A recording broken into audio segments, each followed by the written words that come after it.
Happy birthday to Ken Kesey. Running out of hours on that, but fuck it. We run late. Like, who cares? I think it's fine. He's dead anyway. But that was kind of the whole thing. I was gonna try to talk to him, but we'll just have to see how that goes. Been thinking about it all day, but wasn't really getting a clear answer or message. But Merry Prankster vibes, right? How would I know? I think I'm not supposed to know if that's gonna happen or not. So I basically have a lineup tonight for the tarot decks. We're gonna probably start with the Thoth deck. Well, first we're gonna start with I'm grinding up my weed because I ain't getting bucked up like Ken Kesey, but I'm gonna smoke weed. I'm even gonna drink some voodoo, right? Burn some opium incense. It's a vibe. You know what I'm saying? So do my best. So we're gonna do that very first. And even before that, we might even take an ad break. Yeah, I know. It's early on, but this way we don't have to do it later, right? Ugh. We're gonna have issues with this again? No. Okay. BRB already. I know.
Cool.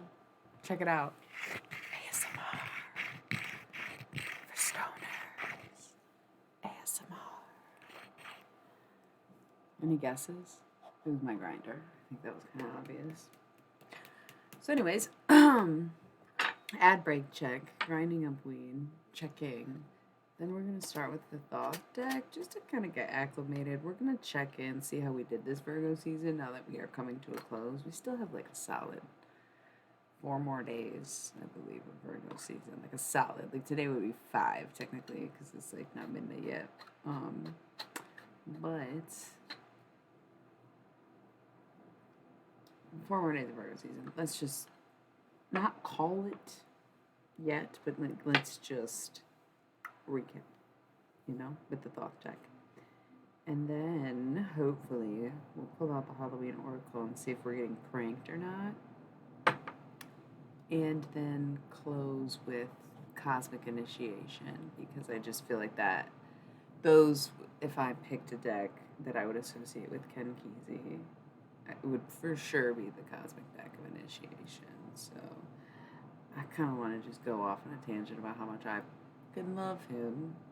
Of course I do. Last beatnik in America. Why would he not come talk to me? Because I asked? That seems weird. It's his birthday. It's what we do sometimes, I would never be so presumptuous to think that he had the time. Everyone else seems to. So, I just feel like we'll see how it goes. Like I said, there's no clear message, but I've been asking for like 2 days. But it did feel kind of like a couple. No, it was last summer for Jerry's birthday. I was like, ooh, and it was like a no-show kind of vibe. But I'm having better feelings about Ken Kesey. Just because, yeah, the ties. I just loved him in high school. Carried around Demon Box for so long. Hey, boom, shakalaka. Grinding up weed, talking about Ken Kesey. If y'all don't know who that is, I got probably at least 4 words. Electric Kool-Aid acid test. You already know. That would be Ken Kesey. One of my favorite American Dream tropes is like prestigious university guy throws his life away for psychedelic experience, from Timothy Leary to Ken Kesey too. I don't want to say Alan Watts because he was like an alcoholic. He was just a philosopher, right? Was he into psychedelics? It seems like it, but I don't actually know that. Um, but the lot of them, right? Even dare I say, Hunter S. Thompson, I believe, was in the military. I don't know what school he went to, but at one point he worked for the government or was in the military. I can't remember. Well, he's dead now, but yeah. Exactly. He doesn't really seem like the psychedelic type. Oh, but fucking Ram Dass was a lawyer, you know? So, like, prestigious white guy loses his mind on psychedelics and throws his entire life's work away. Is he like Harvard? That's what's so funny is I'm pretty sure Timothy Leary went to Harvard. I think Ken Kesey went to Stanford. Does that sound right? Um, Ivy League schools? I don't fucking know. I'm not a university kid. Dude, I went to Catholic school, so it was like rich kids and their whatever, or bad kids, whatever. Kids with futures who were going to college and parents who cared about their education. And they all had dream schools at a very young age. And I was just like, oh, how do you guys know where you want to go? Like, I don't even know where anything is. I'm in third grade. Why are you even asking what college I want to go to? That's crazy. And then I just never really went. Community all day. Which is why it's my favorite trope where it's like, yeah, see, I could have ended up a burnout even if I did get into Purdue, like who's going to stop me? Nobody, right? Um, Nobody stopped them, but also white men. Ain't that it? So, beyond Ken Kesey, or back to Ken Kesey, if you don't already know, electric Kool-Aid acid test, right? Well, the whole reason he was kind of like into the scene with the acid, right, is because he was a student at Stanford or whatever, and he it was like he fell on hard times being a student, needing money, and like literally in the 50s was doing, I believe, MK Ultra experiments. Like he just was a volunteer for a research study um, with the CIA and lysergic acid diethylamine. So like that was history. The government gave it to him. Um, so how can you even be mad? And they try to take him down so many times, and it's like literally, what would you say? It's like I know all your secrets. You told me everything. You shouldn't have included me on the draft. Put me in your experiments if you don't want to fucking deal with me later, right? Like you should, the fuck. So despite his little stints, but I mean, he just still had his legacy. It's incredible. It was such an era, dude, and it's never happening again because look at the world we live in. Everybody's tracked at all times and blah blah blah blah blah, and like prison's so intense too, where it's just not even worth it seems like, but at the same time it's got its own new thing going on, right? But nothing like the heydays ever will be. It never was. Maybe we are gonna get some channel messages from our old friend. He was like, you do know what you're talking about, all right. Oh. So he's doing these experiments with the CIA, LSD, and made some money. Was in school, graduated, and was kind of like, yo, yeah, I'm a writer or whatever, who just went to Stanford or wherever. But honestly, I kind of just want to take. Really? That's so cute. Um, I've done a lot of books, and I started them at a very pretty young, not a very young age, but a pretty young age. Catholic school young, if that makes sense to anyone. I'm from Party City, USA, though, so I don't know if that's saying much. Anyways, yeah, that's cool. Um, that's kind of, I think it was actually literature was my gateway drug. I did read some Gonzo. That was the thing too. Is like I loved Dr. Hunter S. Thompson now. I appreciate his legacy so much. I try to do Ken Kesey vibe dress but it's always Hunter or Lennon. Ken Kesey was kind of boring. He was a Virgo at the end of the day. But I remember like being in high school and being into literature and being curious about psychedelic culture because I was smoking weed and stuff at the time. I wasn't as much of a fan of Dr. Hunter S. Thompson's work as I was with Ken Kesey. But he also wrote One Flew of the Cuckoo's Nest, which is like an insane. Whoa, I don't know what you're talking about, but that sounds cool. Um, Insanely good novel. Like the whole story, the perspectives, there's this like tone to it that's like so bleak, but it's also so thrilling that it's just like a very devastating blow of reality told in a somehow fantastical way. I think that would be my official review on One Flew Over the Cuckoo's Nest. Oh, that's kind of cool. I don't really know anything about truffles like you speak of. But yeah, I don't know, Ken Kesey. He's great. Um, he drove the bus, like he is the fucking bus, right? Further, and the Merry Pranksters. Yeah, so that's what happens when the government gives you LSD. You kind of go off and become LSD queen, and yeah, get a van, throw some shells, dose some people. That's the thing. The Grateful Dead would pretty much be nothing without Ken Kesey, no matter how you slice it. They were barely out of the warlock stage when Ken Kesey was like, fuck it, you guys want to play at my weird acid parties back in like, what, 1967, 8, 6, 7, 8? Nobody knew if the Grateful Dead was. They were still the warlocks up until like 65, right? 64, 65. So he really gave them their start. And it's not that he's really forgotten about, but I don't think he really gets much accolade these days. And I get we're kind of far off from that culture, and people have more of an interest in like modern everything these days. Especially because he was more of a beatnik, he was writing and experimenting with psychedelics in the 50s. Like he was kind of like before everyone else. It's not like he was the original whatever. He didn't start anything, but like when you think about it, he kind of did in a way. He transitions from that beatnik kind of not hopeless era, but beatnik hopeless era, and helped transform it into the weird, freaky kind of psychedelic wave that we know the 60s to be today. Like, Owsley Stanley, obviously, but even he was later than that. So, yeah, if Ken Kesey had never participated in that CIA experiment using lysergic acid diethylamine to try to use mind control on the enemy, then would any of us be here today? No.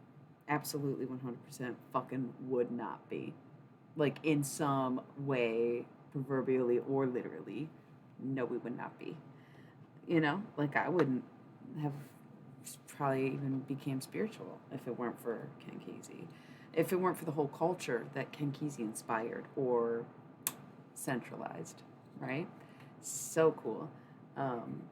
And to his writing just being so amazing. I think he's one of my biggest and earliest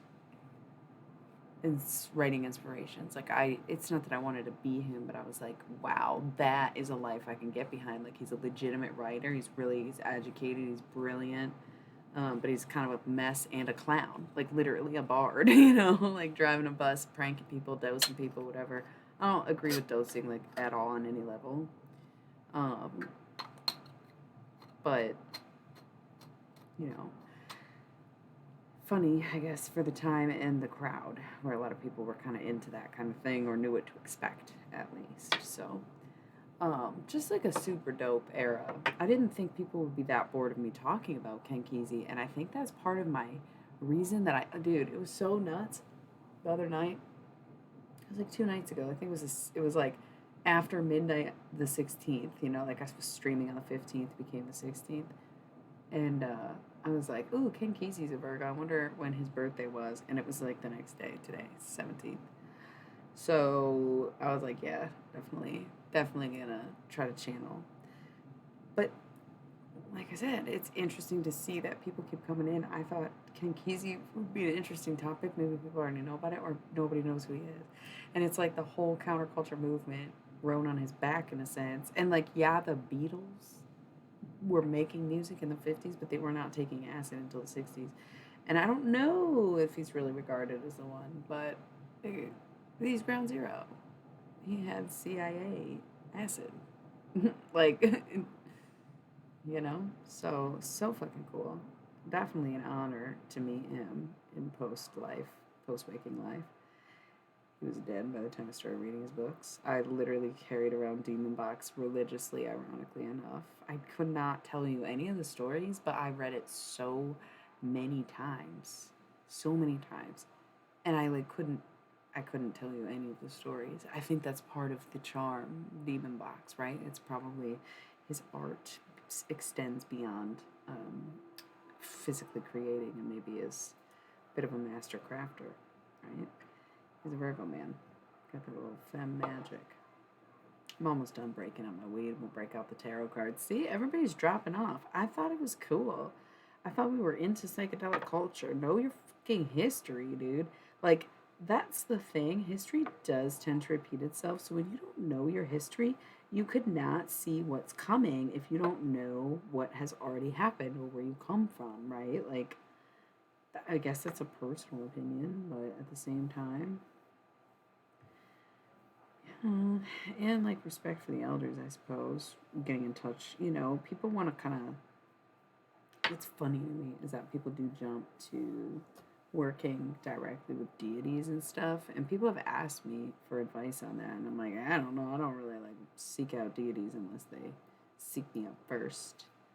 Um, but then I'll happily talk to the deceased, and other people are not so happy to talk to the deceased. They find it draining or just kind of scary or whatever.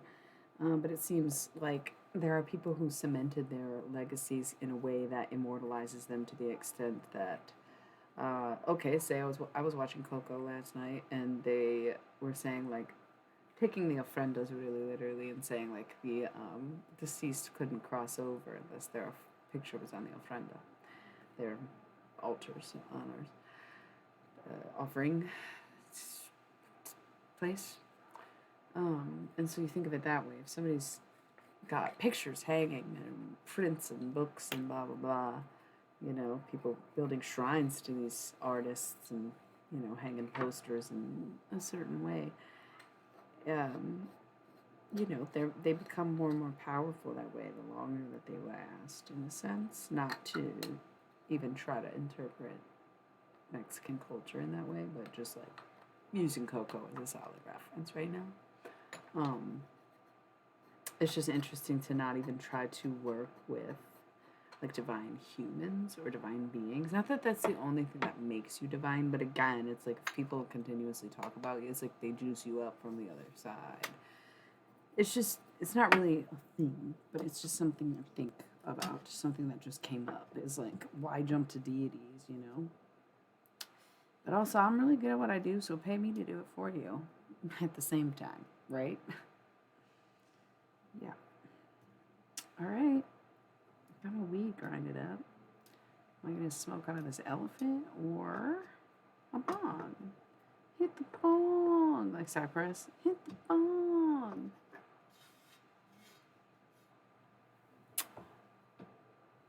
Okay. Now that I'm actually ready to do tarot, everyone's gone because they're like, bro, you going to talk about Ken Kesey all night? Yes and no.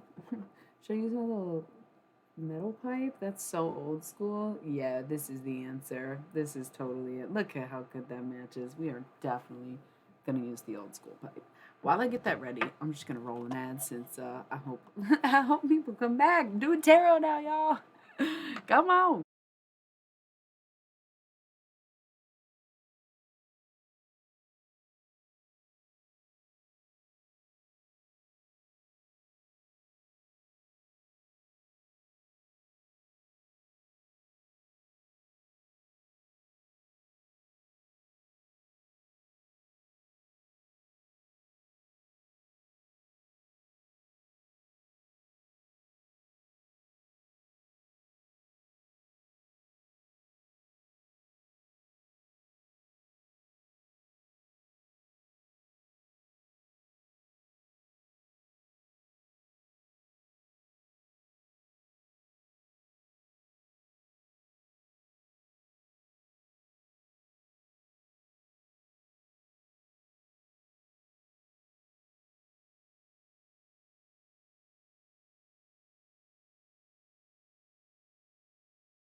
Hey, thanks for the follow. Parasocial Perry. That sounds familiar. Have you not been here before? Um, okay. Anyways, how's everybody doing? As promised, the Thoth deck, but we are getting into the mood of Ken Kesey, hence why I chose my metal pipe. I feel like it's the most classic, old school, 50s beatnik hipster vibes.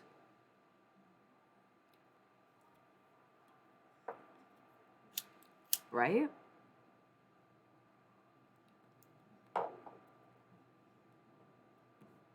Don't you love it?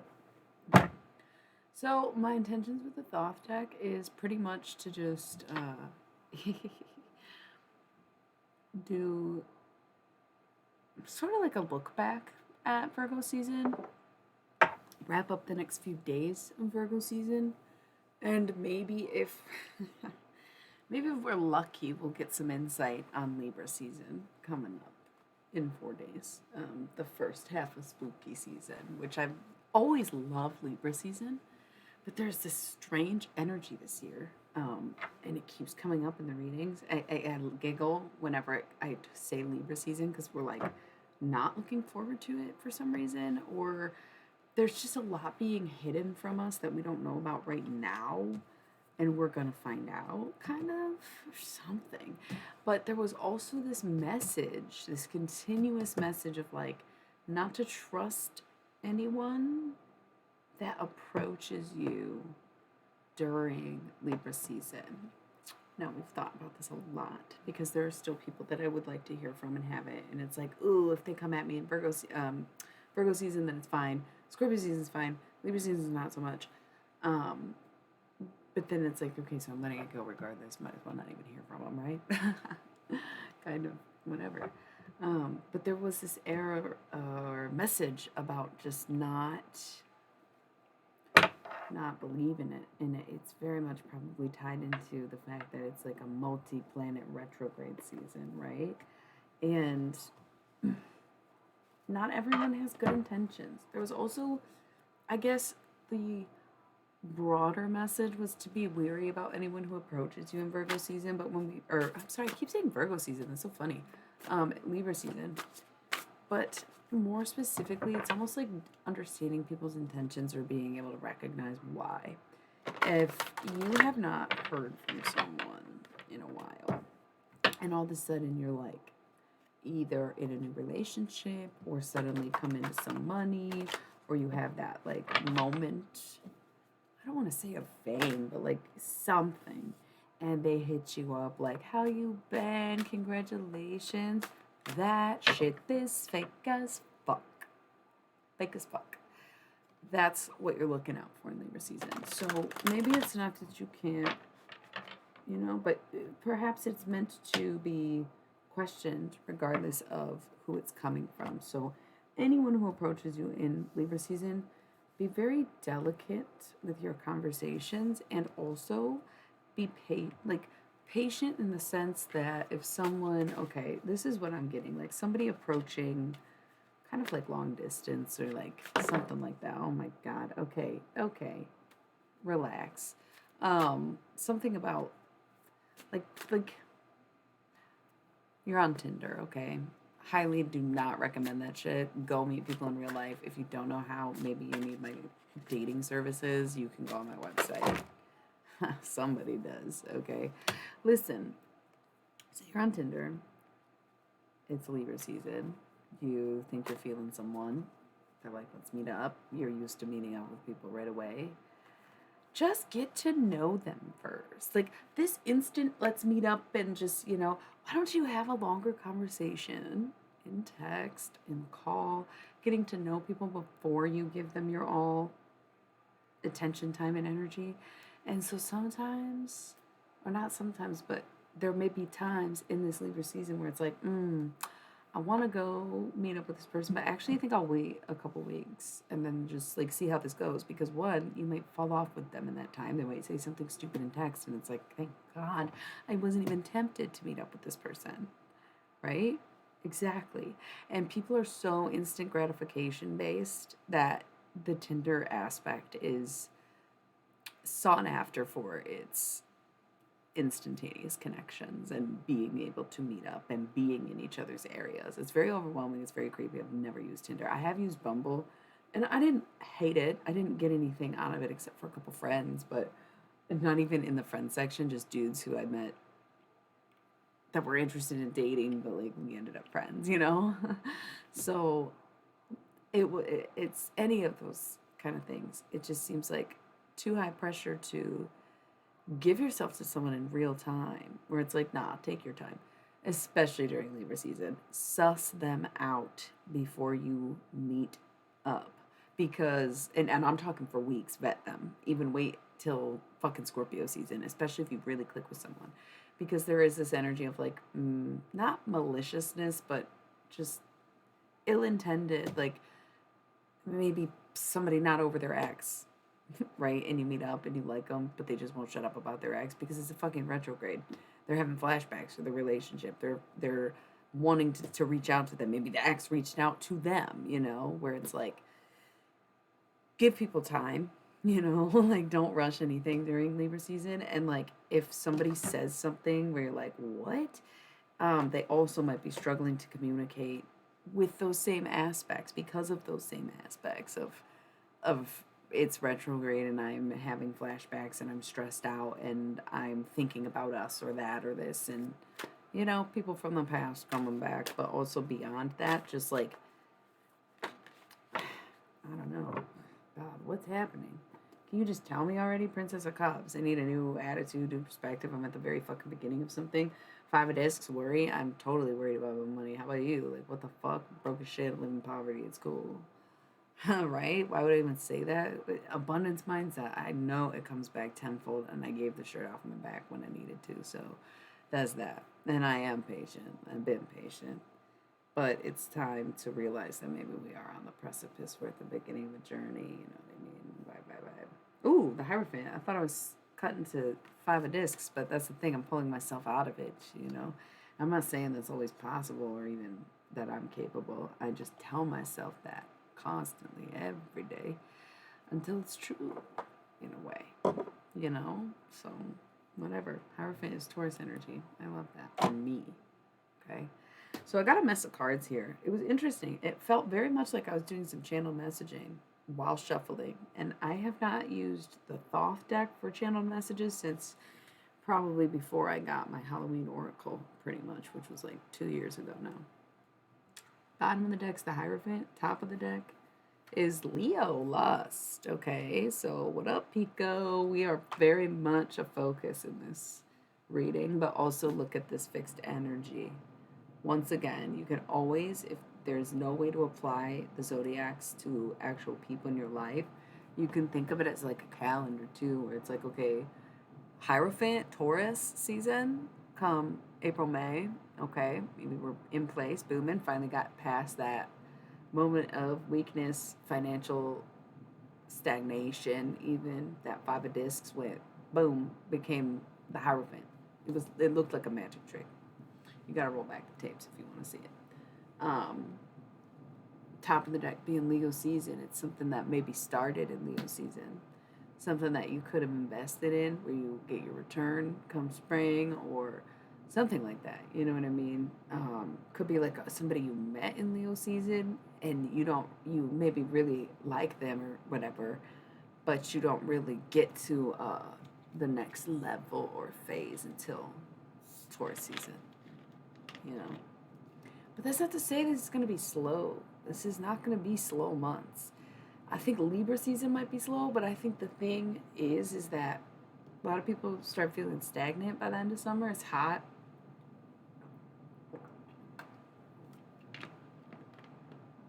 It's tiring. We all been getting fucked up. Quite frankly, it's summertime. So you get to this point, slowing down, and feeling like, wow, summer flew by. I'm feeling stagnant. I don't even know where I'm at right now. Virgo season's supposed to be all get it done, make a list, but it just felt like a lot of the relaxing aspect of the earthy parts of Virgo in center, right? So it has been a very fucking weird roller coaster, and I could not even fucking tell you how I had pretty high hopes. I thought we had a good forecast last year of what 2022 would be like. But here's the thing. This stuff might be the best things that are ever happening to us. And they might feel terrible now, but then I guess when we see the results later, we'll be like, "Woo, that was amazing." I can't believe that was happening for me and not against me or whatever it is, you know?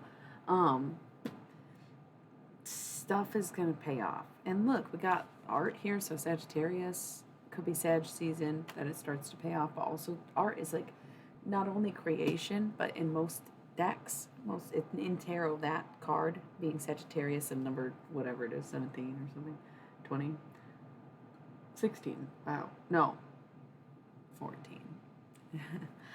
um, would be temperance, and temperance is all about taking breaks and sobriety and clearing your head and taking space, right? And Five of Swords, defeat. So sometimes there's too much shit to make poetry. Plate full of steaks and I'm a stick of celery. That was like one of my first rap lines, and I still love it. I still think it's so funny. I was a vegetarian at the time. I love steak, but plate full of steaks on a stick of celery maybe still applies. Okay, so Five of Swords. It's almost like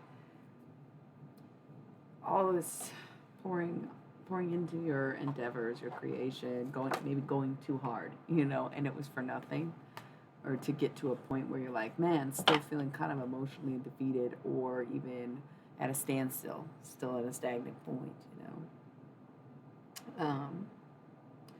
But it will all change somehow, and like not entirely clear. And I haven't seen the cards kind of like this mixed up in a while. Dude, that is literally all the seasons that's supposed to be in such a way is all reversed. Literally makes so much sense. Summer felt like fucking winter. I didn't do anything. I like left the house, but I didn't go to the beach. You know what I mean? Like, what? I didn't even take a vacation, really. I went out of town once, and it was like the best thing. But like, it just was a whack ass summer. I've never had a summer like that before. But that tells me that I'm going to have a very busy fall and a fruitful winter, which is ironic because it's fucking winter. Yeah. No, I feel that. It does feel reverse, reverse. Reverse, reverse. Um, yeah. So one thing that is taken note, like I said, the cards are all over the place. We've got some face down, some sideways, some piles face up, blah blah blah. I was talking about something. Don't ask me what. You got to go back and check later. But this card came out, and I went, I know, or whatever the fuck. I knew exactly what it was in my life. But it's the Knight of Cups, and it fell out, and it kind of like landed on the bag, so it was slanted up like this, where it was resting on something above the cards. So above all things, Nine of Cups, like concentrating on anything and everything can just lead to happiness. It's like I wanted to say something else, but there was nothing in my mind, but my mouth is trying to form some kind of words. Cool. Kiss. Well, like One Direction. I don't know. It all makes sense. I don't know. Happiness is like not the key, but the result. Like, it's whether or not you get the promotion, whether or not you get the job, whether or not you get the girl, whether or not you get the whatever, is entirely based upon not your credentials, not your skills, not your life path, not anything other than whether or not you would be happy.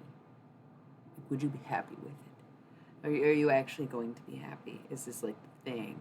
And you can think, yeah, of course, but like only really the universe or God or whoever knows whether or not, or if you have foresight, whether or not you're going to be happy.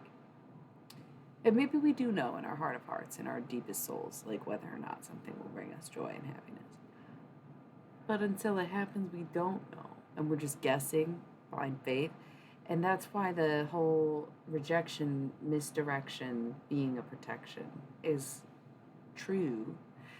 Because that's the thing. Someone on some level, whether it's you or if you relinquish your power to a higher being, knows whether or not these results will make you happy.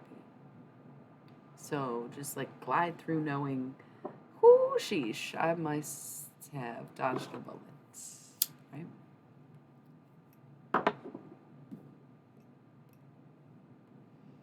So on one side, we have the Nine of Wands and the Priestess, the two first cards that came out.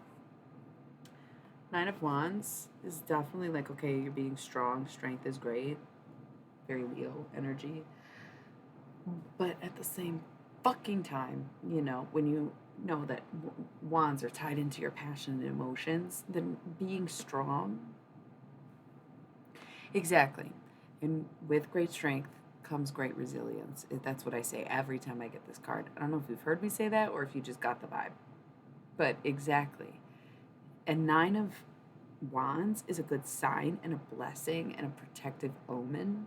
However, it does imply that there is pushback and it is hard. And like, even though you're strong enough to get through it, you're still getting through something. And that sucks. And the Priestess is like knowing that it takes pain and suffering sometimes to yield the results that you want, which is fucked up in nature. Um, but alas, nature itself. Like, we have no choice in the matter. It's the function of the world. It's the every time you go in, it's a deeper lesson. So you have to accept, not that God has chosen anybody for anything, but that you've chosen God for yourself, right? But digress. Other side, we have the Fool, a journey. I don't think these are two opposing forces or a path. If you want to think of it as two different stories, you can. I'm just seeing that. I'm seeing the. Here's the thing: the two timelines is that it's either the big payout or the big payback, and it's about knowing who you are and what you get and accepting what you get, not throwing any fits. That's the thing. I might be getting the big payback, and I'll be damn surprised because I thought I did the work and I thought I whatever came back tenfold. Maybe I'll get a fucking bill. What are you gonna do? Try to stay positive and talk myself through it. Um, but if it's the big payout, just like, okay, wealth is upon us, abundance is here, a fruitful harvest season, right? And that's why things have felt a bit boring, is because we have yet to get out in the fields. And I think that's why Virgo season has a certain intensity to it, because Virgos are intense to begin with. But like we said, it wasn't exactly a fun summer. So on that note, let's ad break real quick, and I will be back to continue this reading.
All right, we're back.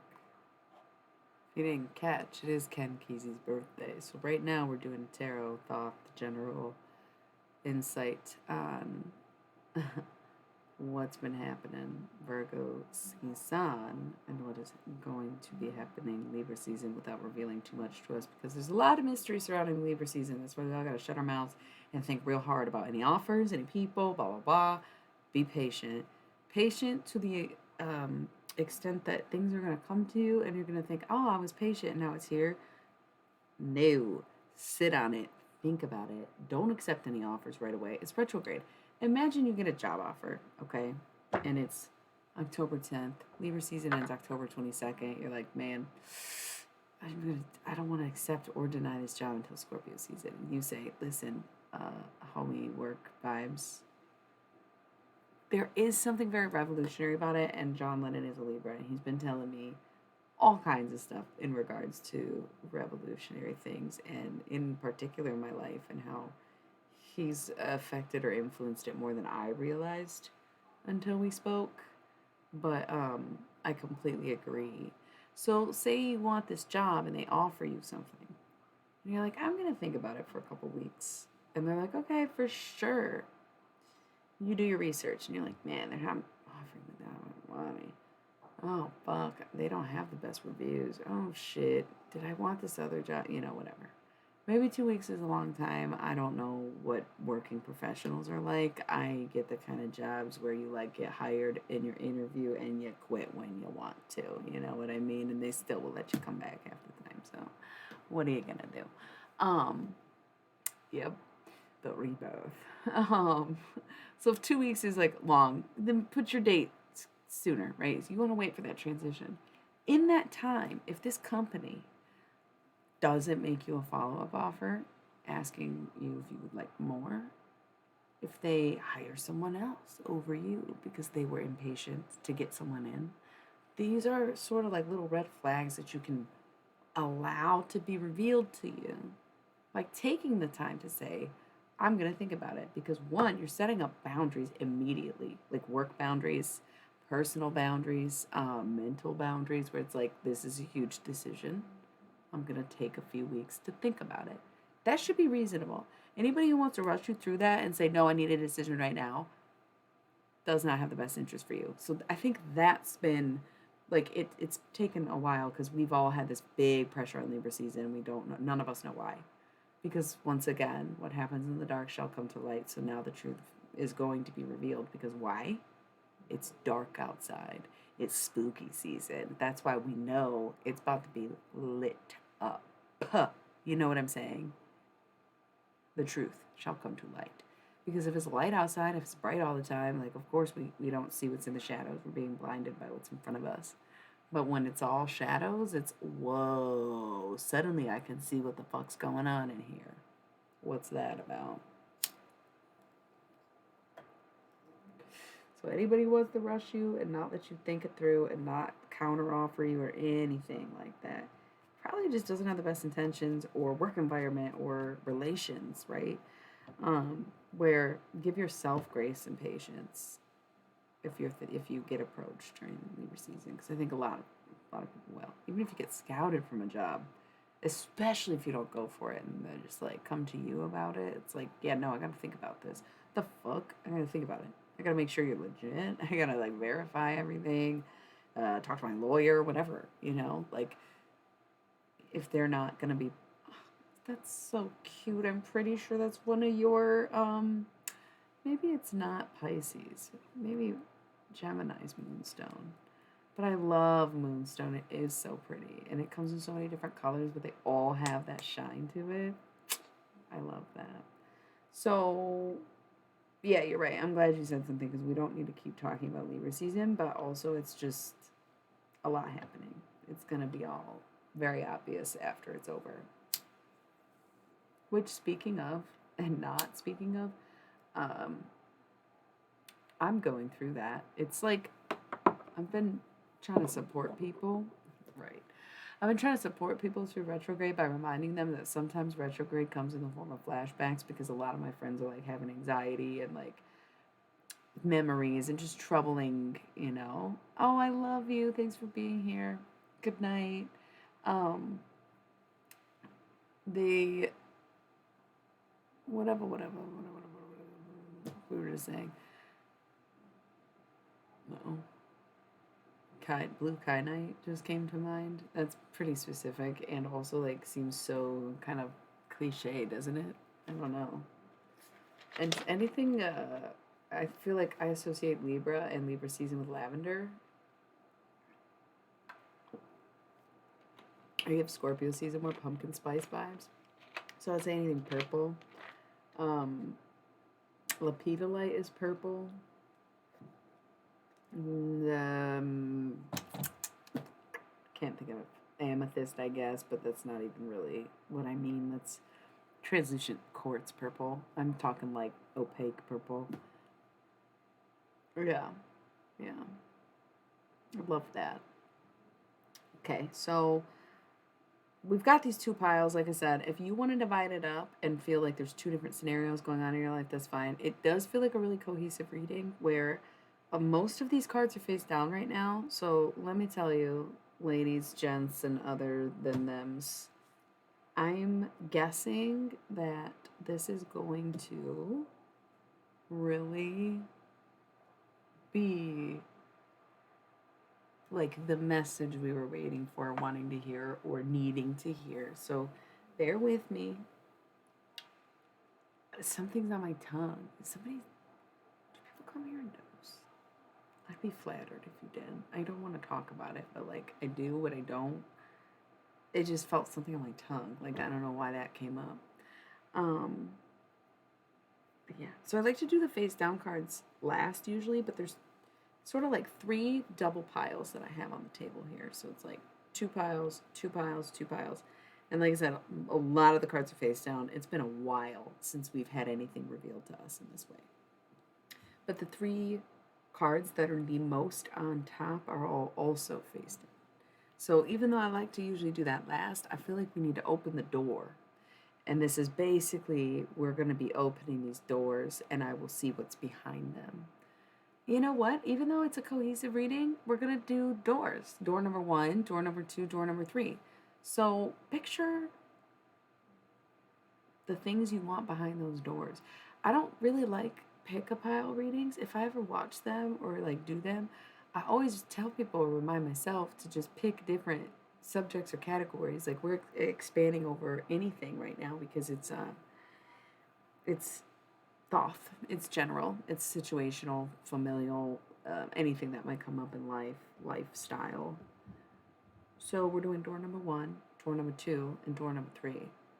Picture what you want behind those doors, whether it's a place you want to be, a person you want to see, an event you are going to, not even want to go to. It's more like envision what, literally, if you were standing in front of 3 doors and you got to open them all, what would be behind them? Okay? So on that note, I'm going to give you a second to decide each of your 3 doors. You don't have to say anything in the chat. We prefer you don't do that. And I'll roll an ad so that we don't get interrupted. And just think about it. Think about what's behind your doors, and then we'll see what the piles say for each one. I love that. That's so cool.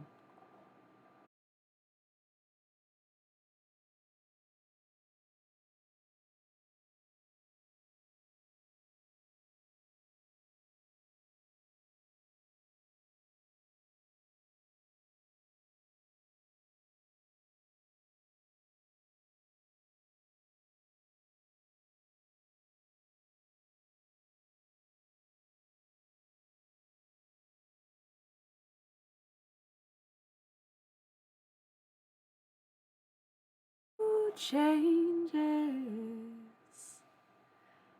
I've been going through changes. It's funny because my subs don't have to watch ads, right? I never really considered that. Some of my breaks actually get up, but it's so early in the night. It hasn't even been an hour yet. So I'm just sitting here, low key, high key, I guess, because here I am. And I typed the words to a song, and I was like, man, I should just sing that shit, but I don't really know all the words, so about to be back on there. This is the lovely content you get being one of my subs, I guess.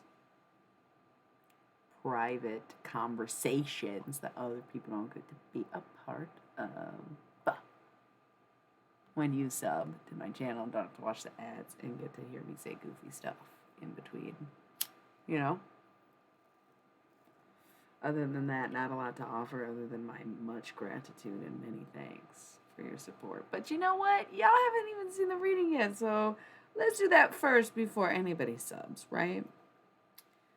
You got your stuff figured out? Your doors? What's behind each door? I need to figure that out for myself. Okay, we should probably just go.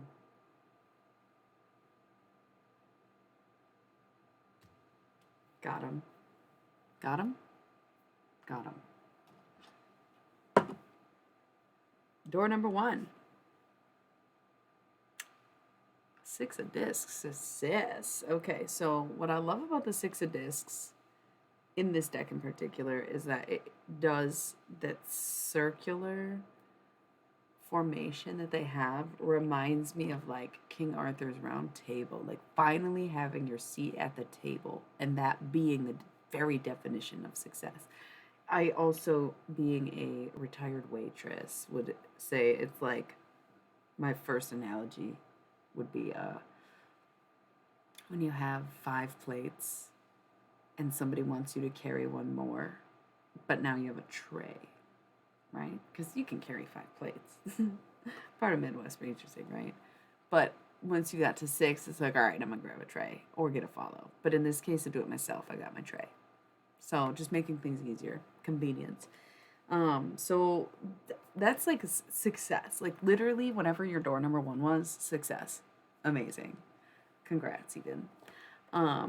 Underneath that, this is the pile that was strength and the priestess. So yes, it's hard. Yes, it's tough. Yes, it's going to take a lot out of you. That sucks. But in a way, you knew that, know that, and in your heart of hearts thinks it's worth it, or you wouldn't even be putting it up to this door, right?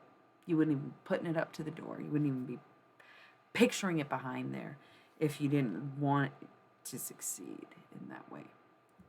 We have the star, Aquarius energy. Could be something that happens aqua season. We've kind of looked at the timeline today is basically extending from Leo season to Taurus season. So fixed energy too. Staying in that fixed energy. I feel like, you know what it is too, dude? I don't know if you're still here, Pico, but I feel like part of the reason this year was such a roller coaster is because basically all the fixed signs that I know, including myself being triple fixed, has just pulled back. And like, yeah, things are gonna get chaotic when you don't have the fixed signs in charge. Could be a glitch in the matrix too. Totally buy that because it did feel very simmy at some points, like very like not even real. Like you guys are kind of going a little too weird. It's becoming not believable. Like what the fuck? But I do feel like we've pulled back on the fixed energy. Yeah. But rather than an explosion, I think that's like the biggest lesson. And part of the reason that fixed signs did pull back their energy is because they have to come back and be like, okay, are you ready not to listen to me, but to cooperate with one another in regards to the structured plan I came up with to benefit everyone? Okay? Can you shut the fuck up and listen now? And that's the test. That's the, and some people are going to say yes, and other people are going to say no. That's why Leo season to Taurus season is really relevant because that's where the fixed signs and we were saying Scorpio season is going to be lit because that's when we find out who fucked up and who's a bitch, right? That's who fucked up, the people who are going to talk to us and say, hey, I kind of see where you're coming from now.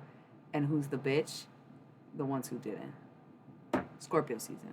It's going to be fucking lit. But like a different kind of lit, you know what I mean? It's going to be so cool.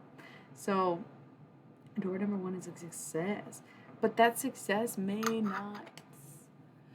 It may either come as a surprise, like whatever it is, or the way that you get to that door is going to be like a mystery, so to speak. Or it's not going to happen until Aquarius season, which is not until fucking January, February, right? And I'm Aquarius moon, so I fucking love aqua season, dude. I love the fixed seasons. And so it's funny that the fixed energy is really, really prominent, where it's like, yes, fixed signs have been doing the most and getting absolutely fucking shit on for it for no fucking reason. It's been all of us. Like, it's been repeating and renowned in the spiritual and tarot communities. Every little fucking thing that happened this past year, like planetary alignment wise, certain eclipses, certain like retrogrades, everyone was like, oh, this is going to affect the fixed signs especially because we had to pull back our energy. We had to. So that's Taurus, Scorpio, Leo, and Aquarius. And I'm 3 out of 4 is my big 3. Okay, so like that's me. AF. Pulled back for a little while. Still pulled back. And that's because people either are like, my life's better off without that shit, or better off with. Y'all gotta decide on that shit. So keep that in mind if you're not a fixed sign, which like my channel is a lot of mutables, but good amount of fixed signs it seems sometimes. Or if you're dealing with a fixed sign, the fixed signs in your life, you know, thinking of it that way, where it's like, okay, yeah, let's do that, right? So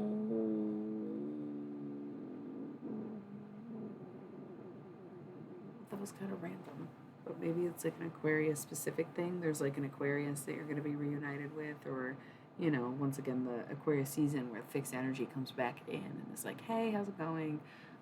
Because you might like miss the boat, so to speak, Scorpio season, when that energy comes around again, where it's like a good time for commitments. And it's another really good way to regard things too, is like, what modality are we in, is how you maybe approach things. And I think Libra season being murky and unclear to us is because that's kind of cardinal energy in general. And I guess we can get into that, but should we move on to door number 2 first and circle back around to astrology stuff? What's the deal? The star, Prince of Wands, emotional little fuck boy, might come to you as a surprise that whoever's standing behind that door ain't all they're cracked up to be. Could be like unexpectedly birthing. Ew, that sounds terrible. The Empress being in control, having reign over your emperor, but also empire. And the Queen of Cups, maternal energy. Holy shit, Knight of Cups, family. Seven of Wands, valor. So just be brave about things. I don't know. That's crazy.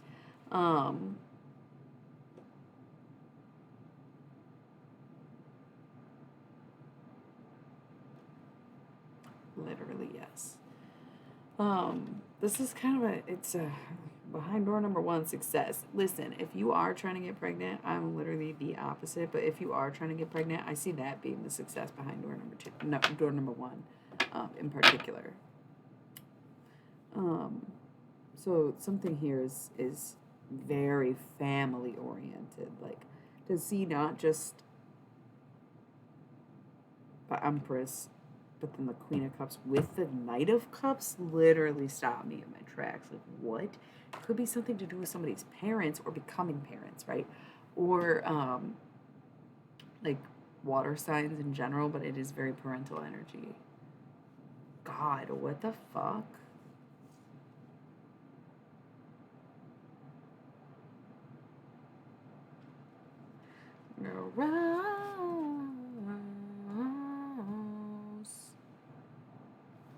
Do you even want what's on the other side of the door? Sure, you can have it, but it's like, this is depending on your situation. Just interesting energy. So, yeah. For sure.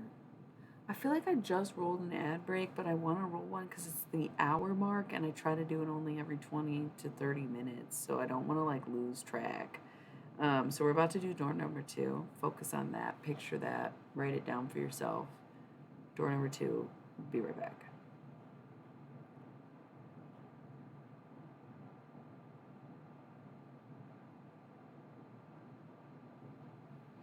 Look, I didn't mute my mic again.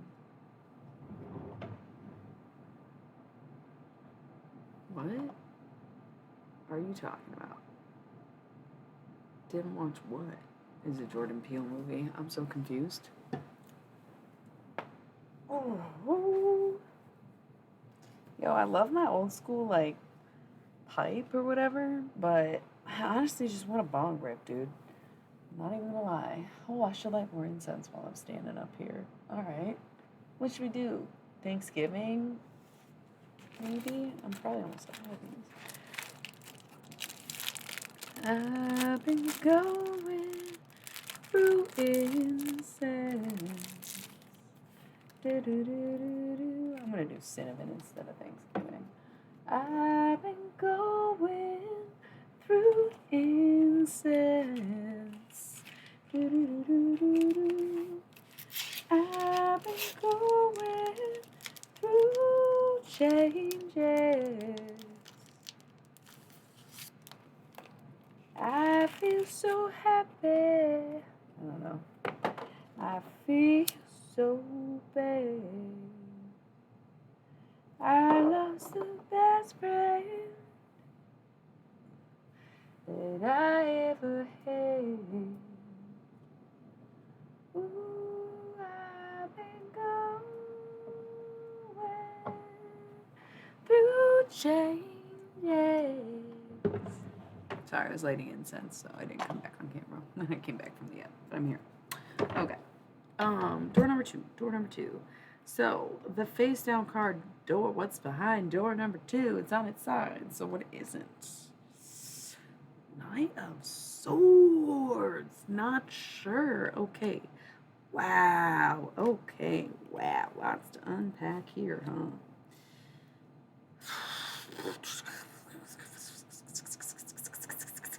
Okay.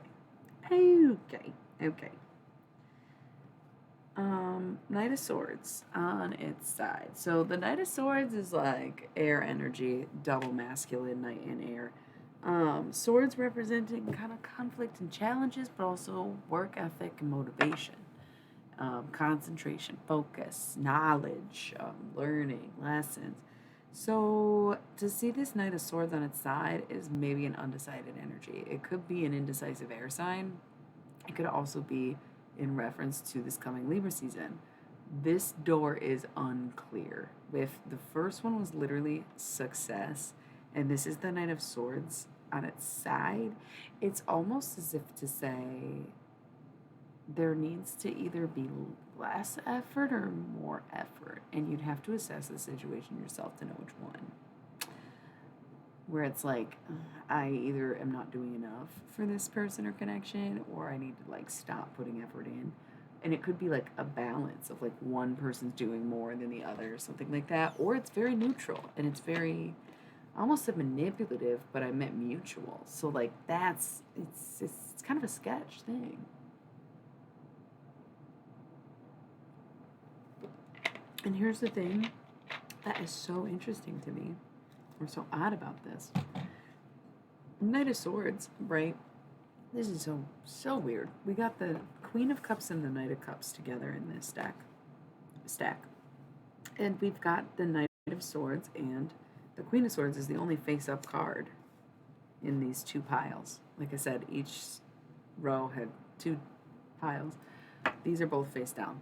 Every card in both piles are face down, and it's the most cards of these decks.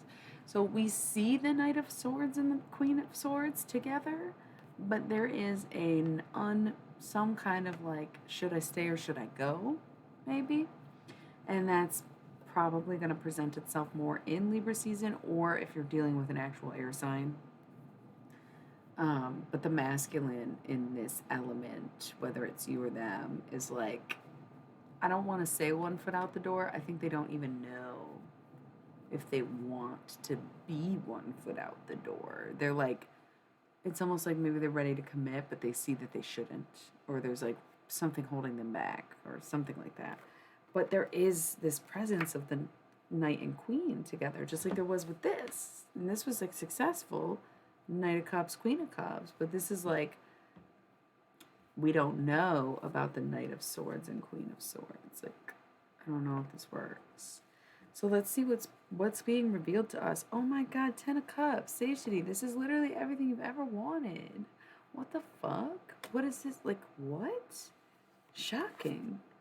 9 of Discs, gain, bro. Like, it's beneficiary. That's the thing. Is it mutual? Yes. It seems like, yes, of course it is. It's literally what you want. This was not intended to be relationship based, but it is very hard to deny that there might be some kind of romantic connections going on here, because we're seeing the knight and queen. Um, but this is everything that you both want in that scenario. Nine of discs gain, and then four of discs power. So even seeing the decreasing numbers, you're still staying in a good place where it's like you have everything you've ever wanted and more. You literally have gotten so much out of this, and you are seated in your fucking power. Like you've got to hold on things. You got your plate is a well balanced meal. Okay. The goddamn fucking devil. Oh, way to ruin it. Way to fucking go. Okay, so it could be like a Capricorn energy interfering, or somebody's a Capricorn, but it's probably more like drugs, addiction, possessiveness. Like something's killing the vibe here. These are high power cards, like satiety, gain, and power. That's amazing. Those are beautiful things. Why the fuck does this manipulative asshole have to come into play? Bitch, what the fuck? The goddamn devil again. Again. Okay, well. Nine of Swords, cruelty, self-torture. It's torture. It's self-harm. It's, right? So maybe it's not even an addiction, like a drug addiction, but like self-harming kind of lack of control, right? But this can also be heavy substance abuse, right? Kind of the more intense drugs. Ooh, and Seven of Discs, failure. So even if, okay, so if this is like a person or a situation or something, it's literally everything that you ever wanted, maybe in a person or a situation, whatever was behind your door, but there is something bad, like a drug addict vibes around it, like drugs, just straight up like fuck, fucking your life up for this shit. Golly. Okay, and on the bottom, there's only 3 cards, so Ace of Swords, you know what it is. You know how to, you know it. You know it. But that is also like, okay, but you're choosing it. You're going to put in the effort. You're going to learn the lesson. You're going to take the L. You're going to do what you got to do. And Seven of Swords, futility, it won't matter. Literally, it's pointless to even argue, to fight. Seeing like this is the Knight of Swords and Queen of Swords and double swords here, and Five of Cups, disappointment. Even though it's everything you've ever wanted, somehow you're left disappointed. We started with the Ten of Cups being satiety and ended up with the Five of Cups being disappointment. That's crazy. And so many swords. These are really weird, right? Oh my god. I'm like almost spooked by these readings. So I don't even know how to take that. Maybe this is something that was good in the beginning but just became toxic even. And so it's like you kind of know that, and no matter what you do, you just end up disappointed because either you like keep going, shut up. You either keep going or you give up, and either way, I think that's what's disappointing. Is like no matter what you, it's like you're fucked if you do, and you're fucked if you don't. 5-star Mother Superior rating. You know, I was born the day they shot MLK. Bay. Okay, so third door. We're just going to move on to the third door. All right. Whatever you were picturing behind your third door, here it is. Picture it again. Bring it up. Let us see what exactly is this third door presenting. Queen of Wands. Emotional fulfillment, emotional maturity, the feminine. Mirroring, matching the masculine, being in control, right? Love her. Got it, dude.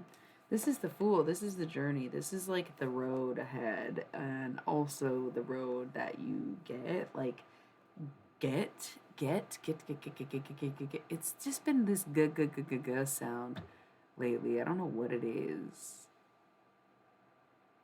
But it's, yeah, g.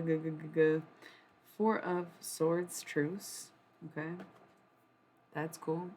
Come to terms with things, and possibly even make agreements about stuff, right? 3 of Cups, abundance, and look at the time. We're at 1 hour, 11 minutes, and 11 seconds.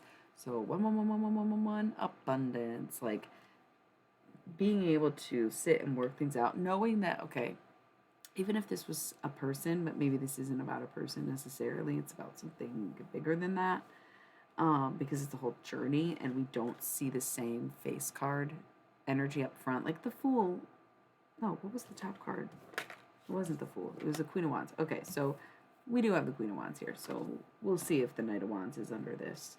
But this is more about not making peace with things, but literally coming to terms with them and possibly terms and agreements and conditions or something.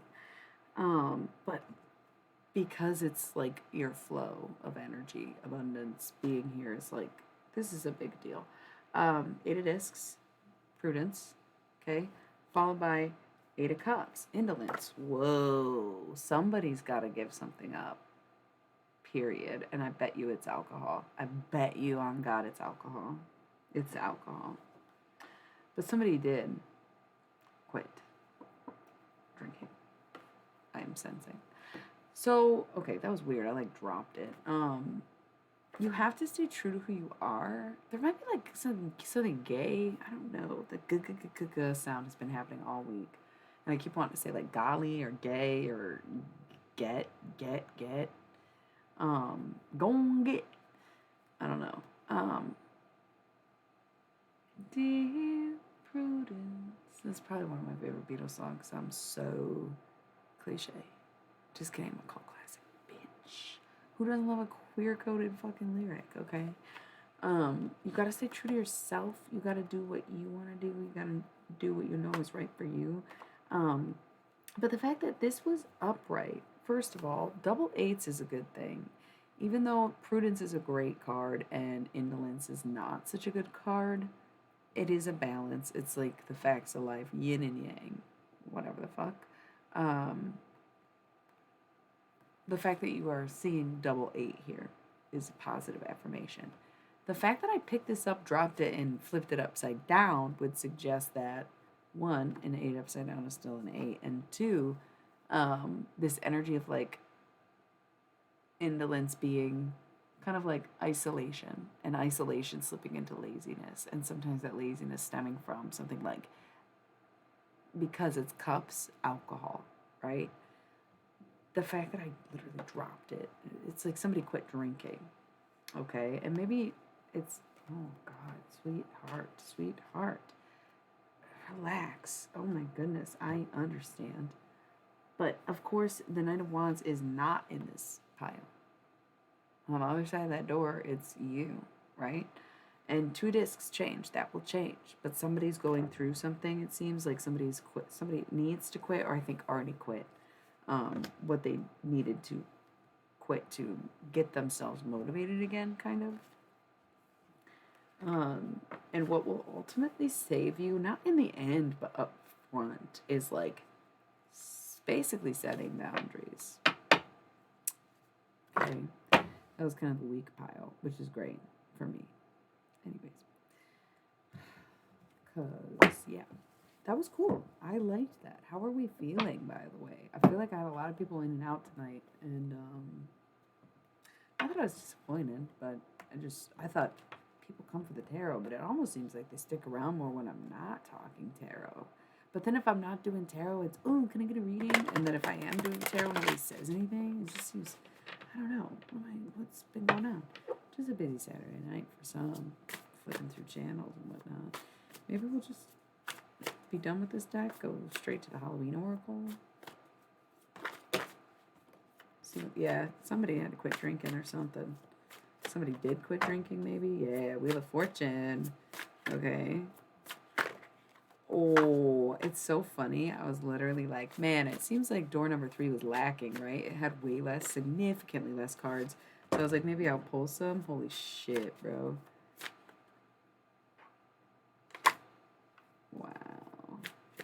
Door number 3, elaboration, extended reading. Perhaps this is just meant for all of us and anybody. Yeah, there's definitely like alcohol affecting some kind of relationship here. I wonder who it was, though. I'm kind of like,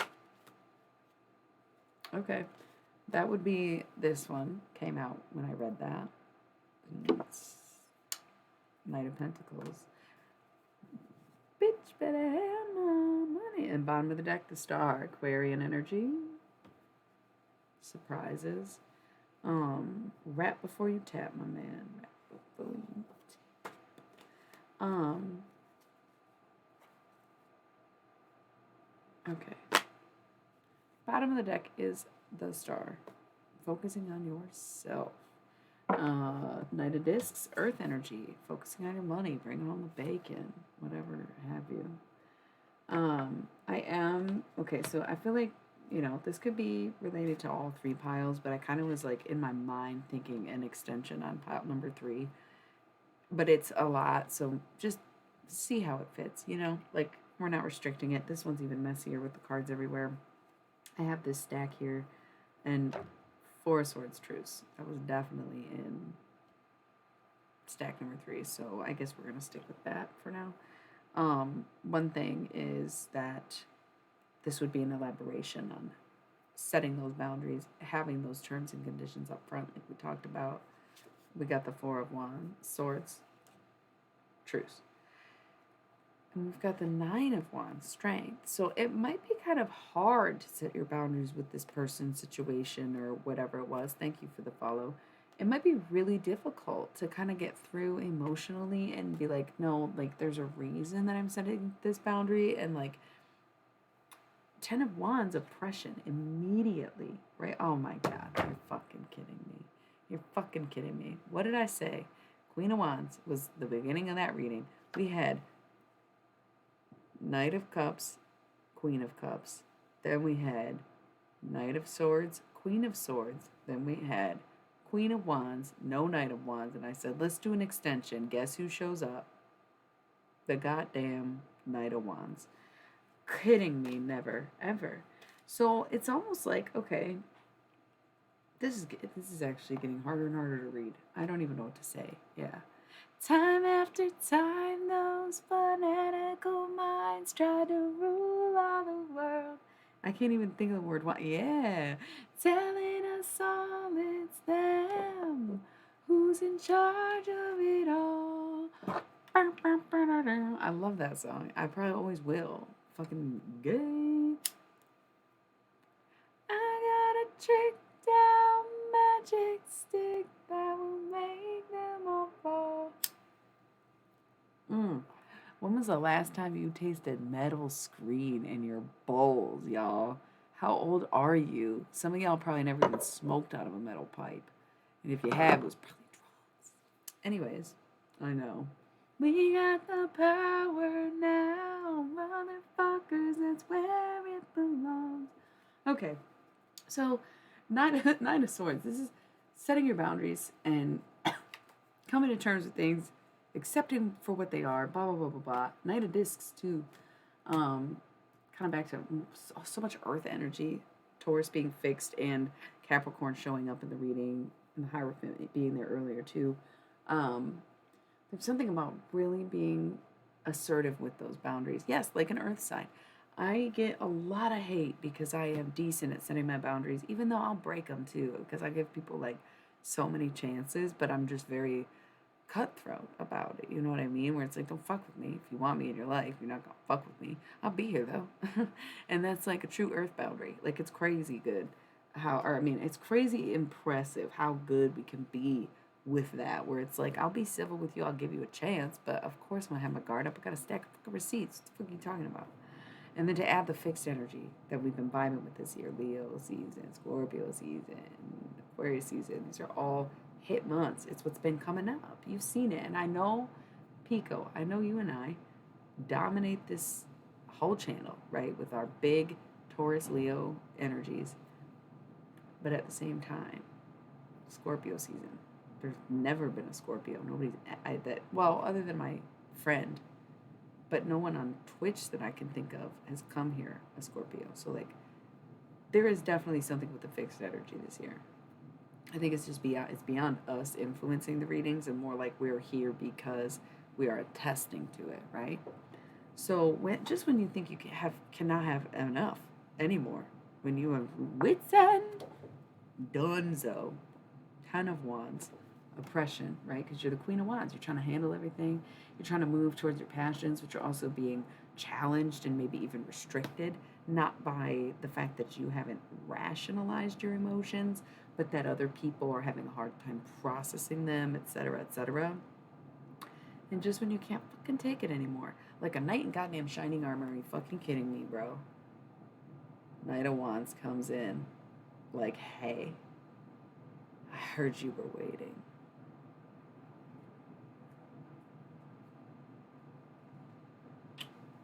I was. But I'm not no more. Scorpio. What was I?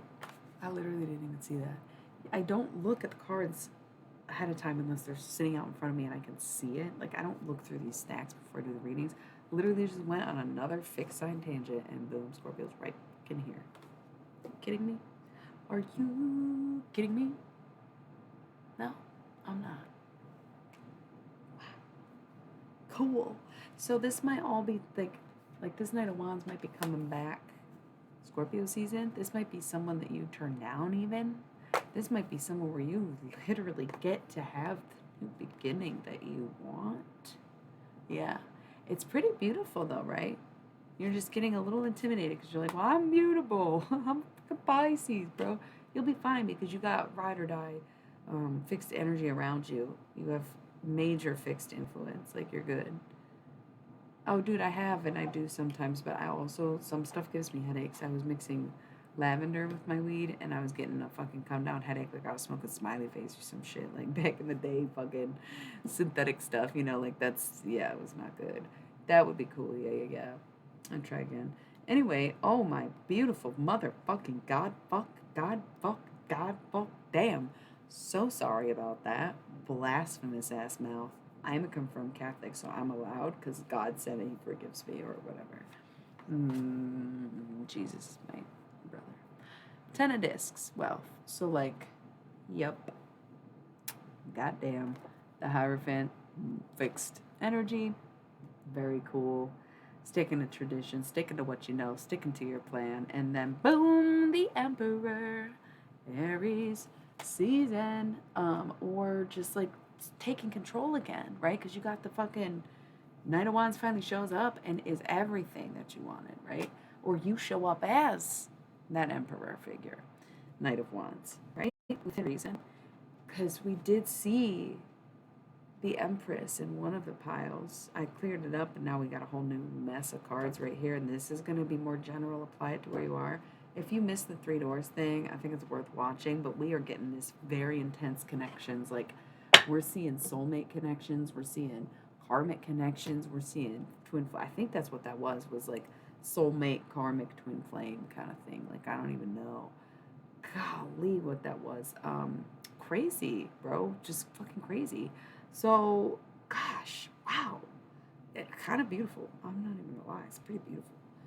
So we got this massive cards, and I'm just putting them together to know what order to read them in and which way the cards are facing, because they were all kind of over the place. And I honor cards on the side, upside down, straight up, but they were a mess. So we're gonna get through this thoroughly and efficiently. We're not gonna do this messy stuff, okay? It's okay. It's okay if you're going through something. Who the fuck isn't? You think people, no, it's not that you think people are unreasonable, it's that you're so used to unreasonable people that you become scared to open up, because it's like, I struggle with stuff, especially if it's alcohol. Okay, kind of me too. That's cool. I know how to deal with that. I've dealt with it. I've had worse, right? I've loved people who loved more poisonous things than the cup, although that is way more poisonous than people give it credit for. And it's such a casual, fun thing to do that it's very hard to like disconnect from alcohol entirely. And so it's like its own social challenge as much as it's an addictive challenge, right? But that's like I was saying the other night. We have to stop calling addiction a disease. It's a trait. It's a trait that you have genetically. You have to stop thinking of it as a disease. It's fucked up, because people who carry addiction in their genetic coding, in their bloodline, in their lifetime, people who overcome addiction, they aren't diseased with it. That's so rude. not only to people who are afflicted with actual disease, but to people who handle their shit. You're using it as an excuse for when you're unhealed because you made yourself sick, and that's the difference. It's a trait you carry, and feeding it makes you sick, and that's why you have symptoms of a disease, but you made yourself sick. So we gotta like change the narrative a little bit, because it's a little too maybe sympathetic. And we have to be more empathetic. Ah, yes, I deal with that too. You do? Yeah. I have to do all these other things to not do that. Right? Like, it's okay. Sometimes maybe you would be surprised what kind of advice you could get from somebody, or what kind of like, I don't know why honor came to mind, because it's not where my head was at all. It would be an honor. Okay, I don't like the term life coach, but I like to be able to guide people spiritually on a more reasonable, play-by-play, efficient day-to-day stuff. I've been doing this for years, and I just, it's more of a need-to-know basis, and more recently, in the past few months, I like realize it's a huge gift to share. So if you go on my website, you can see a little bit. It's not great. I don't have a lot of information, but you can always talk to me, start a conversation. It's okay. Is this the right platform for it? No. Find my email address, send a little request, literally on the website, illandmillie.com. It's all the same shit, right? I'm just saying, if somebody's really struggling with that, no, I'm not a professional. No, I don't have a degree. This is what I do, and you love it. And you know this shit is accurate, so probably know what I'm talking about to some degree, right? Plus, I have all the wisdom of everyone who's ever died, and certain other deities. Suck my ass. Why would I say that? Why would I even say that? Who said that? You know? Anyways, the magician. So, have energy. We're keeping it going. We're keeping it up. The magician is as above, so below, manifesting, making it happen, putting in the effort, doing the magic, right? Like creating it, being it, and controlling yourself enough to create it. Lots of and let me kiss you. Air, back to air energy. So that swords, Knight of Swords, Queen of Swords thing that was kind of undecided. I would say this maybe is a little bit indicative of that, just because we're seeing the magician. But now we've got a couple cards on its side. So we've got, totally see where this is going in my own life. All right, we got 3 cards on the side. One is face down. So when a card is face down, it's what needs to be revealed. And when a card is on its side, it can go either way, right? So go upright, be what it is, go in reverse, and be without it. Okay, so what is this saying to us right now? We have 7 of Cups, debauch. Now, I always thought of this as the cheating card, because debauchery is like an old school, like, medieval war term for when someone was on your side and then they like double cross you and come back and attack you with the other team based on what you told them. Debauchery, like, that's the classic definition of debauchery. I'm pretty sure there's like an entire board game dedicated to such foolery, you know, debauchery. So this card being debauch, I just always, like, that's just how I saw this card. And so I was like, ooh, when it comes to cups and that feminine pleasure and stuff, that just, it's very the cheater card to me. However, debauch in a more modern terminology just means to do things in excess. So this is going right back to like the alcohol thing and like the addiction stuff, where it's like, this shit needs to be figured out or kicked or whatever, and you don't even know. It's like you don't know, and you're not sure if you want to know or if you don't want to know, if that makes sense. So the hang up with the Knight of Swords is still the hang up. Like, maybe like, did they cheat, or are they addicted to something, or is this am I doing too much for this connection? Am I getting reciprocated? Am I leaving empty, right? Like, there's just so much you don't know with this Knight of Swords and this Magician card. But what is going to be revealed to you is that, you don't even know if this is love. I am so confused by that. You don't know if you can love this person. Golly, what the fuck? You just don't know if you can love this person, basically. The door number 2, the air sign, I guess. Fuck. 6 of Swords, science. because here's the thing, you still like work through that in a sense. You work on that, you address that, you face that, or they do. It's almost the masculine in the situation is the one who's kind of like, I don't know if I can do it, in question in a sense, because there was so many swords and the indecision was with the knight of swords because he was on its side, right? And the queen was upright, so the queen was kind of more present, more into it, the feminine. Um, but the masculine was the one who was undecided and has to figure things out. And like because of that, it's like the work is on their side. They are putting in the work to the connection or figuring out how they feel. And that is, of course, inevitably going to cause a tower moment. So their world is going to come crashing down. You know what I'm saying? Like, fuck. That's inevitable. It's not about the decision that's made, it's about the process to making that decision is what's going to destroy them in a sense, but only to be built back up. There is no sense in bringing down the tower if you have no plans to rebuild it. Period. I'm fucking God. Okay, so I think I gotta play an ad. It's been over 30 minutes. Let me do that before they start bitching. They may have already flagged me, but I've been so into this reading and it doesn't seem like anybody else is, and I don't even give a fuck. It does seem intensely personal to me. I can't even lie. It's kind of fucking me up just to find out. It's very genuine, and I can't wait to talk to Ken Kesey tonight. So stick around 60 seconds, and I'll be right back.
Okay, this is random.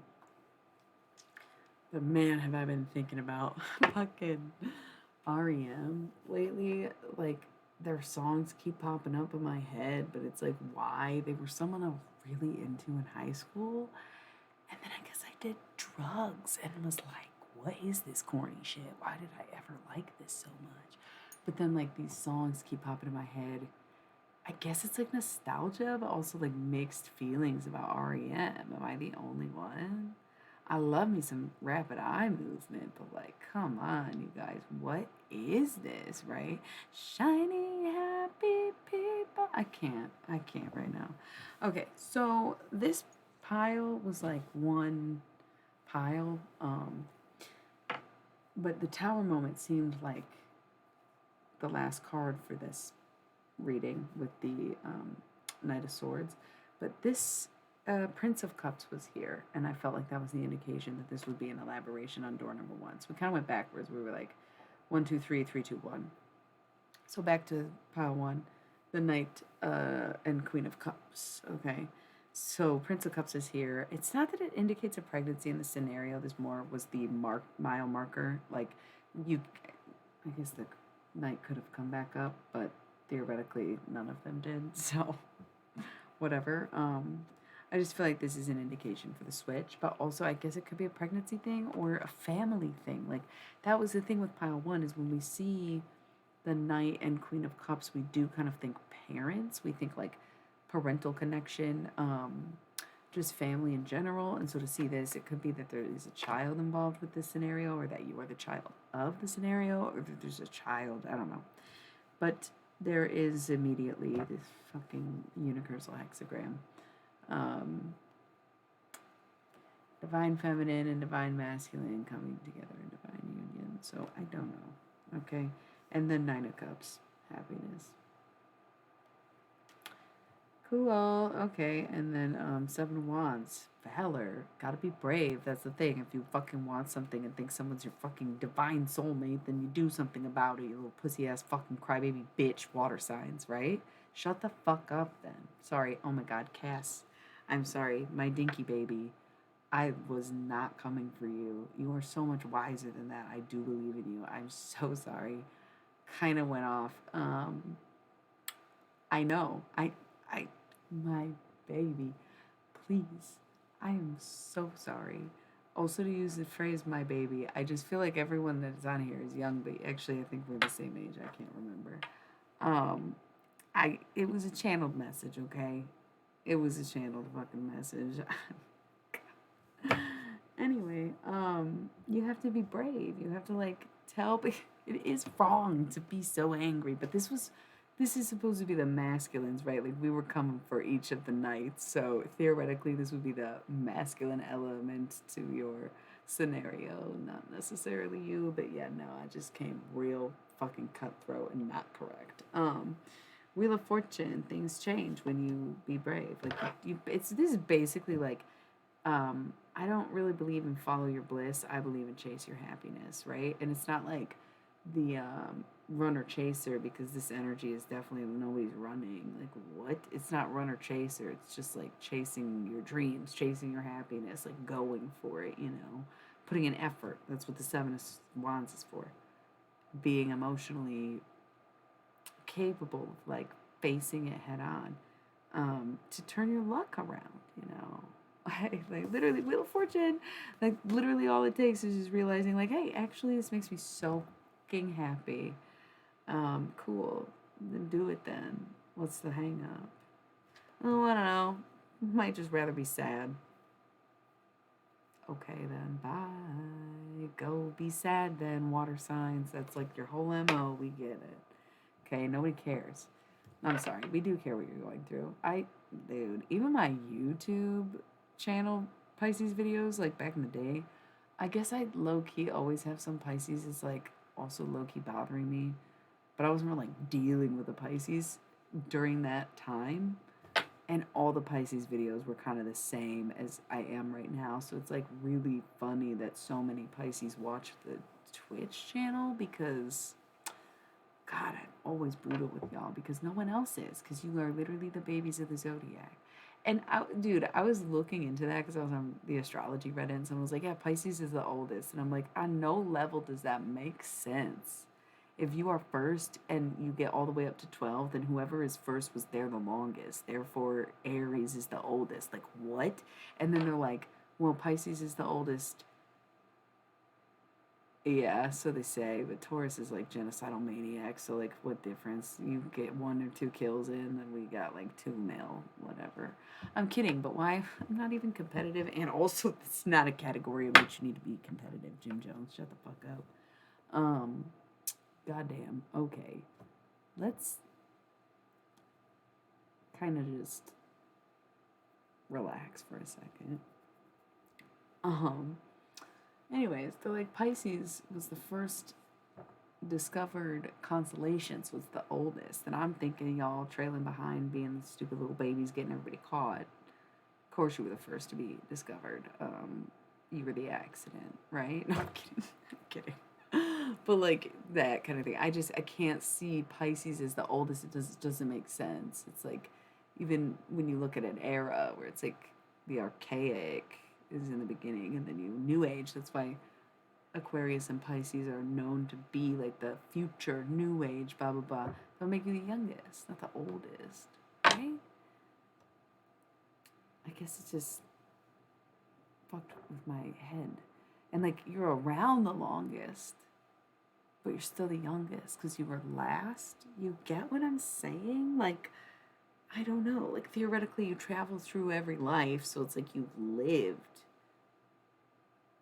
but you're the youngest. Like, that's how birth order works. I don't know. It doesn't matter. It just was like, I never heard that before until I was on the astrology Reddit. And then I tried to, like, search it on Yahoo, and it was mixed results. So I went to Google, and it was also mixed results. So I was like, okay, I guess, like, we have different interpretations. Some people interpret it backwards, and I interpret it that way.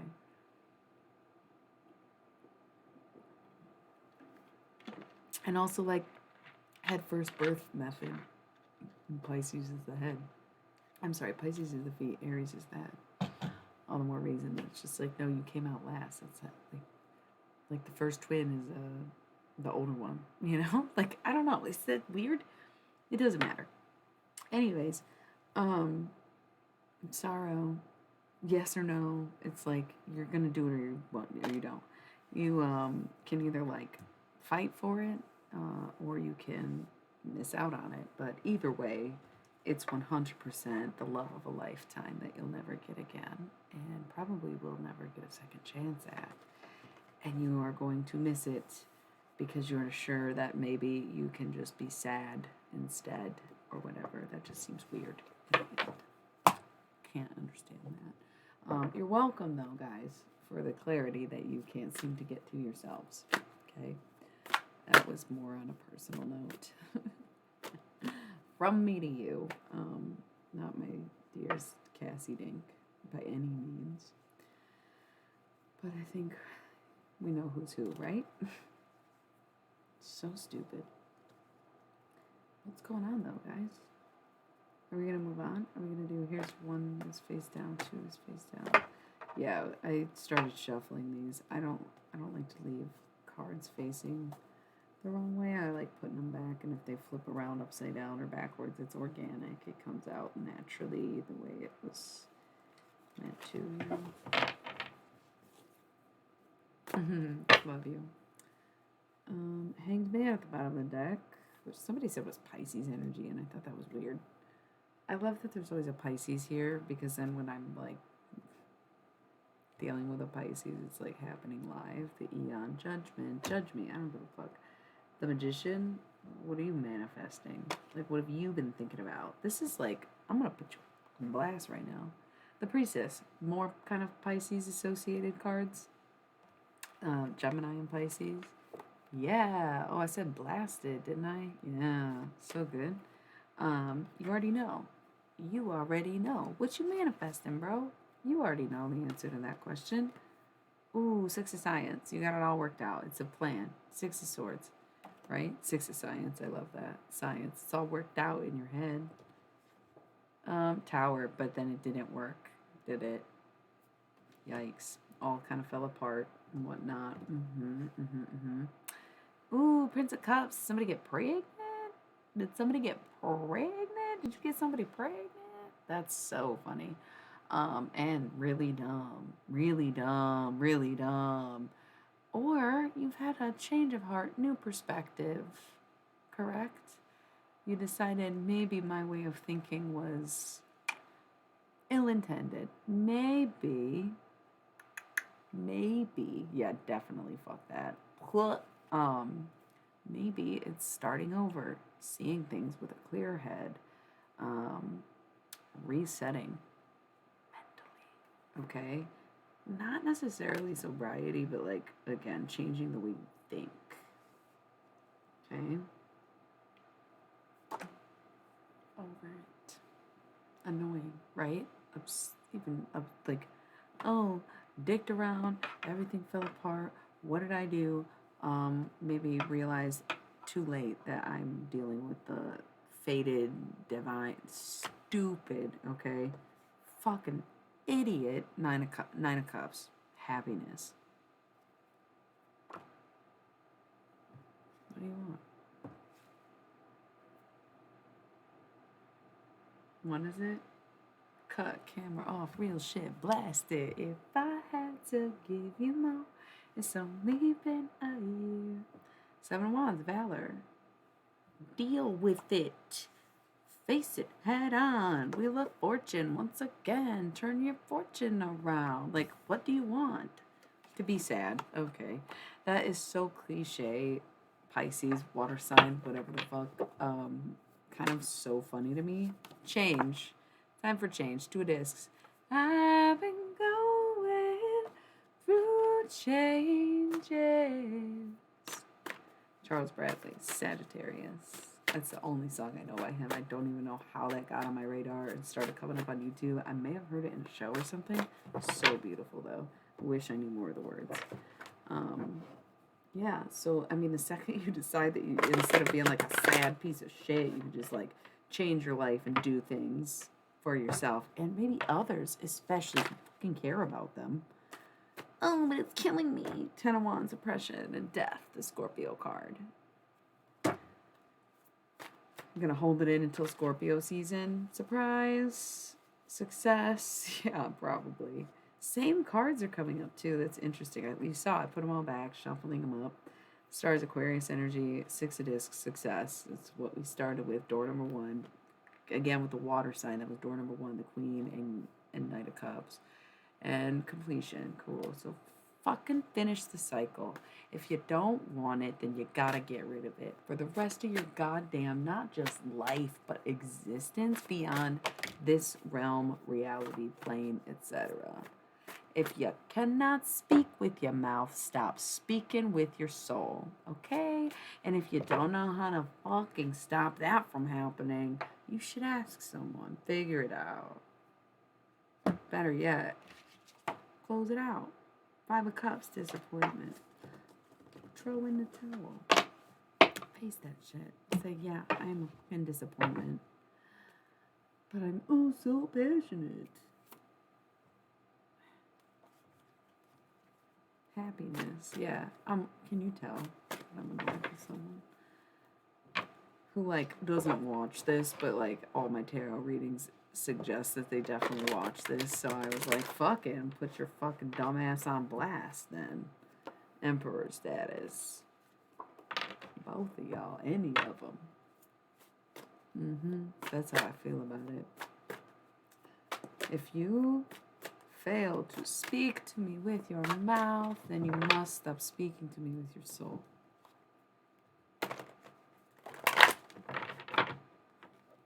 Oh, but I love it. I'm patient. I feel so defeated. I don't know what to do. Everybody's at a stagnant period. Fool. Nobody cares.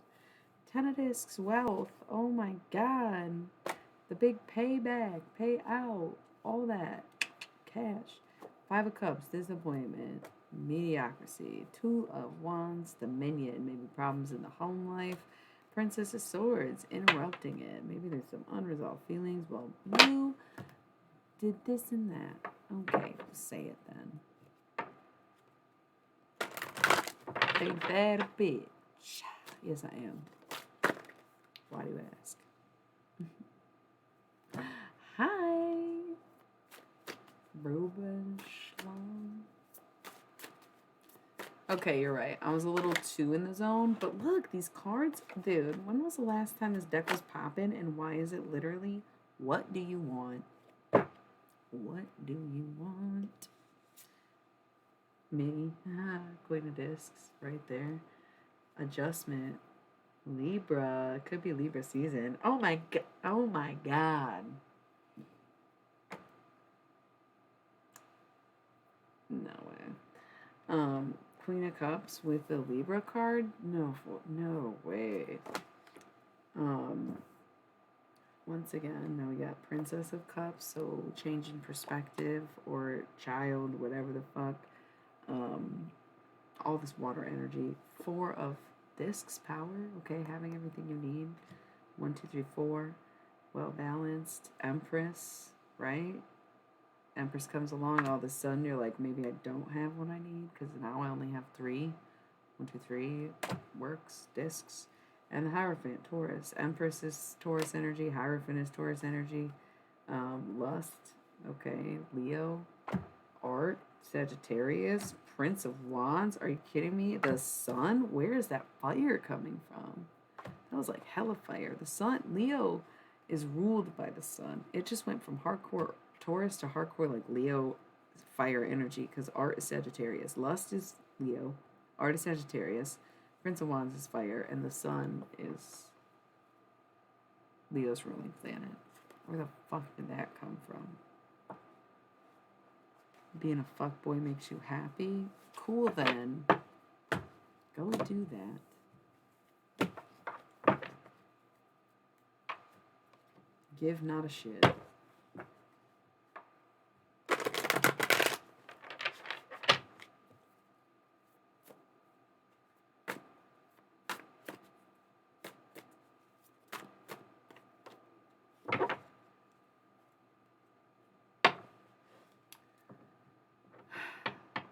Common mistakes to make would be to think that there is no love in games, right? Because here's the thing. On one side, we have the Tower, and on the other side, we have the Two of Cups, and I think that's just overall a very annoying energy, and it needs to stop. You're destroying yourself because of the way that you feel, because you have a hard time saying how you fucking feel. Grow up. Grow up. Yeah. All right, I think the Thoth deck is finally done. I think it also will just keep going because it's like, maybe do you have a humiliation kink? No, I'm kidding. Listen, Dink, this is not about you. So rude to the other Pisces in the chat. Buck up or shut up, right? If you fail to speak to me with your mouth, then stop speaking to me with your soul. Literally. Bro, look at this. Prince of Cups, the Hanged Man, which like literally today's almost like Pisces energy. And then we have the Moon, which is the Pisces card in Tarot. And then the Three of Swords again. And then the Ten of Swords, Ruin. Yeah, choosing to be sad is just going to make your whole life around you fall apart. And then like no matter what you try to manifest, it basically, no matter what this is, it ends in the Tower because you're not doing the right thing right now. Goofy. That's the word. I've been going all week. It's goofy. That's what the word is. You're being fucking goofy. Just act on your feelings. 8 of fucking Wands. Go for it. But yo, Queen of Swords. Oh well, bro, who cares? The Magus, fake magic, okay? Prince of Swords, back to the air energy. 10 of Cups, everything you want. Queen of Cups, how confusing is this? Princess of Swords, back and forth. Dominion. Is this a relationship, a domestication, or an ex? Or does that just mark the fucking spot? Stupid fucking idiot. Right? Wow. Why am I getting so mad on the stream? Probably because I sense things. And I can tell when somebody's watching and they either shouldn't be, or they're irritating, or they were expecting a nice, positive message. Someone needed a reality check. And I think at this point, we all know who it is in our heart of hearts. Be brave, kid. We gotta stop with this deck, or I'm just gonna get more and more mad, and I don't like that look. Like, I don't know where that energy is really coming from. I mean, I do, but it's like weird that I let it kind of consume me in that moment, but also it's like boundaries. Right.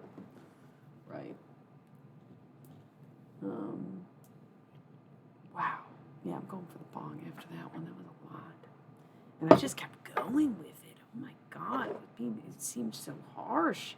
I hate being like that, but it's like, yo, some people really truly respond to that. And I hate that for them and me because I'm the deliverer. You know what I mean? And you know when I truly resonate with something and when it is truly a message, because I'll snap out of it this quickly, where I put the deck away and I was like, wow, that was harsh. You know, where it's like, no, you needed the delivery that way. I had no need to deliver it that way, you know? Even, it's so funny. Like I said, all the readings on my YouTube channel, when I was doing that the past couple of years, the Pisces readings were pretty brutal, like most of the time. And so were the Cap readings. But Pisces would have like, well, Capricorn and Pisces were my two highest viewers. I would do like one of each zodiac each week or month, depending on the time.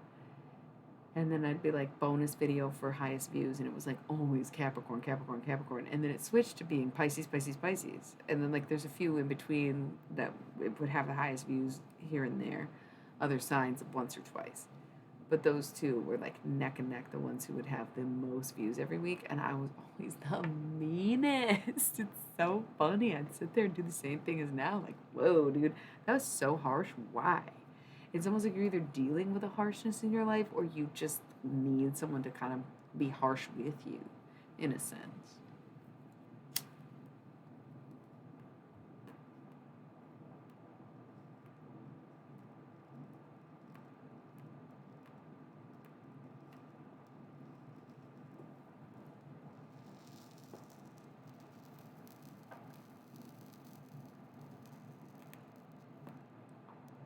ASMR.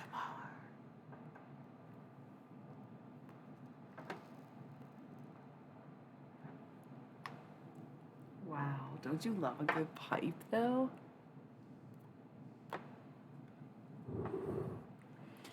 I just wanted that to be emptied. I was like, oh, I'm going for the bong, and then I realized next on the agenda is Ken Kesey. How do y'all feel about that, by the way? I think it'd be really cool. I think he's got some good shit to say. I think I was already kind of like talking to him earlier, and he was like, I'll let you have it if you give me my time later.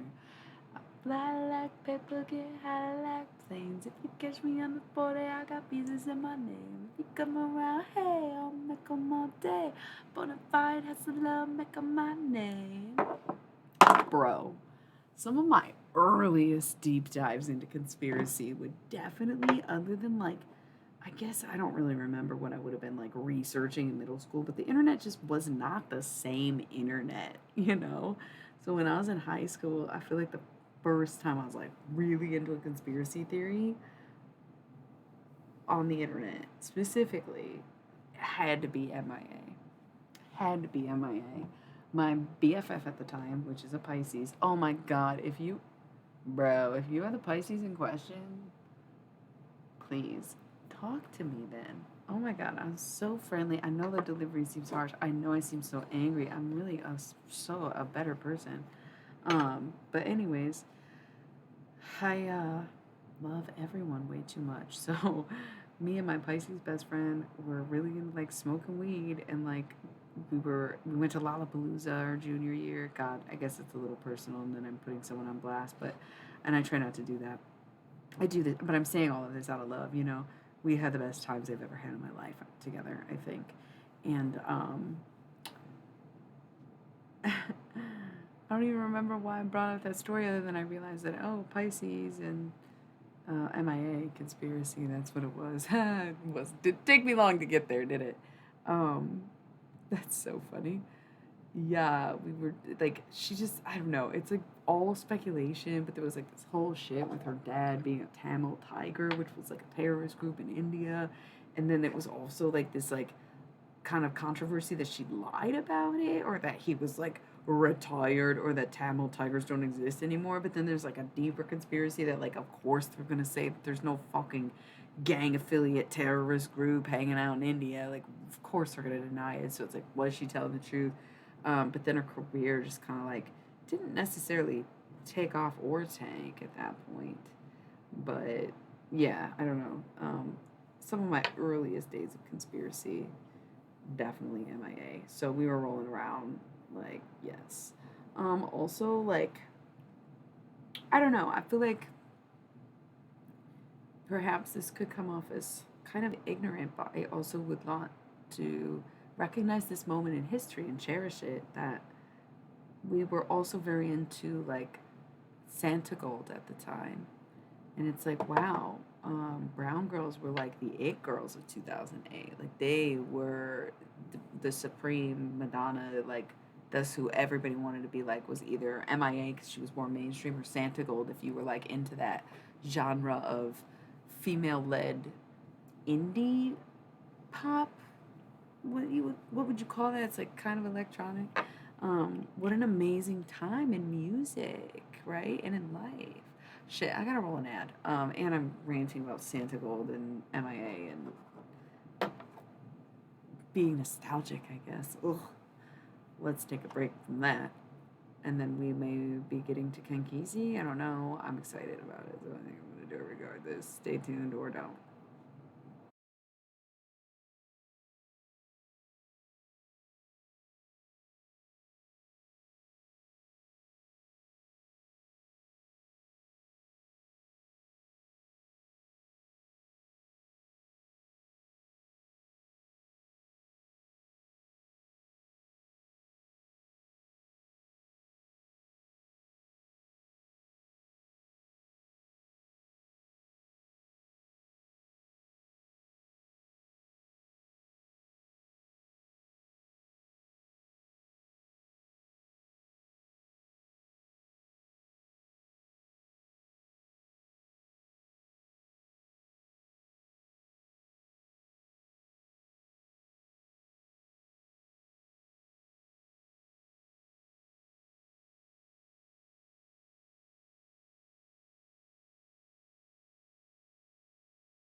Okay, chill. I'm sure it's been read out loud before.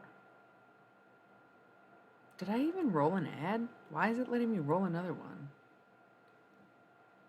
Should I just do it? I'm gonna do it. How long have I been gone? I acquired another ad roll, or did I not roll one? I'm gonna do it. I'm sorry, y'all. 60 more seconds, but you know I'm back at this point. Thank you for the little oh, I guess it has been like 15 minutes. Yeah, we might as well just do one more before we get started. I'm so sorry.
I'm back, baby.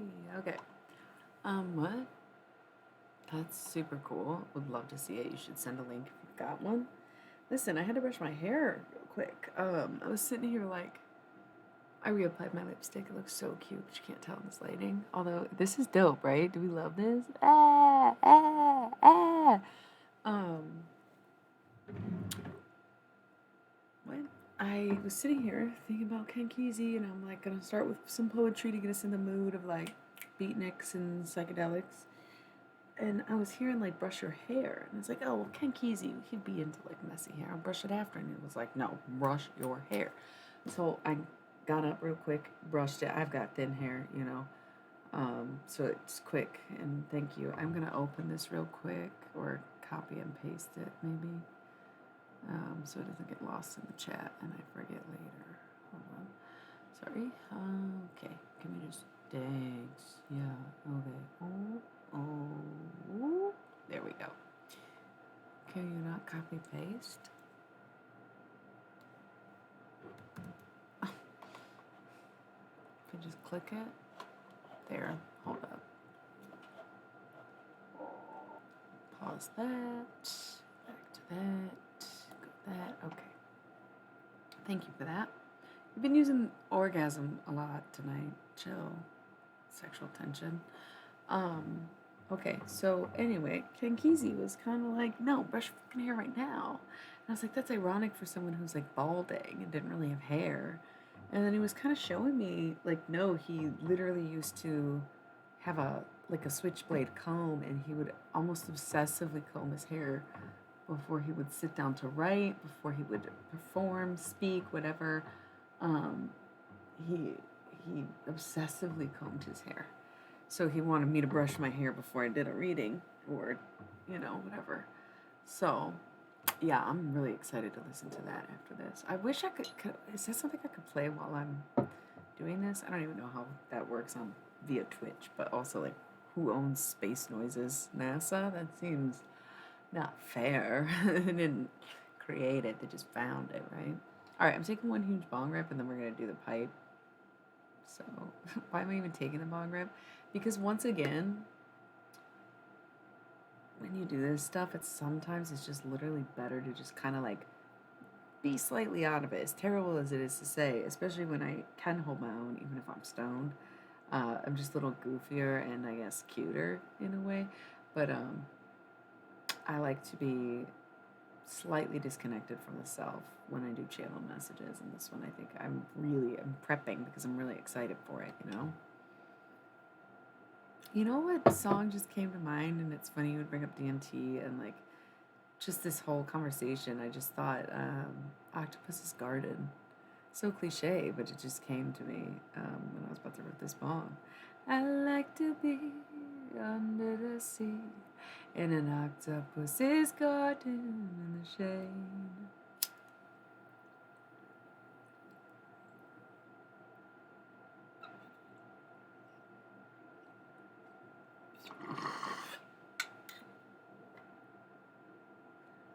Yeah, it tastes so good right now. Kenkizi in the building. I can see him pretty clearly. I'm so excited. Like I said, in a previous reading, I don't really like to call people. I always call back if they leave a voicemail, if I get an inclination, a request, or special occasions like this when it's someone's birthday.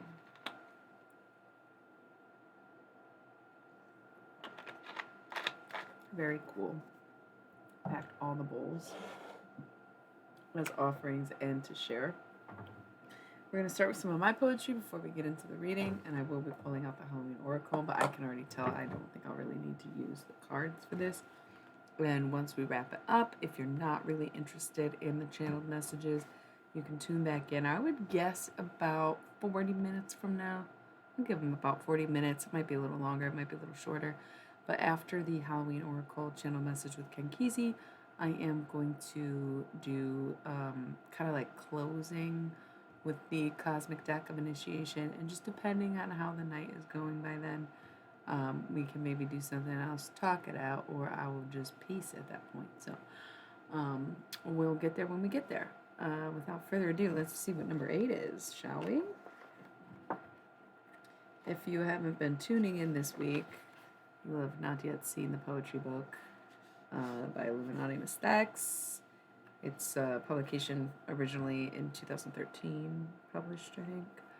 And we've been choosing random numbers 1 through 22. And Pico's usually the one choosing the numbers, which is great because he kind of knows what numbers didn't get chosen yet. And I've just been reading out of this book. So, number 8 is Suck Dry Succubus. That sounds kind of hot, and I think it was supposed to. Okay, yeah. All right, so, okay, I already admitted that a lot of these were not really fiction. This is a fictionalized version of like my post-high school breakup, basically. 2. Ready? And then 2 viewers. Well, okay, 3, which I appreciate, but it was 2. And now 3. So, this was like my first, I want to say, dramatic piece. Like, I was obsessed with my high school boyfriend. I'm a fucking Virgo man. Of course he is. I wish him well, I guess, somewhere ever he is. One of the few exes I did not stay in contact with. So I wrote this as a fictionalized version kind of our breakup because ultimately I just was young and was like, I like going to festivals. I'm pretty curious about drugs. I want to have more sex with more people. Like, I just think I'm not trying to get fucking tied down at 19. The fuck you mean, bro? 18 even. I was like, yeah, no, I don't think that's what I want. And he did. So we broke up. And this was before, I guess this was 2010. So this was like before I started modeling. And before I was even comfortable with the concept truly of sex working, even though like it's kind of, I don't want to get into all that, but it's a fictionalized version of our breakup in a sense, or it was supposed to be like a future thing, in a way to make him feel better, but also because I could feel it was like a mutual pain in a way. I guess I prefaced that because post breakup 18-year-old wrote this, right? Oh, you are so interesting to me. It's not, okay, it sounds fucking weird. And I don't wouldn't want to say this on Twitch to like just anyone, and also read horror stories about this very thing happening. But it's very interesting the stuff you say and then what you say. I don't know. I want to kind of know more almost. I wish you did stream. Have you considered it?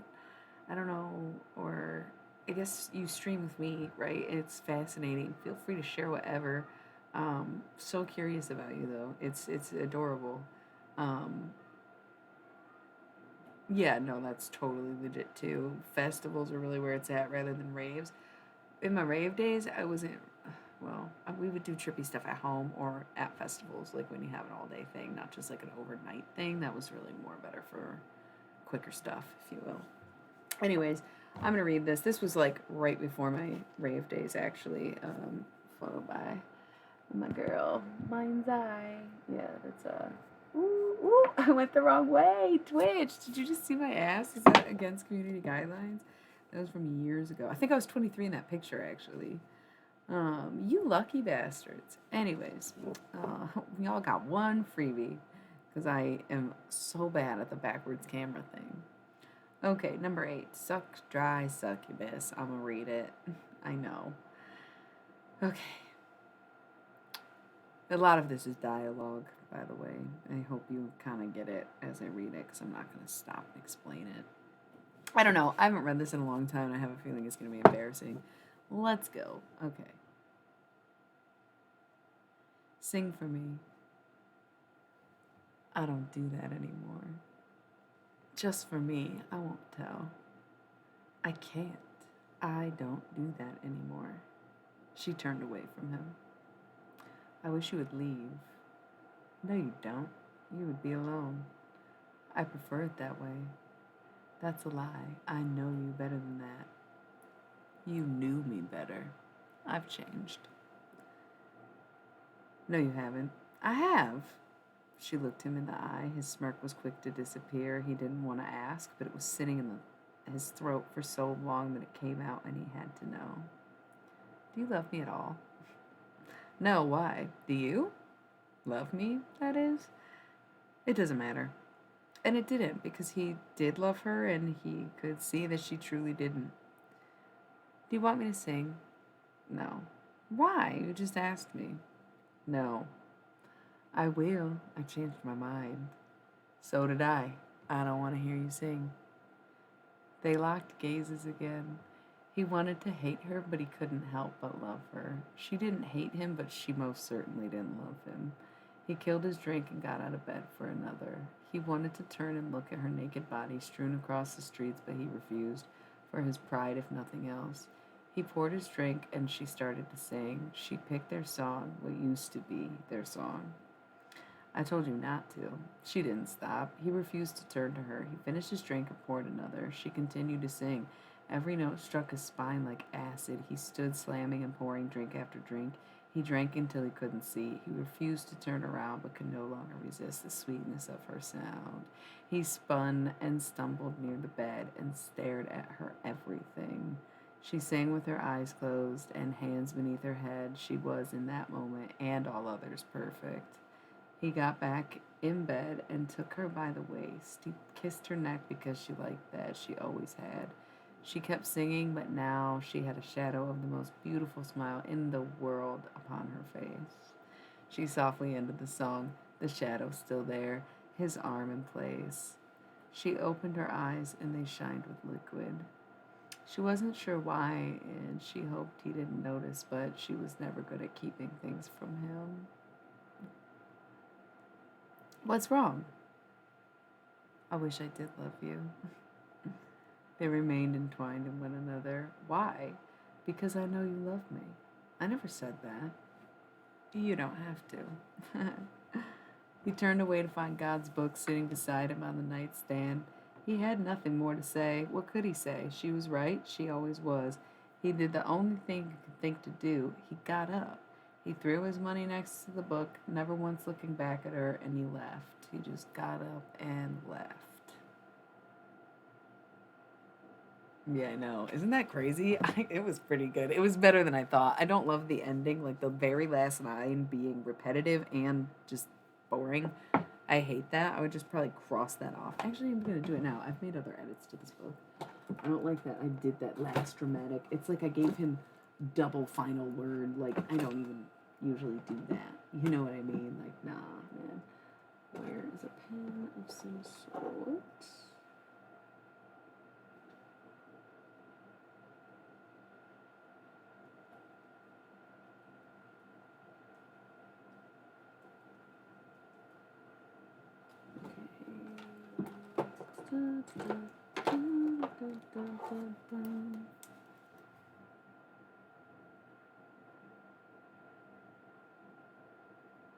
Yeah, we don't need that. Fun. I'm sure there's more edits I could have made except for the two that I can think of. Yeah, I'm flexible in fucking strange ways. I think I look even better these days, but I don't mind, like, you know, I like the size of, like, big women. So, being a big woman, I'm like, yeah, you know? I'm so deranged. I'm like, I'm so hot. I'm so sexy. Look at me. I'm so attractive. And then I'm also like, do women even know I exist? Like, do ladies think that I look good? Because if I were a lady, would I think I look? Wait, I am a lady, and I do think I look good. But do other women? Do the ladies? Let's what? Stupid. Um. Yeah. So we are all instruments of expression here, and I express some gay thoughts sometimes. Anyways, I actually really liked that story. That was pretty good. It was very satisfying, very wholesome. I want to do is get cheesy reading. I'm not gonna lie. When I looked for my pen, I noticed I got a low-key emergency bag. I hate to keep prolonging this. I want to get to Kangizi. I'm feeling it in my head. Like, I'm gonna pull out. We're doing the mandalas after Ken. Kizi is next. Like I said, tune back in like 40 minutes or whatever. But first is the Halloween Oracle. But I got to take a quick break. I gotta reply to an urgent type message. I should have even checked, but something told me if I even had a message that I should check just due to the very hour of it. So I will. BRB. One more time. Kankizi when we come back, ladies and gents. He is ready, hairbrushed, and in action. So just a little 60 seconds.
Okay, so wasn't a very fun text. Just want to take a moment. We're gonna say a prayer for our Leo King, who we are just like praying for at this point. Okay, not going into detail, not elaborating, not talking about you, Pico. No offense, prayers for Pico also, but for our Leo King right now, who is in a struggle of some sort, like we're just sending out a prayer.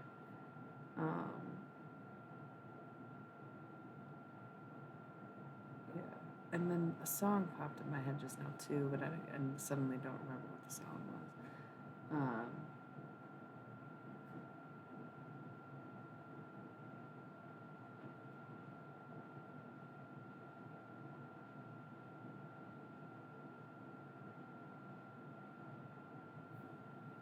One second. I don't want to get into anyone's personal life. Literally, is happening right now, so I just am like, huh, I'm about to do, and I feel like I'm do. So having revelations need another minute. I'm sorry, not even a full minute probably, but just a quick thing.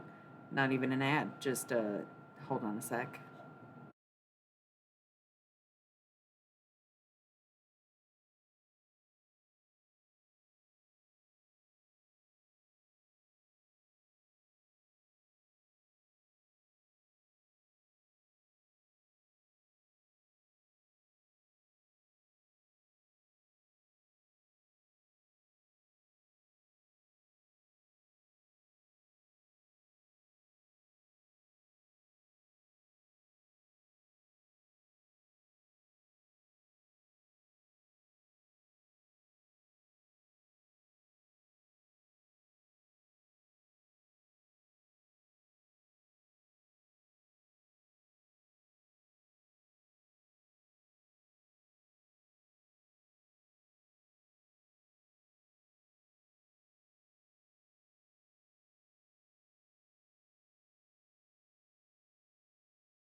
Okay, sorry. People lost interest. I took too long. I'm sorry. There's some shit going on. I was very surprised by it. It's odd hours in the morning. Like it's literally kind of an emergency I can't do anything about because it's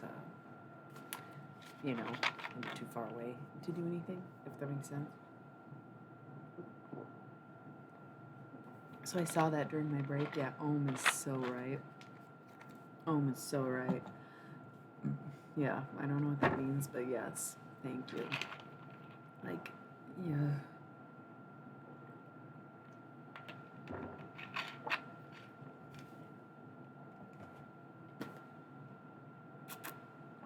I'm gonna light some nut chops. Getting back to Kenkeezy. Thank you. Yeah. Um, that's the thing. I like saw it on the break and then came back and tried to just be like, go say a prayer. And then I was like, wait a second. I feel like I'm getting a specific message about the situation. And I needed to take a second to like truly give a second and respond to a friend going through crisis. Like my family is hurting somewhere. So I apologize for stalling. Like I said, I see that it lost people's interest, but I have little care. There are just more important things in life forever and always. right? Yeah. Well, because you understand and that's why you're here with me, right? This was just such a fun night. You're so sweet. I feel like you just keep me company all night. Sometimes you're more in and out, but tonight it seems like I got your undivided for some reason. You kind of like when there's nobody else talking, do you? Just kidding. Sorry, Leo. You also love a party, but sometimes it's like, you get what you need.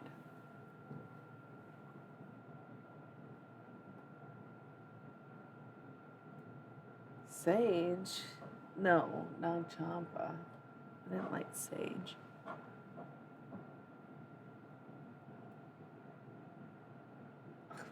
There we go. Trying to find the fucking hole. That's what he said.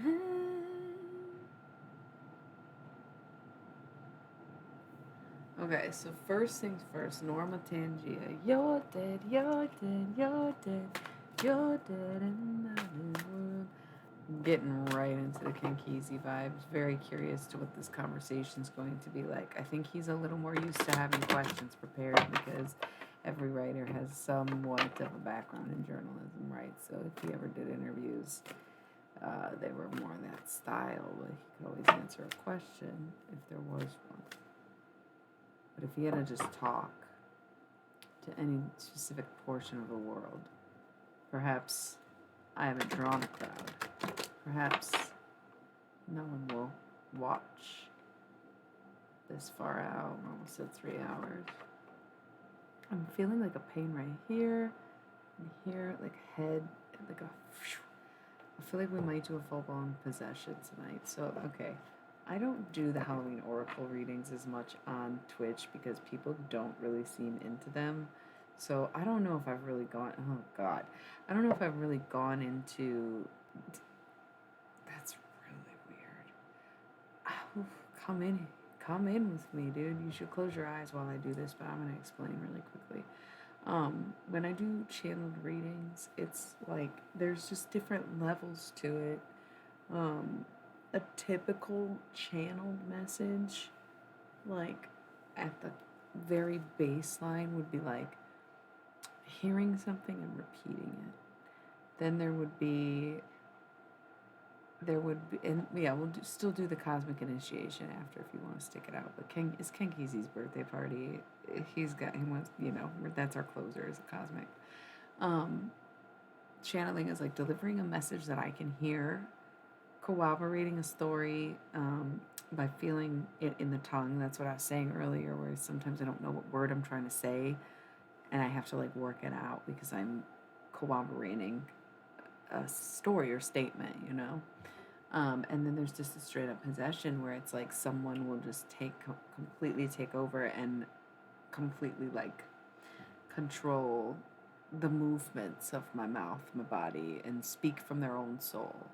So it's like I feel like there are certain people that I am more drawn to or more even excited for. One person that could particular come out, maybe she will come out tonight, that I feel that I've done a full-blown like possession with was Nico, and that was back in, must have been Pisces season, because I did a few in a row and I got exhausted after and was like, I don't know if I should even be talking to dead people anymore. And it was like, you just talk to Nico too much, like you're okay. You gotta just rest and like not do possessions for 4 days straight. Channeled messages can be tiring, but like straight up possession, bro, you literally start to lose your fucking mind. However, this is coming in like it's about to be all Kenkezi, so I'm glad I took like a bit of an extended break and addressed some things before we did this, because we're going in. I think of all things, it would just go right along in way with psychedelic research to be doing anything to deal with the psyche. I understand you feel that way because you are the one saying psychedelia is anything beautiful of the mind, correct? Is he interviewing me? Plot twist? Kenkezi, what do you even know about that? It seems like kids these days don't know anything about that, do they? Focusing back in. No, he kind of did like asking me questions. Hold on a second. You make it hard. Is that Credence or something? It's almost like I kicked him out. We surprised each other. It's almost like a floating sensation, like it's the back of my head. He's trying to not do the possession thing. Didn't realize it was a big deal. It's not though. That's the thing. Sometimes they're more authentic and it's smoother even. Okay. What's the deal? Are we even?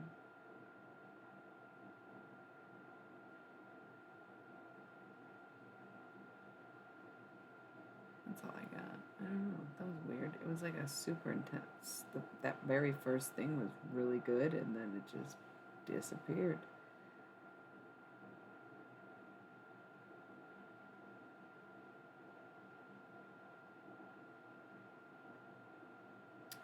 Okay.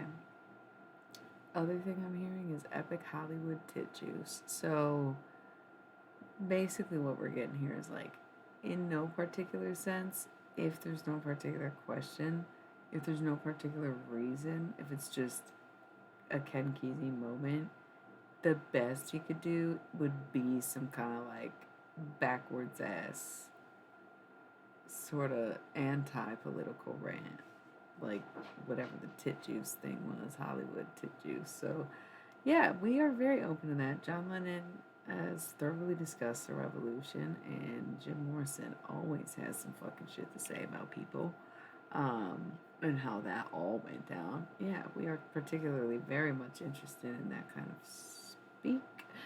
So, gonna try one more time, then maybe we'll get rid of it. I guess I can shuffle the cards just in case we need some encouragement, but Ken Kesey one more time. Let's just see if we got anything else. Think of that Grateful Dead song. I got no time, but I got some time to hear me so. I had that backwards, but. Ooh, he said, where's the pipe?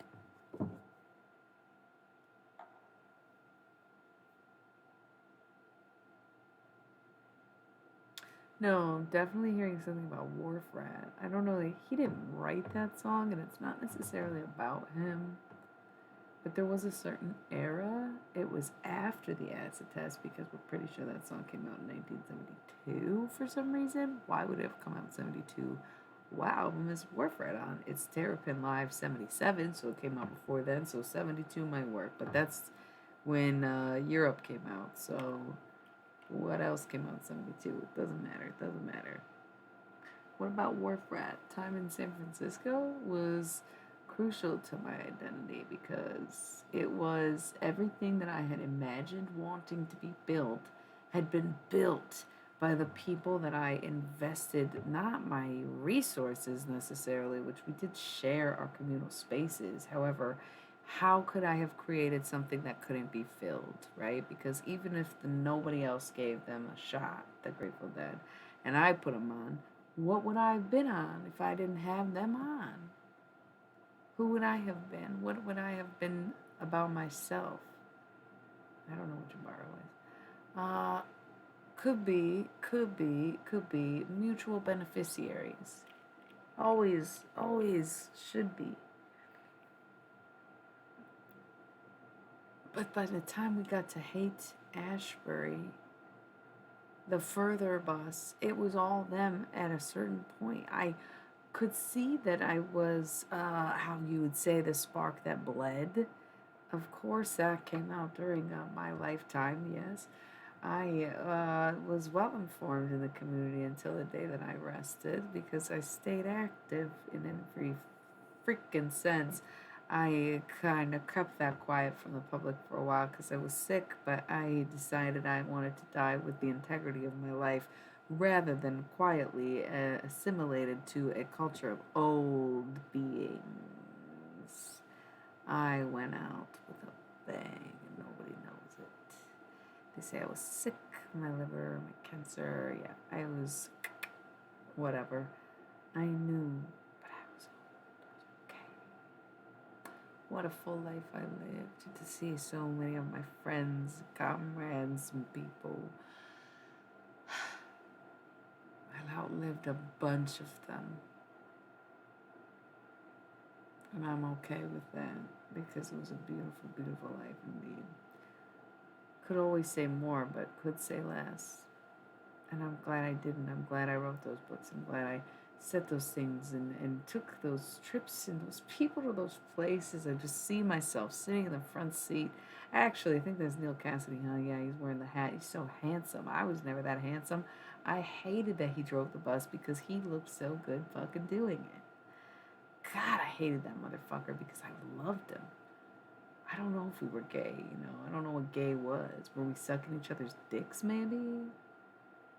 Because sometimes it's just what you did in the moment. Women were not subjected to us 24/7. We realized that very early on. I'm not accusing anybody of anything or stating that there's any facts here. I'm just saying if stuff like that happens, sure, of course, of course. And the labels, it's funny.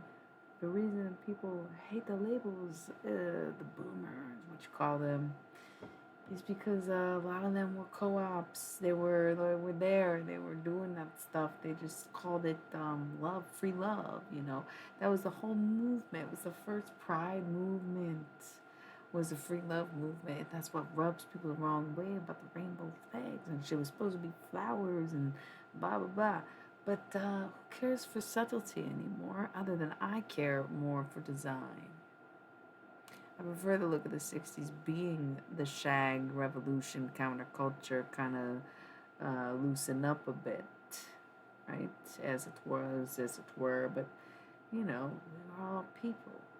I guess we did kind of go along with what our parents had told us in some regard, but we rebelled against what they viewed as the norm, but at the same time upheld basically anything that they wanted, I guess you got more options now. But don't you think the flag's a little tacky? Can we take that down a notch? The stripes makes it feel so patriotic. I wish that you would have all been more creative. We understand the subtlety and the need for normalcy, but also understand and remember that there's something normal about the way people treat you, and therefore you are different. You are weird, unique, fearless freaks. Okay, we love that. Yes, we see it all, baby. We see it all, baby. We know. We know what we say. We know why we say it. Okay? Honey. I love that. Wow.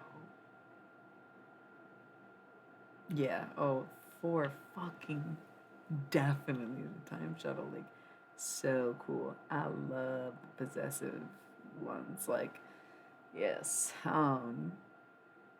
So cool. And like know your history. That's the thing. We explore psychedelics. We want to talk about raves. We want to talk about tripping. And then you don't even know who like Ken Kesey is. It was beautiful. It's all him. That was completely channeled, like 100% him. I love that I have this gift. I love that I've opened this door in my reality.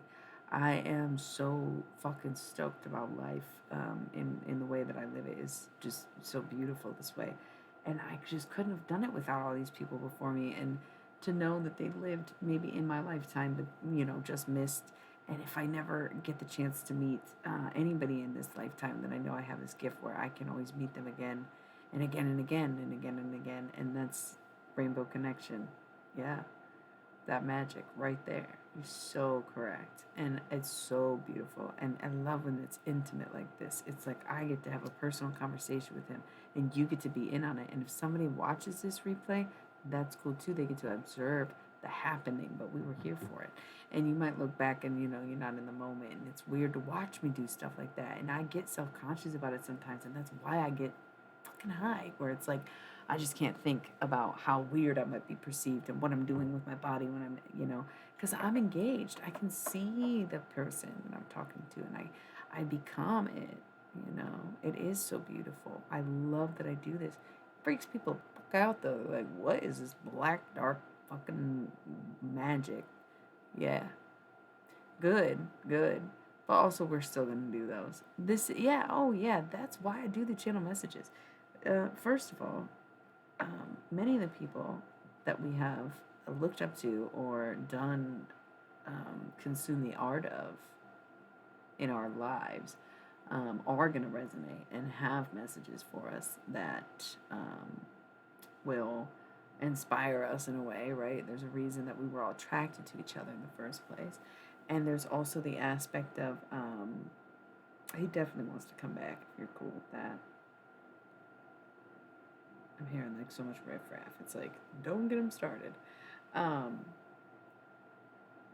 there was 2 points I was making. I don't even remember. I think I might cut to commercial now so they don't start asking me to do it. It's been like 30 minutes, right? And then I'm gonna go back in, and we'll still do cosmic initiation. And I'm gonna just sit with Ken Kesey for 60 seconds, and we come back on. We'll just keep that going. Yeah, because he wants to. Okay.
Okay, so I sat for 60 seconds and I feel like I lost Ken, but of course it is his birthday at the end of the day, and so sometimes, like Lou Reed's birthday, Nico came up. It wasn't the first time I had talked to Nico, but why wouldn't it? And Janice's birthday, Jim and Jimmy showed up, so sometimes you get a lineup of people. That's the whole thing. It's a set list. We might come back to Ken.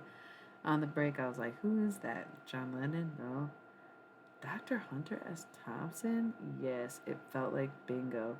Which is odd because I'm not really sure as a person what they have to do with one another other than being the writers of the revolution. And maybe this is a call for writing, especially because it's been central to my work lately, or we've been concentrated on my writing. And so it is a line of revolutionary kind of writers, but also forefronting psychedelia, right? So we got Hunter S. Thompson now. And that's the thing. I fucking look just right. He was the one with the pipe. Kesey. He had a fucking comb, dude. He was trying not to do drugs. He's a Virgo man. Don't stop here. This is fucking backcountry. Holy shit, girl. You are hot as hell.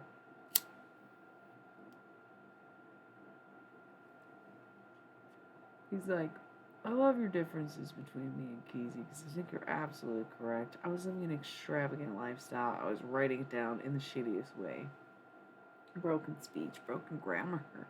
I wanted to explore the depths of breaking the rules in writing, but I wasn't very good at breaking the rules because I was a straight laced, militant kid at the end of the day who just wanted to explore and have a different life and blah, you know.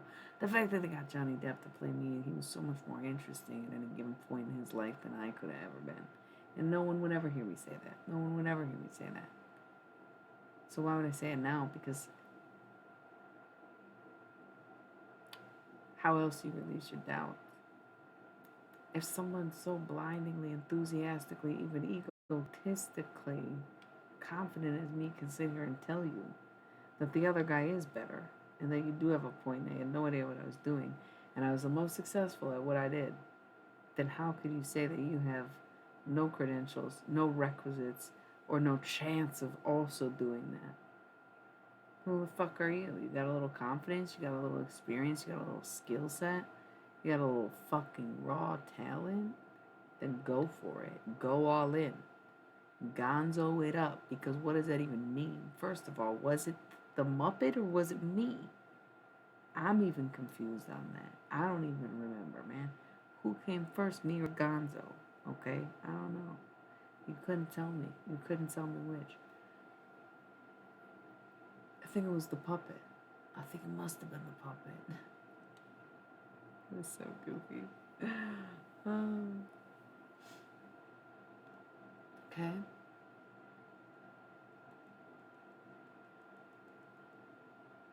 Listening in the silence is the most important part of writing. Because when there's so much noise, it's good for doing things, for cleaning, or for organizing, or for a lot of people who work in data and numbers. But when you're a writer, you can't listen to anybody, even music. You can't even listen to music. That's why writers' retreats, they're silent. They're quiet. Because you hear the lines among the trees. You hear the birds whistling. You hear everything. And in that nothing, the no languaging, no speaking, you hear the lines of the things you're writing. Stranger than fiction is that there's a beautiful reality we already live in. How come? What's stopping you from doing it?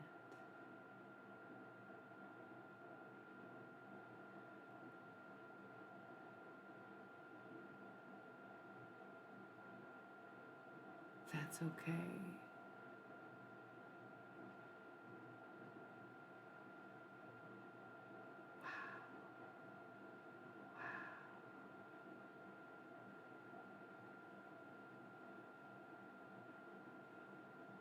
Okay, I'm hearing a song I don't know.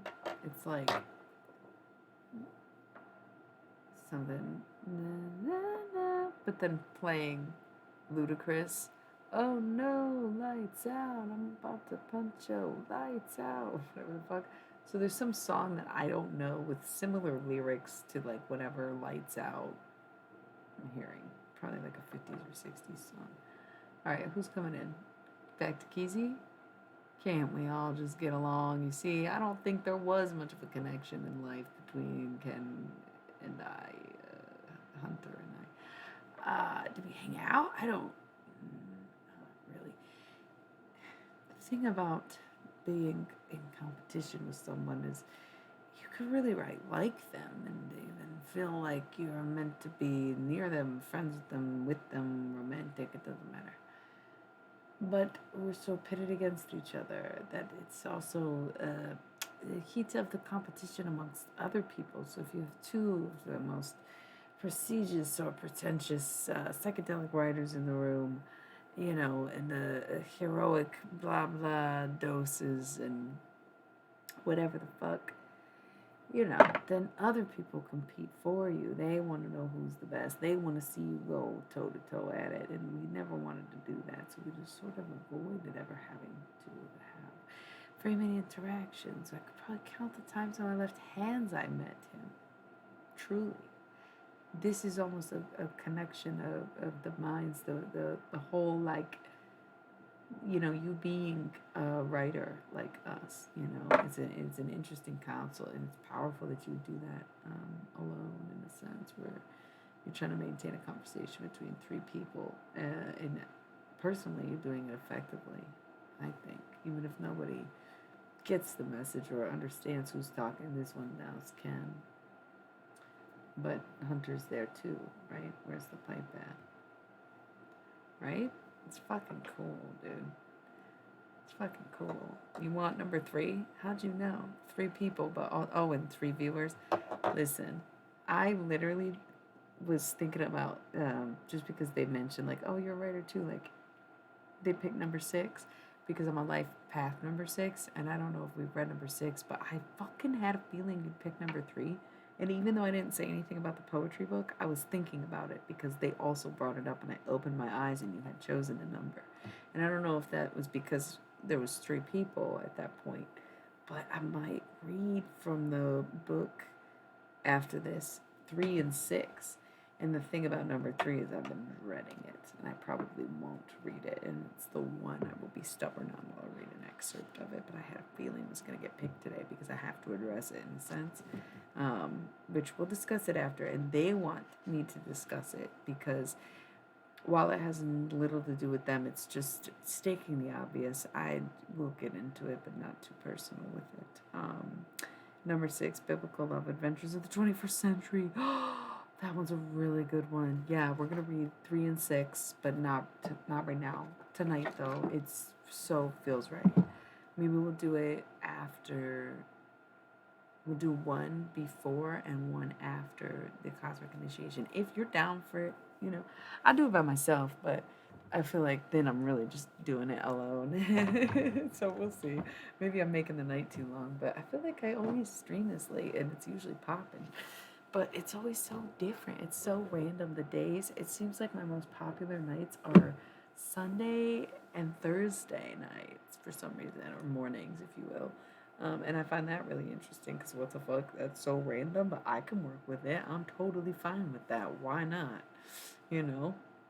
Um, y'all like Thursdays and Sundays? Me too. Congrats. Okay. Yeah. A meeting of the minds in a mind. And that's the thing, it is like time travel. And that's why it's like who needed to build a machine anyways. And anybody's trying to sell you on the pipe dream that you can physically bring your body anywhere in space. It's just fucking ridiculous. Put a suit on it, you still wouldn't last for 10 seconds if anything went wrong. So what's the point? Leave the body behind, Hunter says. He's like, if I could have lived less time on Earth, maybe I would have. Or I could have lived different and just enjoyed it more, even though, of course, it looks like I lived my life to the fullest.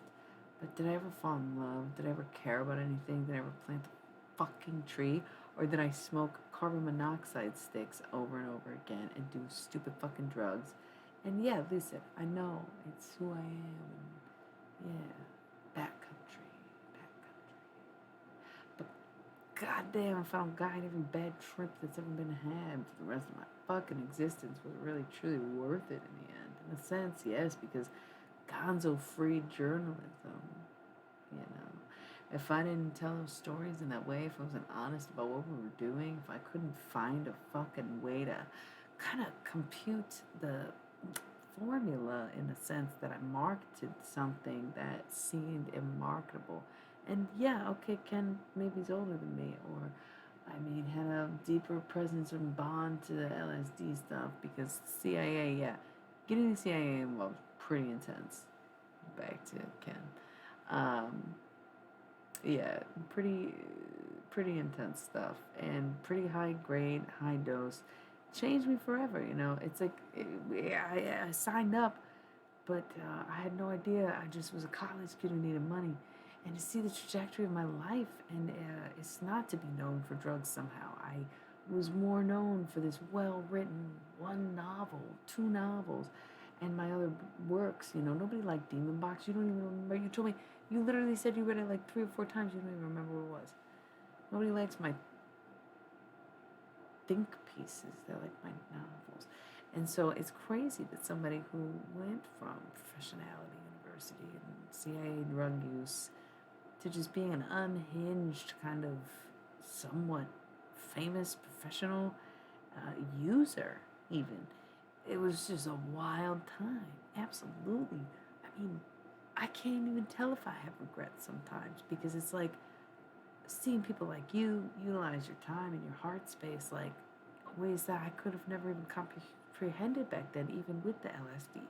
I almost feel like I missed the human aspect of the emotions that are so exaggerated on such a grand scale with something like lysergic. I agree. They both agree with that sentiment. Wow. That's so beautiful. They could talk for days. Any of them could. It's like, of course, because you really do learn so much once you go and you have such a different perspective because the things that you miss are like your favorite beverages and those usually don't taste like fucking shitty alcohol. We can fucking drink shitty alcohol here. You know what I mean? It's not about that. It's about the flavor of carbonated bubbles somewhere on an ocean island. How often did I do that? Maybe once in my life.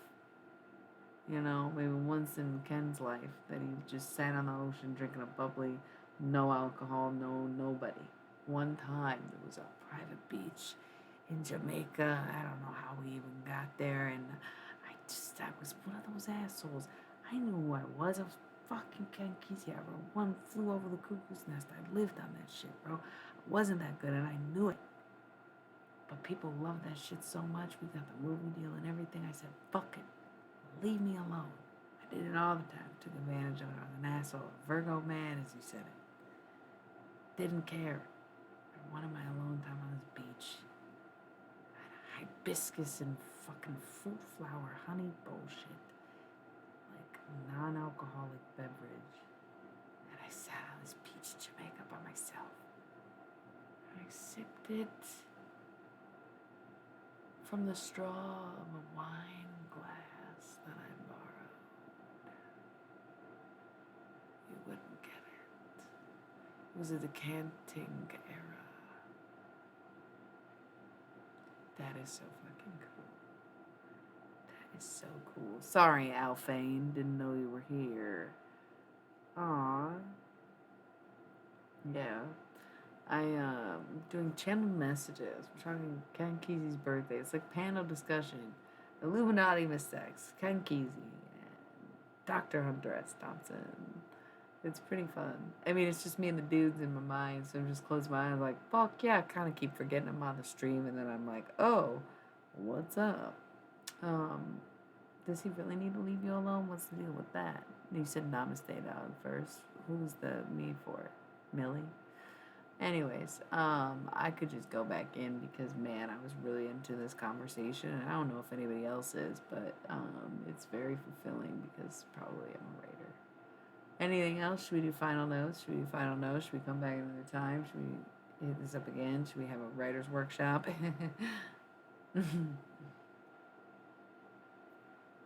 Daring to be different. This is like a unanimous message. Daring to be different. No, Hunter. Daring to be different.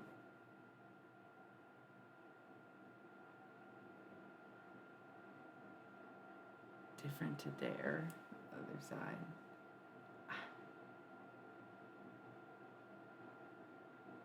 I can see that. Dude, something's making me want to keep my eyes closed, so I feel like there's still more messages. We might stay in this a little bit longer.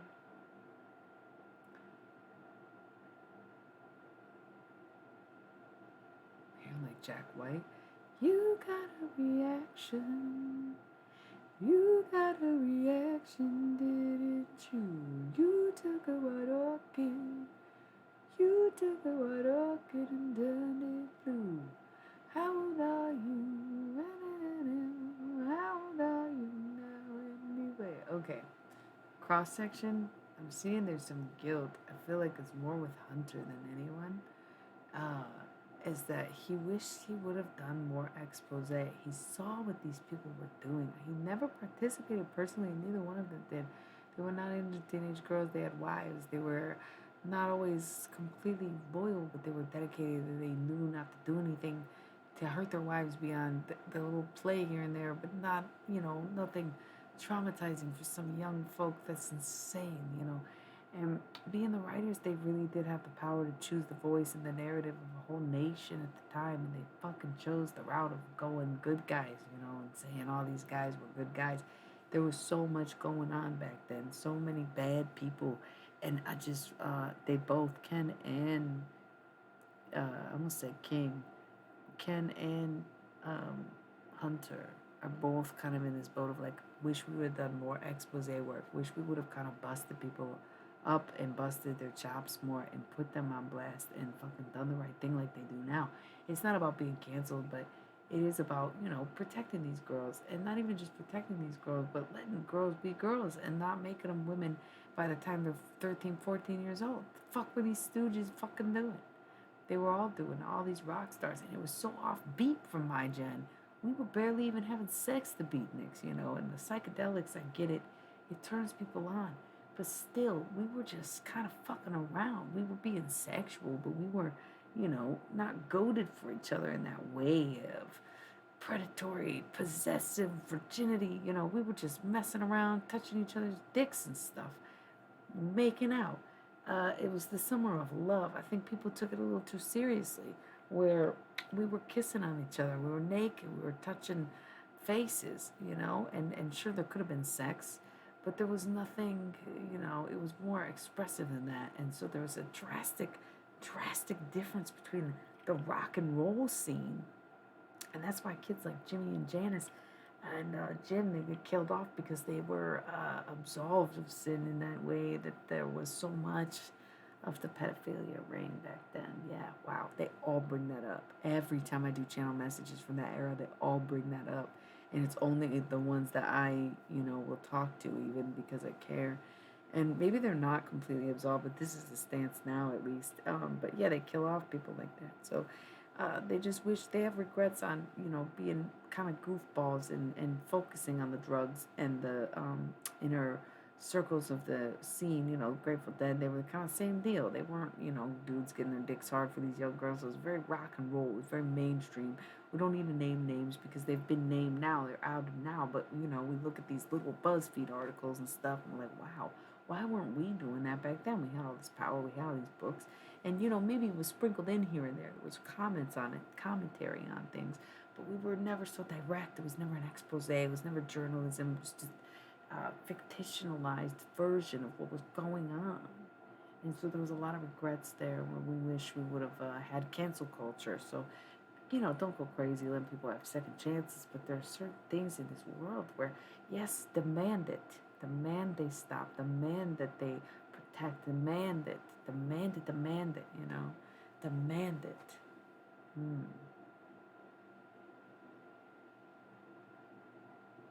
Oh, I do this all the time. Like I said, it doesn't seem like people on Twitch are as into the channel readings, but this is like, I do this for personal readings. I do this for my YouTube channel, did a ton of them. Instagram lives, I did a ton of them. This one is particularly intense. The thing is, when I open my eyes, I'm like still tired, but when I go back in, I'm still very present. And I think if I don't cut myself off, I might get a little bit too drained. But I find this conversation to be super fucking interesting right now. But, you know, I had no established boundary with. I usually like to have sort of a clarifier where I'll make a personal connection for someone so that you can kind of verify my connection to the realm, because it is hard to say. Like, I'm putting words in dead people's mouths, but most of the time you can tell it definitely sounds like something they would have said or maybe did say in some point. So I believe in my gift, just because it's been shown to me and people have given me the accuracy rating where I do believe in it. And so getting to sit here and have counsel with my idols about writing and stuff, you know, as much as I love Twitch and I want it to work out for me, these moments, you know, are what I do this for, is to be able to do these things. I think, okay, so you sent the link for the black hole, and then I think I missed, thought I paused it, but I think I just, I forgot to click. There was a third link, or that was the third link, right? This is the moon. This is the one I missed. Okay, I'm obviously not going to watch any of this right now. Ooh, for the last time. Wow, okay. It's October 10th, though. For you, I know. But for me?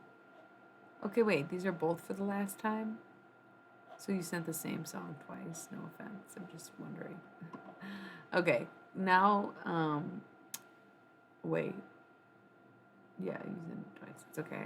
Caught up. I have my Black Hole soundtrack and this song, or whatever it is. I'll listen to them later, obviously. I think we might be done because it was going to drain me too much. Yeah, okay. That makes sense because I think you sent it twice.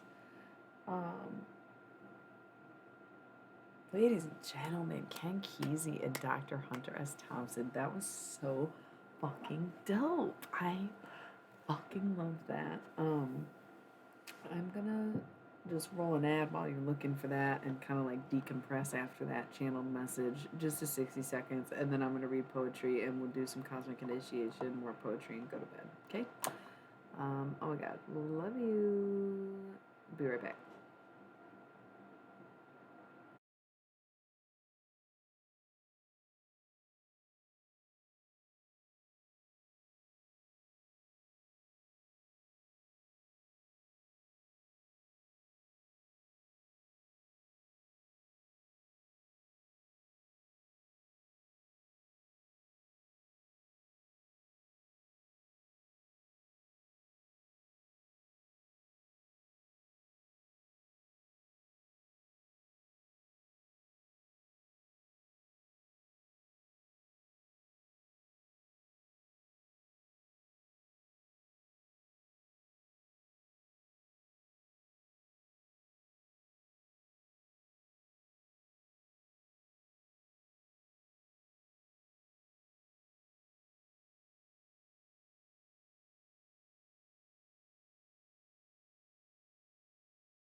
Okay, that was a little longer than 60 seconds, but I had to catch up. You know, I mentioned earlier we said a little prayer for our dude.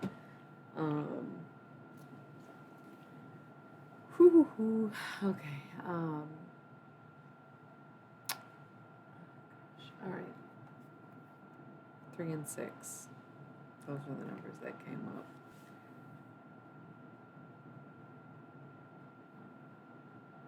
She wish. You know what came to mind? When you call someone, I mean, they might answer. I tell people all the time they can pick any figure, like commonly accessible person, if they want to.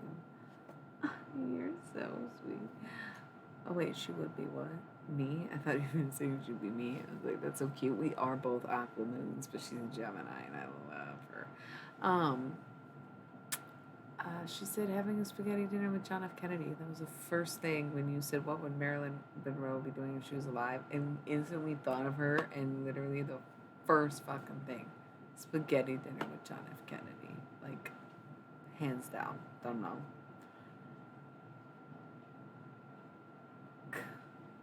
that's literally how it goes for all of them.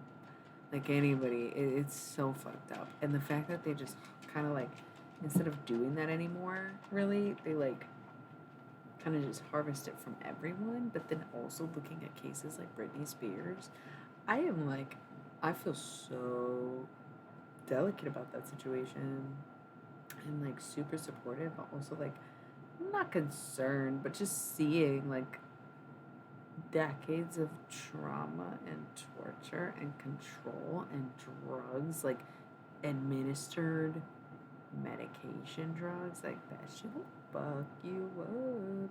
And so, a lot of times with PTSD, you revert back to the time you were traumatized. Like, it's just crazy to see it unfold. Like, it's wild what's going on in her life. And I want to protect her, like, at all costs and let her be a free person and let her have the chance to, like, come off those drugs, like psych drugs, and get used to having her freedom and, like, gaining her social media back. I was watching the fucking music video. Was it Toxic or Oops, I Did It Again, I think? No. Yeah, Oops, I Did It Again. And she's got Suna and it's all. And she's so mother effing competent, bro. You're not gonna sit here and tell me the same woman, like, you did not do this damage. Like, not that there's anything wrong with her or that she's damaged, and that's where it's like so murky, where it's so sensitive. Where like, yeah, they definitely just took her soul too. We like see that living example. She's also an Aquaman, but a Sagittarius. Um, and Kate Bush is an Aquaman too. But like very altruistic and interesting and like make for good entertainers or front and center, but ultimately prefer to be alone in a sense. It's funny. It's very Aquaman. I should have realized this. It's 4:20 somewhere. What do we do? Bomb rip? Yeah, fuck it. We're in the zone with the channel messages, so we're just gonna stay up there for the angels, bro.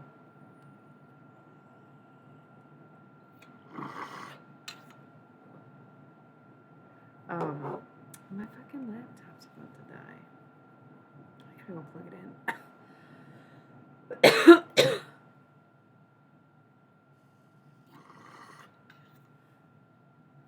Don't start with that. We're gonna talk about my experience with a bunch of stuff from November. I don't know how I'm gonna start. I don't know what the delivery method's gonna be yet, but like it's gonna happen. Getting approached to my 3 year and that kind of stuff, like definitely relatable energy. I'll be right back. I can't even play an ad. It's been too soon. I just have to plug my laptop in, so I will be right back.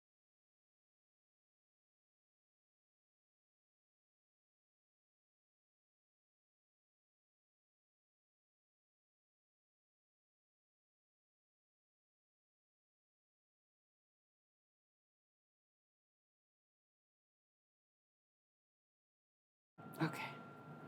I'm getting a little like not antsy in my chair, but maybe a little antsy in my chair. I feel like I kind of want to like, my setup is sort of perfect, but it's a little cluttered with how much stuff I have, but the desk is like being utilized. Kind of want to rearrange soon somehow. Not sure. I never really did anything about this. Looks fucking. Ugh. I know. Oh, I think I got cold. I think that's why I got antsy. I'm actually just really chilly. Okay, so I'm gonna read some poetry and then we're gonna read some angel cards. Did I put the Halloween Oracle away? That was fun. I loved that. Thank you both, Ken Kesey, happy birthday, and Hunter S. Thompson for making an appearance. That was dope as fuck. I love doing Halloween Oracle readings. I love doing channel messages. I love talking to dead people. I don't give a fuck how that sounds. I think that I have proven myself enough times to have that credibility. Like I said, if Pico, listen,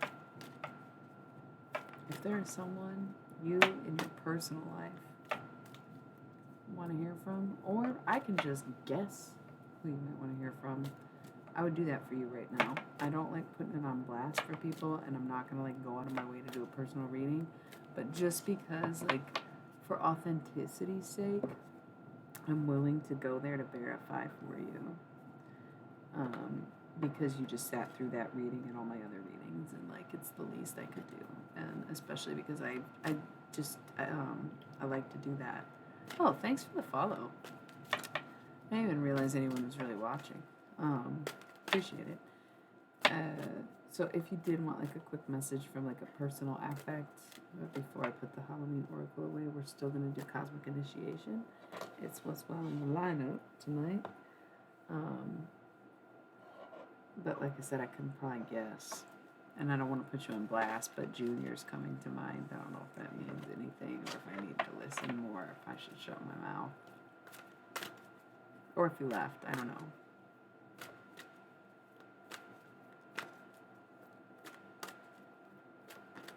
Dude, REM again. The Sidewinder sleeps tonight. Call me, shall wake up. I cannot keep standing up. Call me, shall wake up.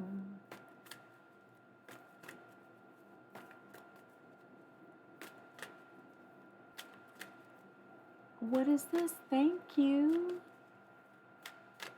Golly.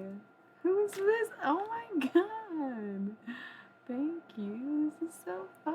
So cute. Cool. Raven North was dope as fuck too. Canadian dude. Like, maybe I'm not supposed to do that on Twitch, but I feel like if it was in the chat, it's okay, right? Thank you. This new person just like gifting subs. Like, thanks.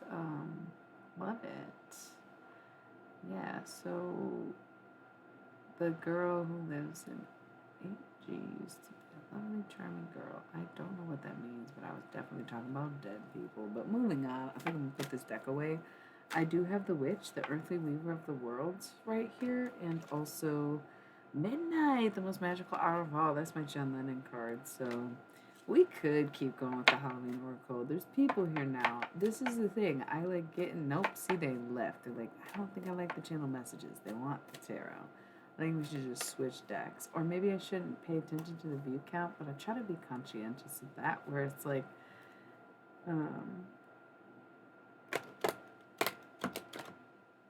What are you talking about? That does not even sound like the same person. Thank you. Appreciate that. Also, yeah, the lag can be so crazy. I feel like, I'm sorry. I can be impatient with the fact that we are on a delay sometimes. I apologize for that. Pico, this does not even sound like you right now. What are you talking about? I was saying if there's anyone that you wanted to hear from on the other side, like deceased people, who are you bitching about? You've never said anything about any girl being a monster, and I am confused right now. And should we just put the Halloween Oracle away because we are getting a little feisty? Should we pull out the angels? Should we do our mandalas? Are we ready to clear our chakras? I was just saying I could establish sort of like personal balance by getting a solid message from the other side that is in connection with someone I don't know or connect with via personality, fame, idolization, etc., and someone that you know personally to verify my abilities with the Halloween Oracle. But we could also just move on and do the angel cards. I don't typically do personal readings either, so it's very like slim times that I offer this. And if Pico is not taking it up, you just gifted a sub, and my sinister one, if you're interested in that too. It's like a quick little thing, and can be super personal. Not everybody likes having that on blast. Skull of Light, Illumination, and Zombie Control. Yeah, so otherwise, I think I'm going to put the Halloween Oracle away. I did a very long channel message with Ken Kesey and Dr. Hunter S. Thompson. One of the coolest things that probably ever happened in my life. You could have never told me I'd be there someday. 33333. Like, this is my teen self would be so stoked. This shit is so cool. I only wish I would have started it sooner, right? On delay. That's Animal Collective on delay.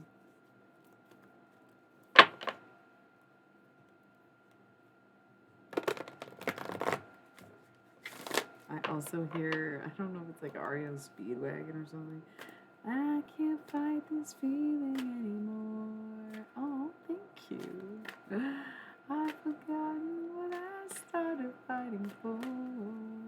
You know, whatever that is.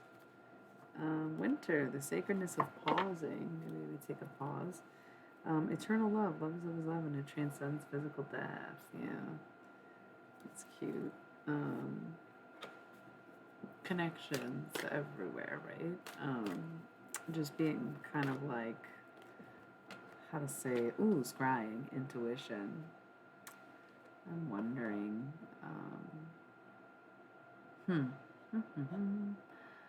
Connections, right?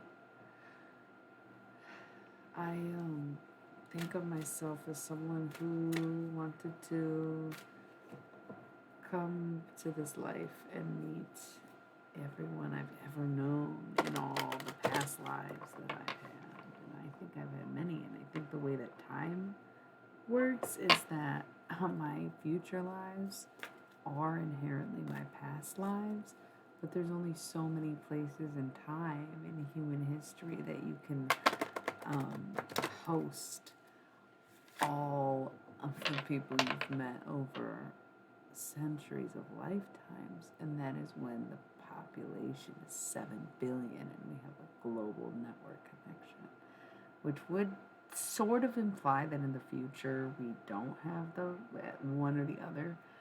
But if the population went down, would it really matter? People die. Who cares if we reproduce slower? Like, clearly that was a little problematic. But also, once again, people like me wanted to meet everyone one time in the same life just to see what would happen. Terrible decision for the most part, because it's very hard to make decisions when you have everyone you've ever loved here or ever known even. Crazy, right? But it's a very beautiful time. It's a very beautiful time. Okay, I mean, yeah. And if I only could make a deal with God, and I'd get him to swap our places, be running up that road, be running up that hill, be running up that view. The way I just sang that was like super weird and not. I usually try to go high if I'm singing Kate Bush. Obviously, never thought to go low, but also I try to stay kind of like quiet, and it's easier to sing quieter when I'm singing low. But I would never cover that song. I would definitely cover Under the Ivy though. And then I'm like, fuck, music is so fun and cool. I'm getting my voice back, y'all. I was singing today. And actually, last night, the love of my life was like, I think you have a beautiful voice. And I was like, wow. Golly. Okay. Thanks. Eternal love. Love is love is love, and it transcends physical death. The reason that sometimes we have a hard time letting go of people in life and love and death and whatever it is, however the connection sees fit, is because it's like a lifetime of love, and we're not really sure if this is the last time we're going to see someone in this life or death or whatever. Ancestors. Whoa, yeah. This is definitely some past life stuff. I don't know if you're dealing with someone, or even it could be friends, it can be family. That's the thing. Like, gosh, there's some stuff that I don't really want to get into publicly because I'm still going through it privately, and eventually I'll talk about it. Just like my accident happened 3 years ago, and I have never really spoken on it fully publicly, other than bits and pieces, tips and hints here and there. And I'm preparing myself to do that without preparing anything come November, right? Because it was kind of a big deal, and it was kind of a weird thing where, like, from a spiritual perspective, I would want to share it with y'all and see what you think, especially because of the conversations we've had leading up to it, because I went full immersed into this business despite the fact that I've been reading since 2012, right? And talking to the dead since I met Jesus, okay, when I was a child. But ancestors and eternal love is right here. So ancestors, love and legacy of our DNA, and eternal love. Love is love is love, and it transcends physical death. Like, right here. This is some past life stuff. And I think, like, we really underestimate what that entails for us sometimes, because it is every connection. That's, like I said, we came here at a time when the population was this high because we are paying off karmic debts, basically. It's like you could go to hell or you can do this. And a lot of people are like, I'm opting out for hell, bro. What the fuck is this shit? You know, that's how I feel sometimes. I've seen hell. It's a Garden with John Lennon. Let's go. Like, kill me now. Just kidding. Okay, is that a threat? I don't know how it works on Twitch. I gotta watch my mouth. We understand that. I am so sorry. I can be very hazardous at times, but we're responsible and emotionally mature and checking ourselves and our poor choices in language because that shit's fucked up to say. However, I have PMDD, so you'll get used to it in the same sense. Um, but this sort of like human ring, like round one fight, and it's like now round 2022 fight. But sometimes it's hard to like let go of connections because they're so tied into everything you have ever known in your genetic coding, in your human consciousness that is a part of the collective, your divinity with God, if so be it, is all central to these connections and love that wake you up and remind you what you came for, in a sense. Like why you're here or what you decided to do this lifetime is usually based upon other people. And it can be very hard when you recognize that, especially if you deal with someone who does not recognize that. I would say I'm a good example of someone who does, and I often deal with people who don't.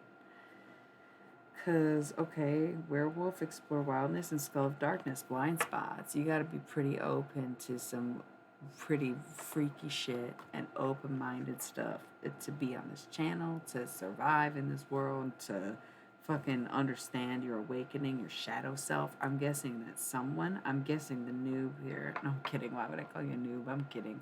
No, but the one who just showed up, I feel you might have a tie to something.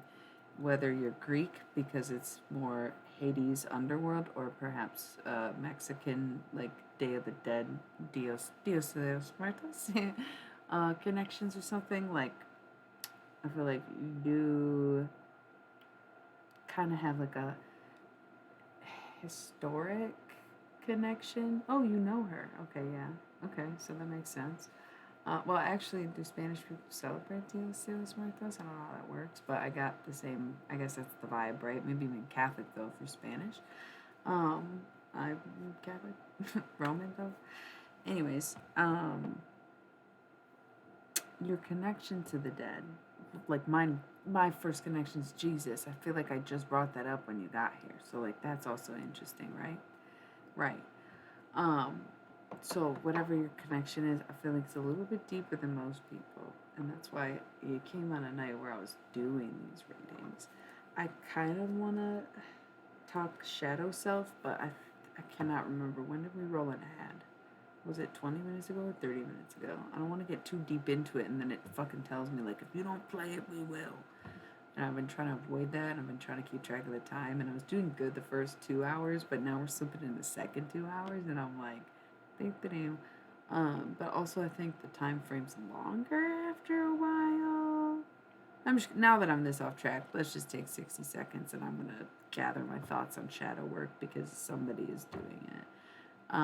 Pico, you and I are probably still dealing with the residual effects of having been doing our shadow work the past 3 years, and we're guiding people through their shadow work even though we're not finished yet. But our new gal, he said she, so I'm using gal. Sorry, woman. I don't know you. Sinister, is that what that is, by the way? Probably going through some Dark Night of the Soul stuff, and ready to do some shadow work. So this was an interesting night for you to show up because the Halloween oracle's out, but that is so divine to me. So let's just take 30, 60 seconds, and I'll BRB.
Alright, so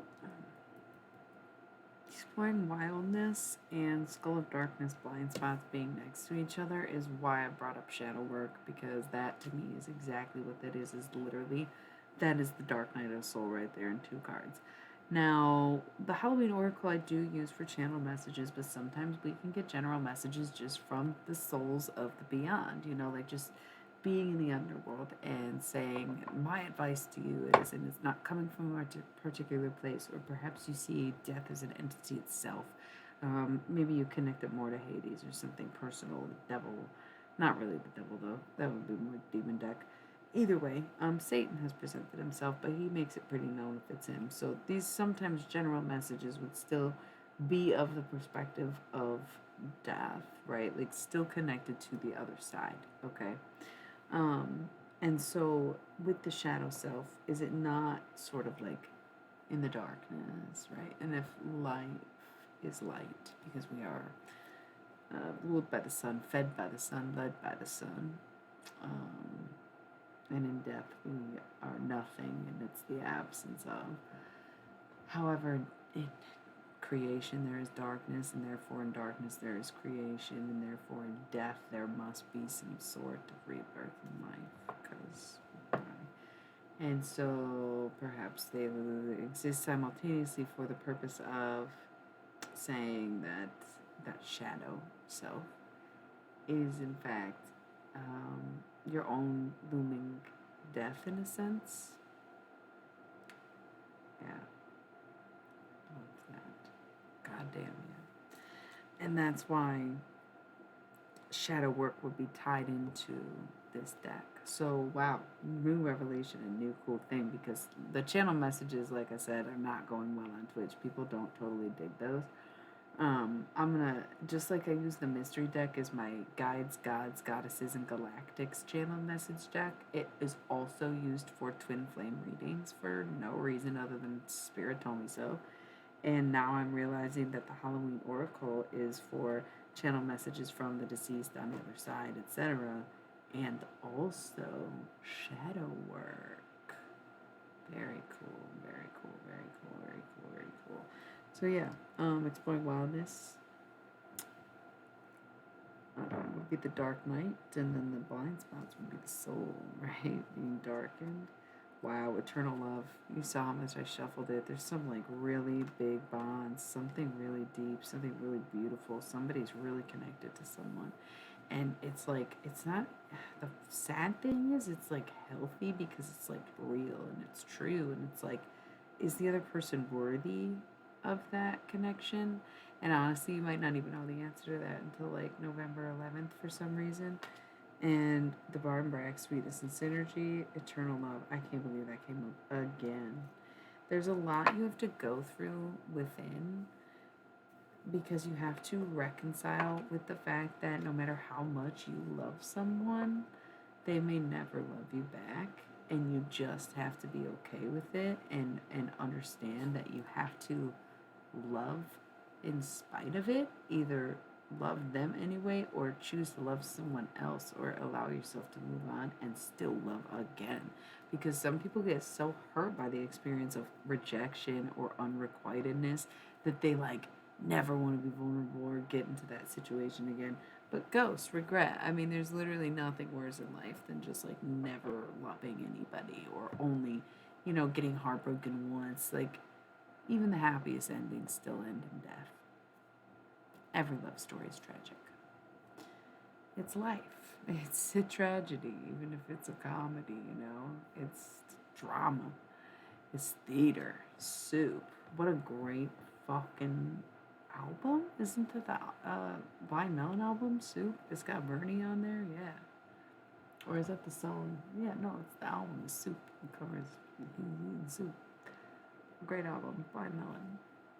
Skull of Stars, Infinite Possibilities. You have to understand that there's like so many lifetimes within this lifetime. You can hop timelines so many times and still not know where you're going in life, but like it's all in front of you, and it's all there, and it's all an option, and that's why it's like infinite. Where the fuck did the Infinite Possibilities card just go? There it is. I put it face down in the deck apparently. That doesn't sound right, but okay. Invisibility. If who you are on the outside is who you are on the inside, then like you'll be alright. And if who you are behind closed doors is who you are to everyone else, then so be you may, right?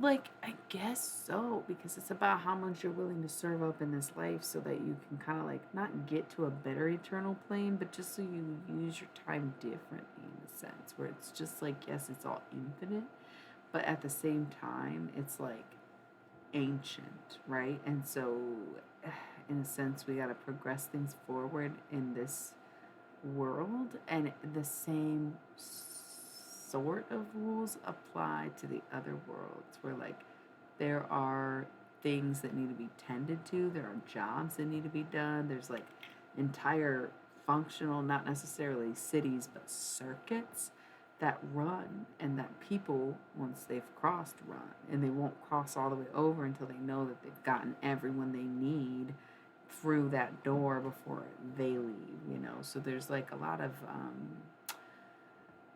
it's not necessarily, that's the thing, it's not necessarily purgatory. It's just whether or not you're willing to stay behind and watch over and guide and blah blah blah, or if you're just trying to get out of here and like leave all of that behind and leave everyone behind, you know.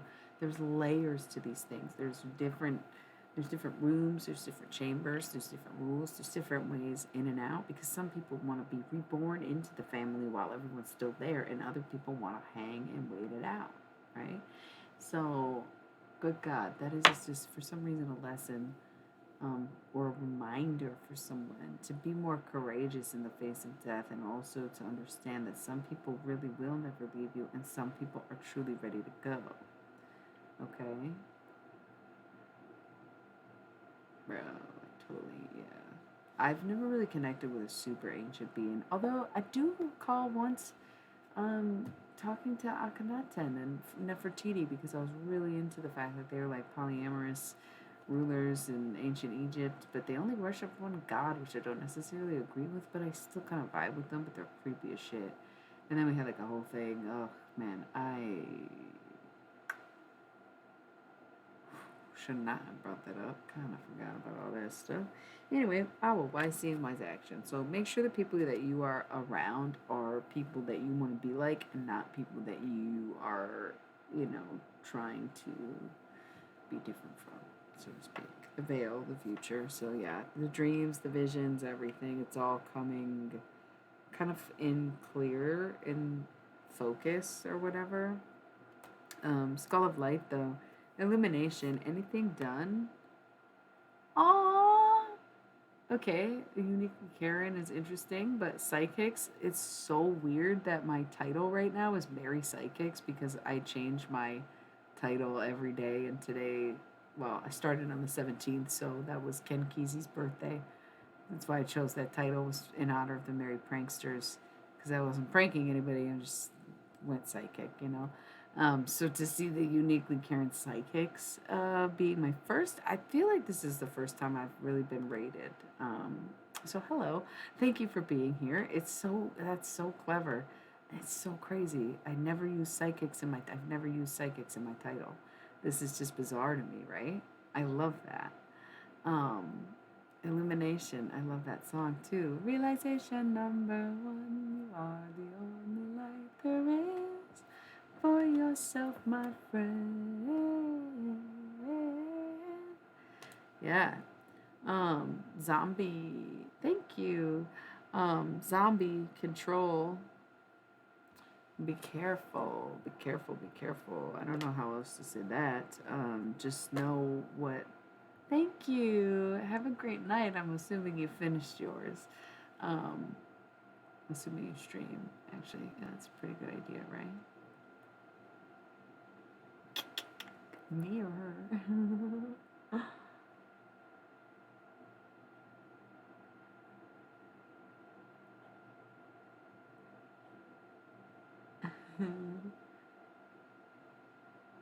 Cool.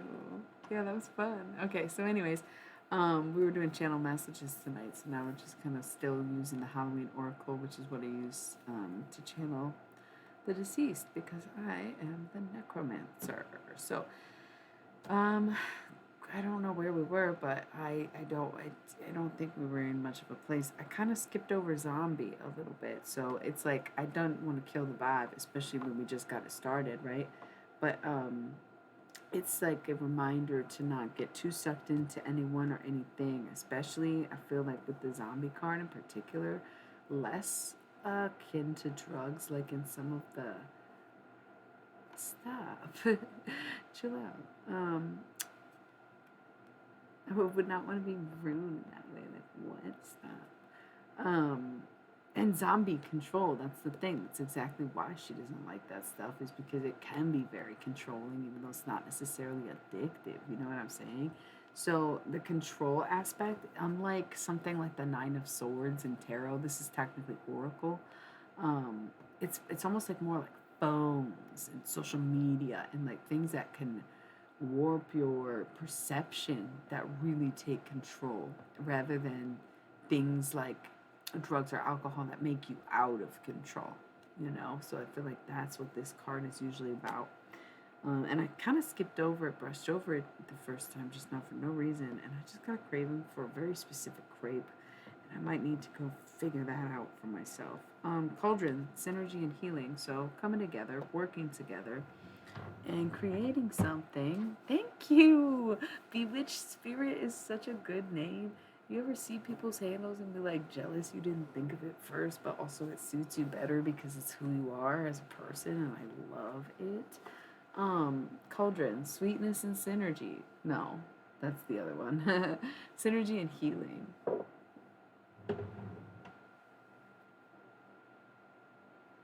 Oh man, it's what he's for. Whoa, what is redeem? Whoa. I'm kind of new to Twitch and could not tell, so this is like a message I never saw before on my end. Highlight my message. That's so cute because you have like the purple text. I love that. Anyways, Cauldron, synergy and healing. So part of the aspect of synergy isn't just putting your own energy into something and thinking that's how things heal. It's really about the aspect of working together to heal things. And that's something that's really difficult for some people and not difficult for others. And that's the challenge is like, even if you're ready for it, you can't force the other person to be ready for it. And even if you're not ready for it, you can't stop the other person from being ready for it. And so you either get these misconnections that you have to try again. Thank you. I love 11s, right? Um, these misconnections you try again either this lifetime, next lifetime. You have irritating relationships or you cut people off and never see them again. But the unresolved issues follow you for generations, sometimes even.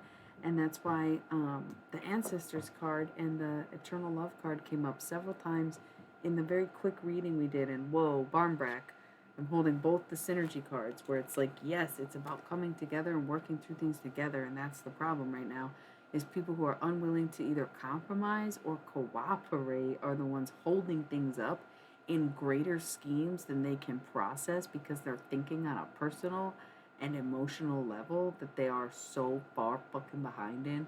It's almost like there's no point in waiting. Don't know who that specifically was for, but it's like, oh my god. Hi. This is crazy though, because you know how I said cauldron, sweetness, and synergy, and then I said no, it's the other one, synergy and sweetness. I literally cut the deck, and it's the Barmbrack. This one is sweetness and synergy. So, if the whole thing is right, synergy is like more than one energy coming together and synthesizing, essentially becoming one flow, becoming one functioning unit of energy, synergy, synchronization. So when we see synergy paired with healing and we see synergy paired with sweetness, we know that in order to achieve the healing we need amongst people, we need to go about it with kindness, with sweetness, with care and concern and even delicacy for some.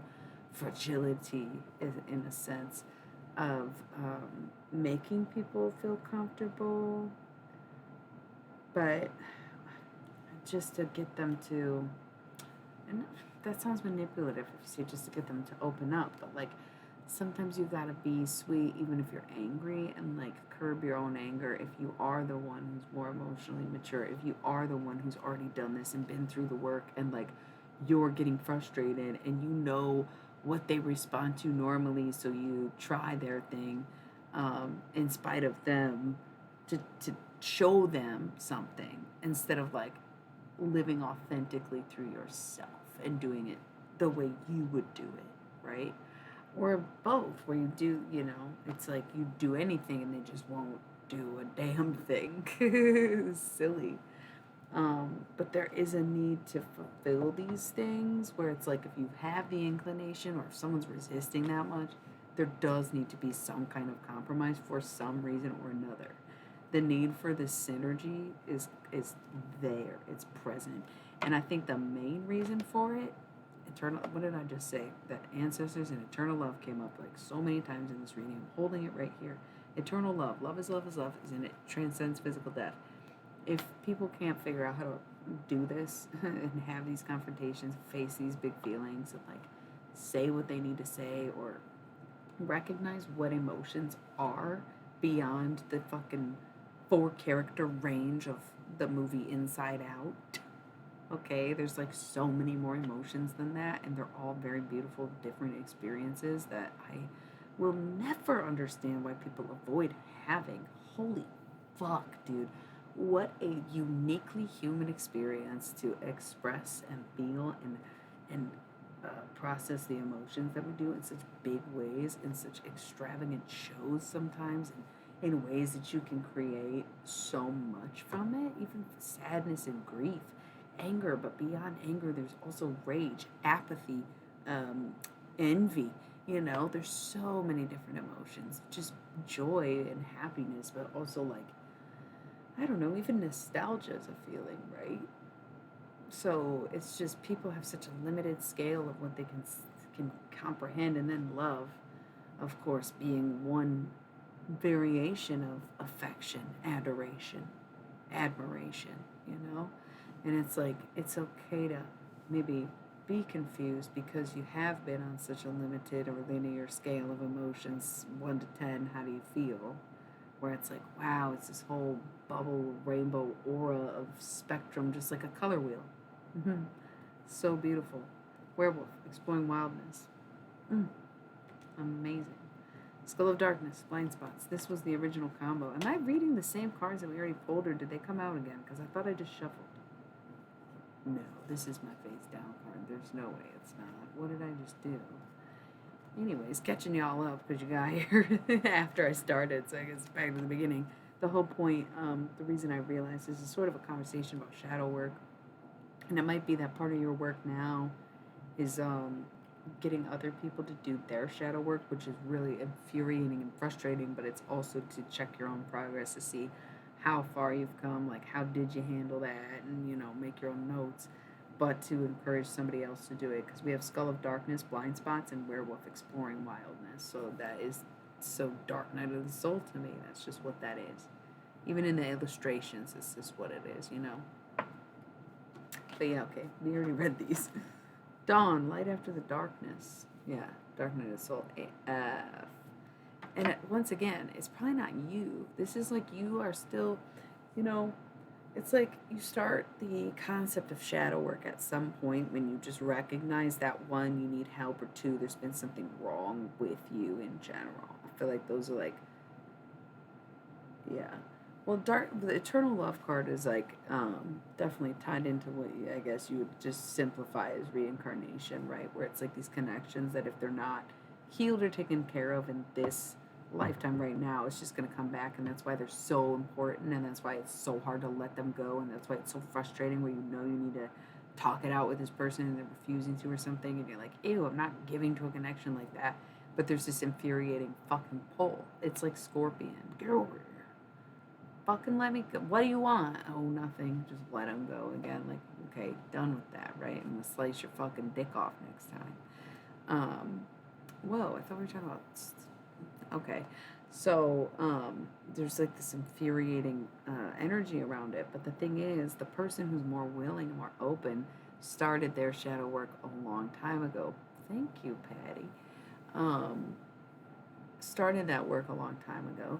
But then, of course, they like move, and we've moved into our complete darkness of the soul, and that's the difference. The shadow work is the light stuff, the like interim introduction 101 classes, and then you got the Dark Knight final of like the 201 level or whatever, where it's usually a pretty pinnacle moment. Like I would say mine lasted, I guess, a month of my life, and then there's like the shadow period after, right? And then you go back to the work and you see like, okay, you come out of it like, where are we at? What are our stats? Do we have to have another night like that?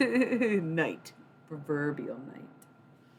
And so to meet someone who's at the beginning of your once progress and to be a compliment to their journey on that is to test your limits, boundaries, reactions, capacities, empathy, love, respect for yourself mostly, and to also help them.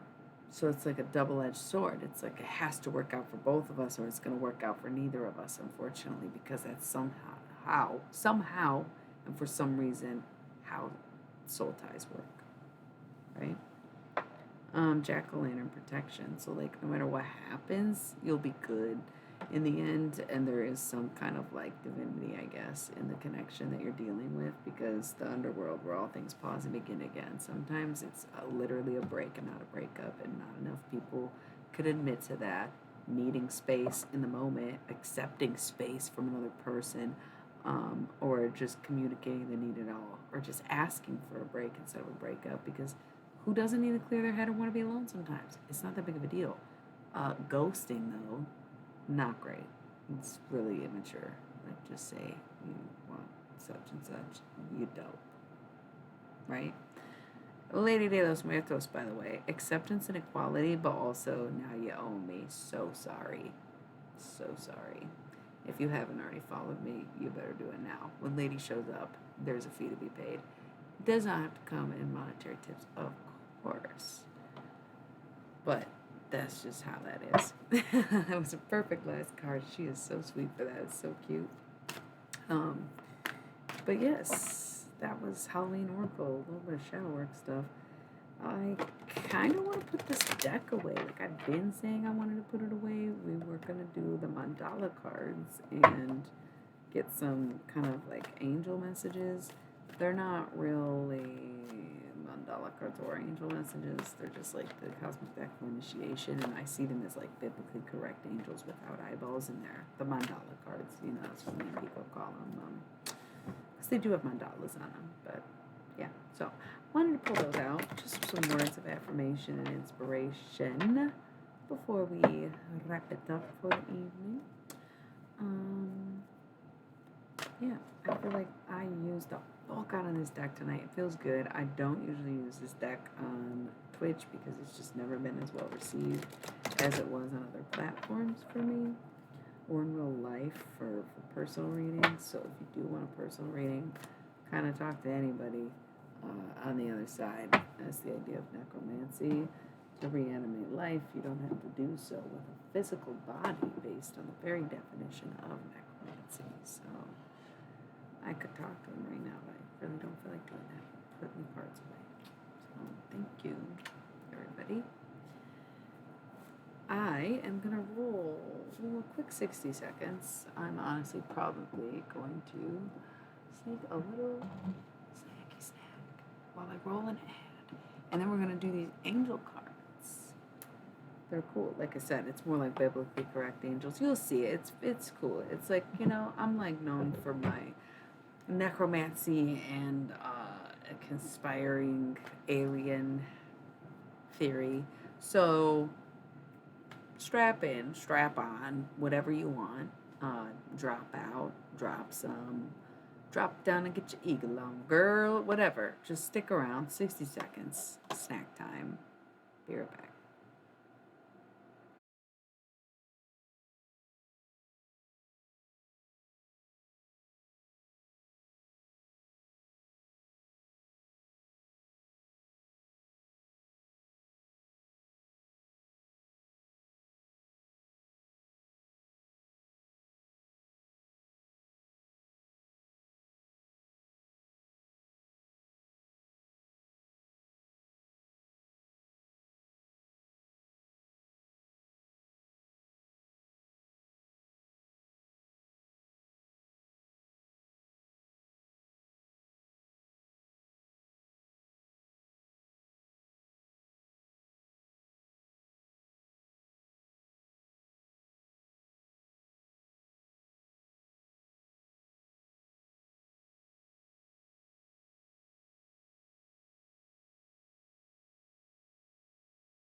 Okay, if you are like new here, one thing you should know about me is that I'm super fucking annoying. Um, I'm snacking, but I'm not done. I want a piece of chocolate. And I don't let people watch me eat for free, which does imply the opposite, that I do let people pay to watch me eat. However, we'd still respect the ASMR on this channel. ASMR. ASMR.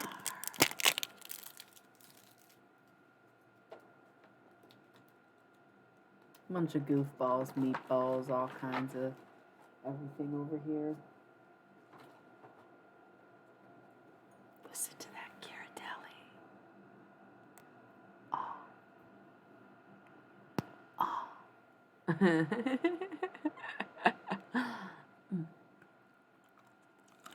ASMR.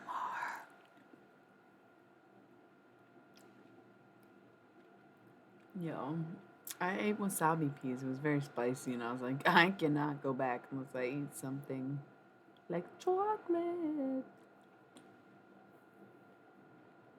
Ghirardelli dark chocolate with sea salted caramel. Because I have the most amazing partner. He's literally so sweet. I'll give him the hardest time in the world. Because, like, PMDD kind of does make me out of control sometimes. He copes so well. Absolutely adore him. Alright. This chocolate is delicious.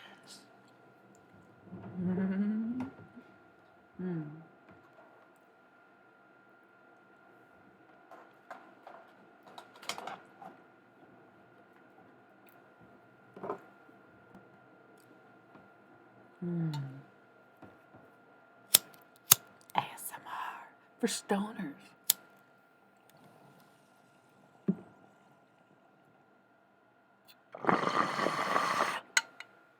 LOL. Out of respect for Our Lady, who's not fans, right?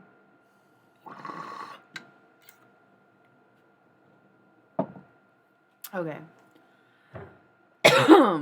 that was that was fun. That was fun. I hope y'all enjoyed my ASMR intermission.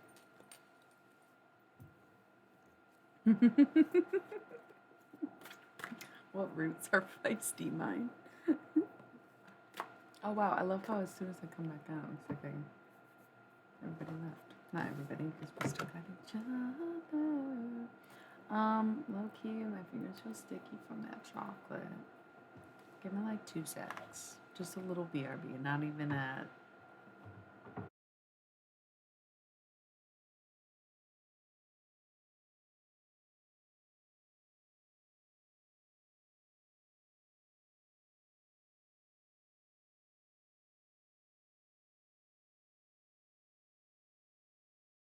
Okay, sorry, I had to hit the little handy sandies because my hands were sticky.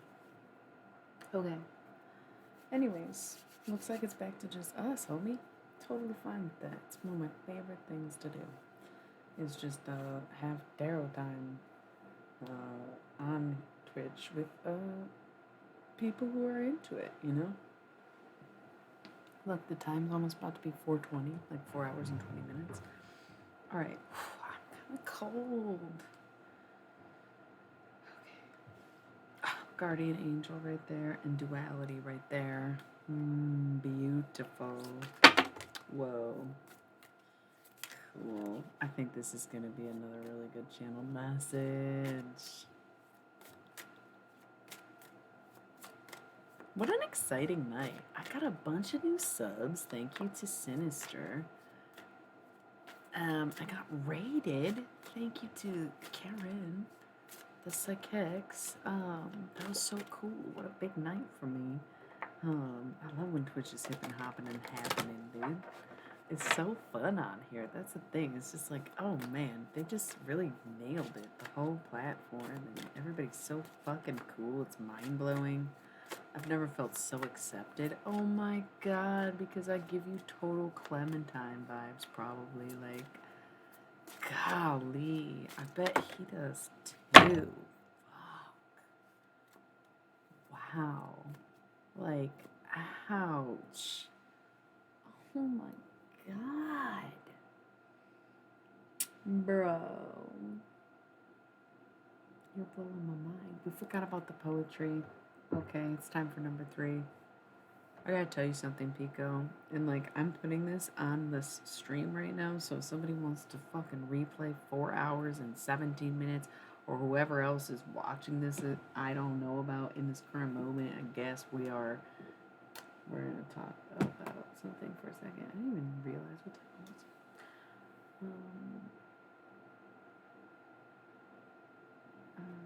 it was.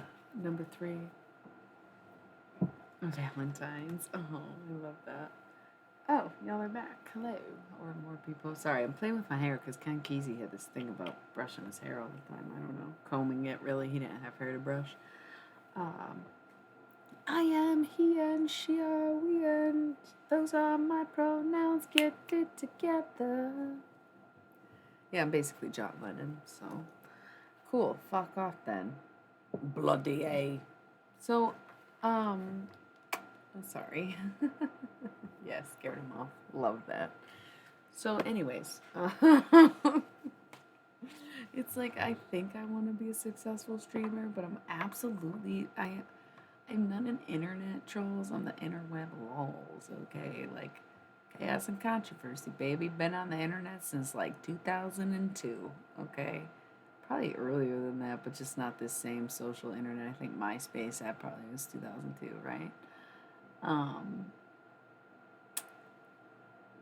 Dark magic, lols, LOLs, not trolls. Lols, not trolls. So, yeah, no, I know I suck. And I wish that I could like truly host a capacity within myself to like be normal for 12 seconds in order to maintain viewership or something or appeal to a larger crowd. But honestly, like, I'm sorry, I am weird. I do have like quirks, I guess. I say stuff that is maybe like inappropriate or even like just frowned upon in general. Like, what are you gonna do? I'm myself and I might be apologetic in the moment or later on. Easily confronted, but otherwise, just still have PMDD.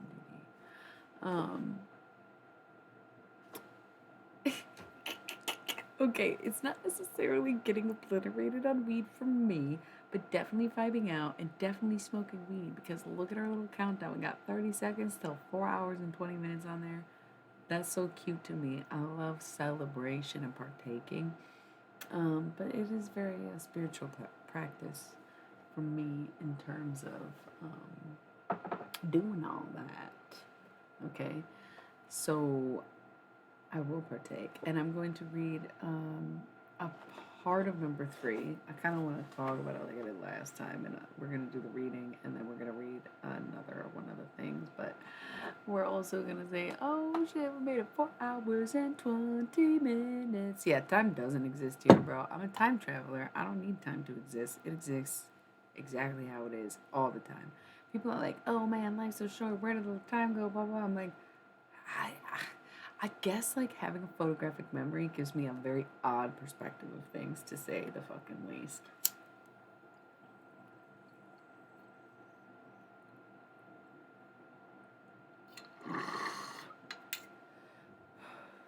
Because when I can just recount, it's almost like, I don't know, I feel like people maybe age out of their memory or never have much of a memory, or like block out their childhood or black out in their adulthood. And I recount or recall so far back in my memory that it feels like it feels like it just happened in a sense, but it also feels like so much has happened since then, and I also have all those memories consequentially since these early moments. So I feel like my perception of time is always skewed because I can recount so easily a scene in my head or a memory because I have a photographic memory. It's literally all just like stored in there. It's not uncomfortable, and I'm really grateful for it because it honestly makes me seem twice as smart. Like I barely ever studied because I could literally just like read a textbook and then I'd be taking a test and be like, you know, if I don't, I wasn't great at testing with math and stuff, but I like math so much because it's not about memorization with math, it's about applying what you memorize, right? So memory is only half of it, but with things like history or even sometimes science, which half of that is also applying, but that's why I aced biology and not physics. Yeah. And I remember my dreams too, and I am very reflective, and it's like, do I have memories because I'm reflective, or am I reflective because I have memories? Because it's like the more I talk to people and the older we get, the more interesting it is to see how much people don't remember. And it's funny how my friends have always Aquarius. Same with everyone we talked about tonight, Britney Spears. I almost said Christina Aguilera, but I don't know if that's true. Marilyn Monroe, Kate Bush, Gillian Anderson. Speaking of like weird alien shit right now.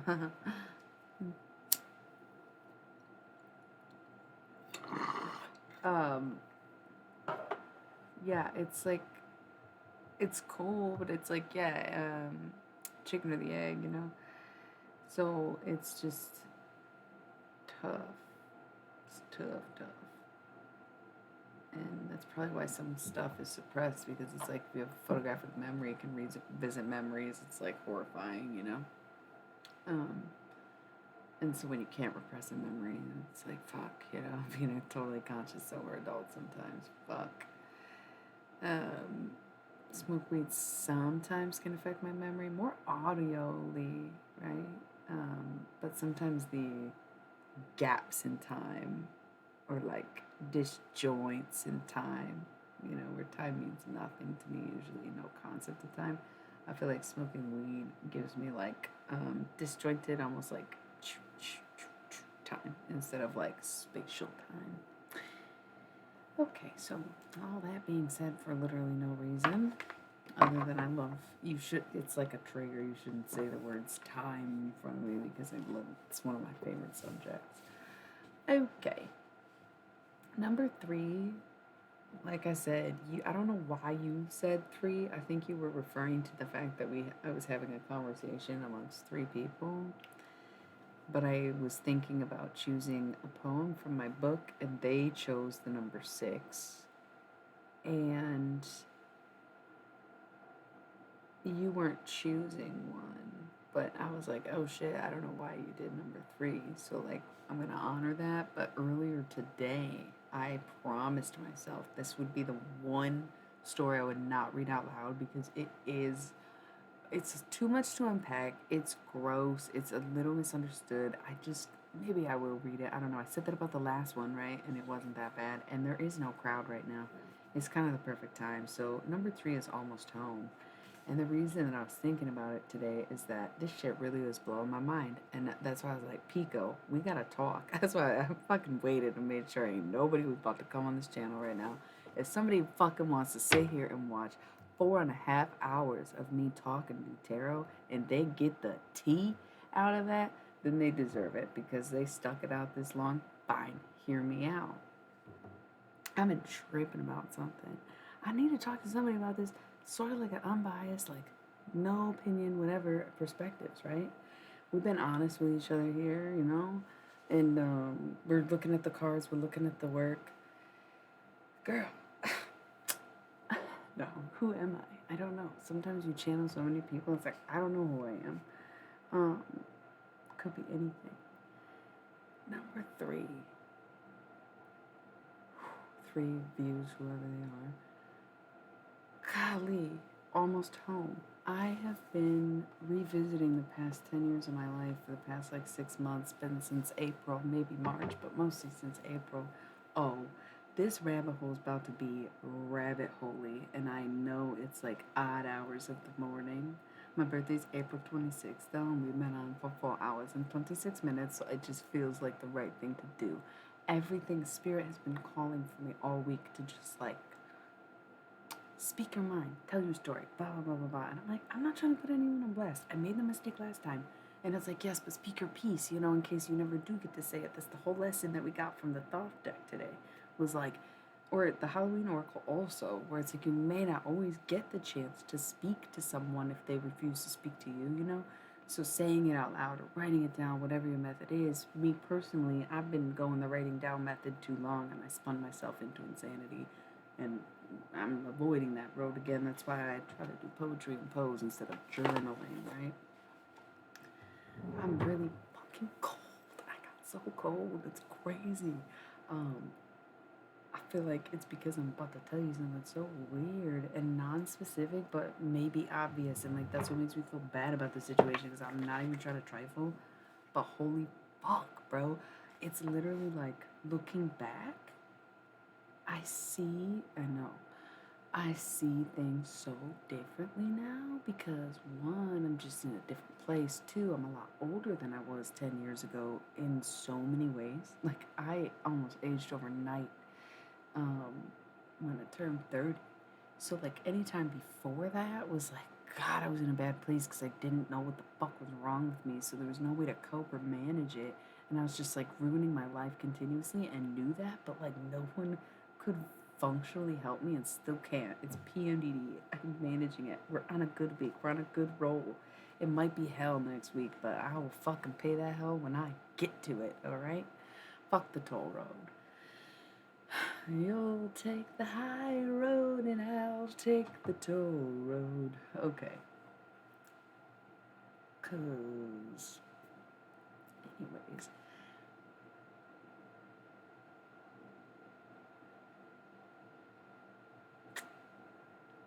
Bitch, I don't know where this is all like the cussing is. I've been working so hard on not cussing because I spend so much time with the children and my partner is like really like not into cussing and I respect it and I'm seeing a new perspective. But now all of a sudden I've been on here cussing my fucking mouth out.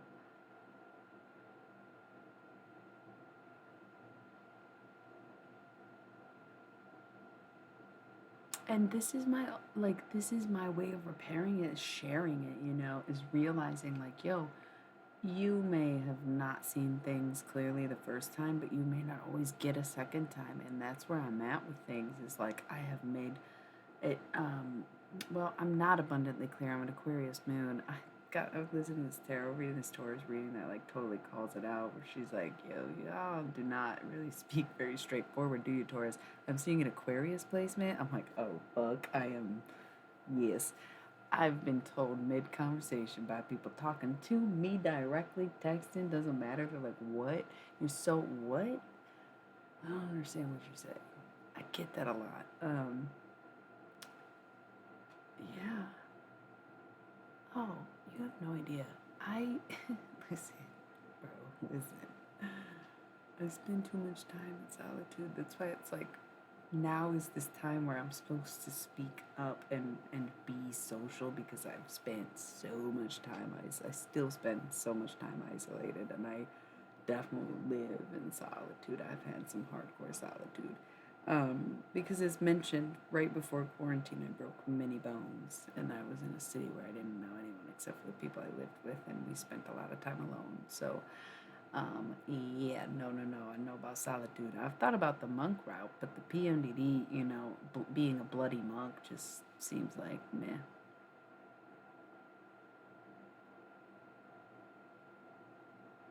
What makes you think I have not? Where do you think I'm coming from with my wisdom for you, right? Um, that's what the whole Halloween Oracle deck was for, the Dark Night of the Shadow. That's the whole story in November, blah, blah, blah, blah, blah. Once again, I'm receding to the past 10 years, right? Where I'm now sharing what's been unraveled as I, delayer myself as your petals continue to grow throughout time. And so you have to maintain rather than just get to the bottom of things. It's a constant flow of energy, just as anything else. No matter how many times you peel back a layer, there's always a new one. Until you are ripping skin off of bone. But that sounds kind of gross and like serial killery. So on that note, I'm just going to take a BRB. We've distracted from the point, but also it was like, you don't want me to elaborate, do you? And then it's like, who are you? What did you do with Pico? No, I'm just kidding. You were probably never real in the first place. No, I'm kidding. It's not a simulation or anything like that either. Come on. It's late. Can we get to the angel oracles?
I'm not gonna say it's not my fault, but it can be really annoying. You are not wrong. I've always been a vehicle, endless amount of consciousness or whatever. Stream of consciousness has literally always been my MO. Oh yeah, literally, you have no idea. I'm a very solitary person because I have a very hard time maintaining relationships as I was deeply affected by PMDD, premenstrual dysphoria disorder, for 15 to 17 years without knowing what that was. Okay. And if you knew the symptoms, which you've probably heard me talk about them, where it's like, whoa, yeah, I've spent most of my time in solitude, in solitary. Just kidding, that's a little dramatic, but basically psychiatric sometimes. Yes, moments alone, anyways. But, you know, um, that's why the monk route seemed natural, or none really, because I'm Catholic anyways. Where I was like gonna give up sex, but my ovulation sex, I would be fucking these bitches in the fucking monastery. But that sounds good too. But now that I've said it on record, they'll be like, never, we're never accepting you. But also they'll be like, man, they're dying out. We're kind of desperate. Do we just go new age lesbian nun thing or what? As long as it's not Jesus' dick, it's okay. Like, how does this work now? That'd be cool, right? That would be cool if I became a nun, I think. That's always, oh, I forgot that that's my backup plan. I just go to the monastery. I'll be like, yo, confirmed Catholic, went to preschool at a monastery, knew all the nuns, did the pilgrimage, the whole thing. Like, the whole fucking nine. I could just go to the monastery. Duh, can I give up sex? I don't know. We'll find out.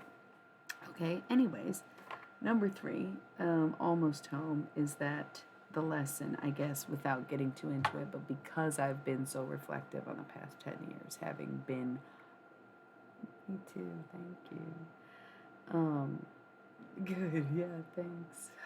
It makes me want to cry that I can provide that for someone when I've been so fucking terrified and nowhere so many times that like all I want to do is cultivate a space where people feel safe and protected and adequately resourced.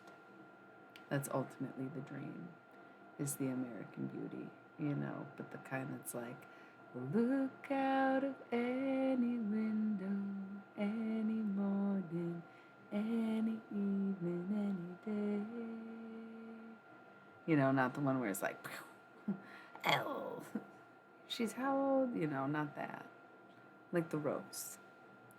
Or the pasta's pretty good too.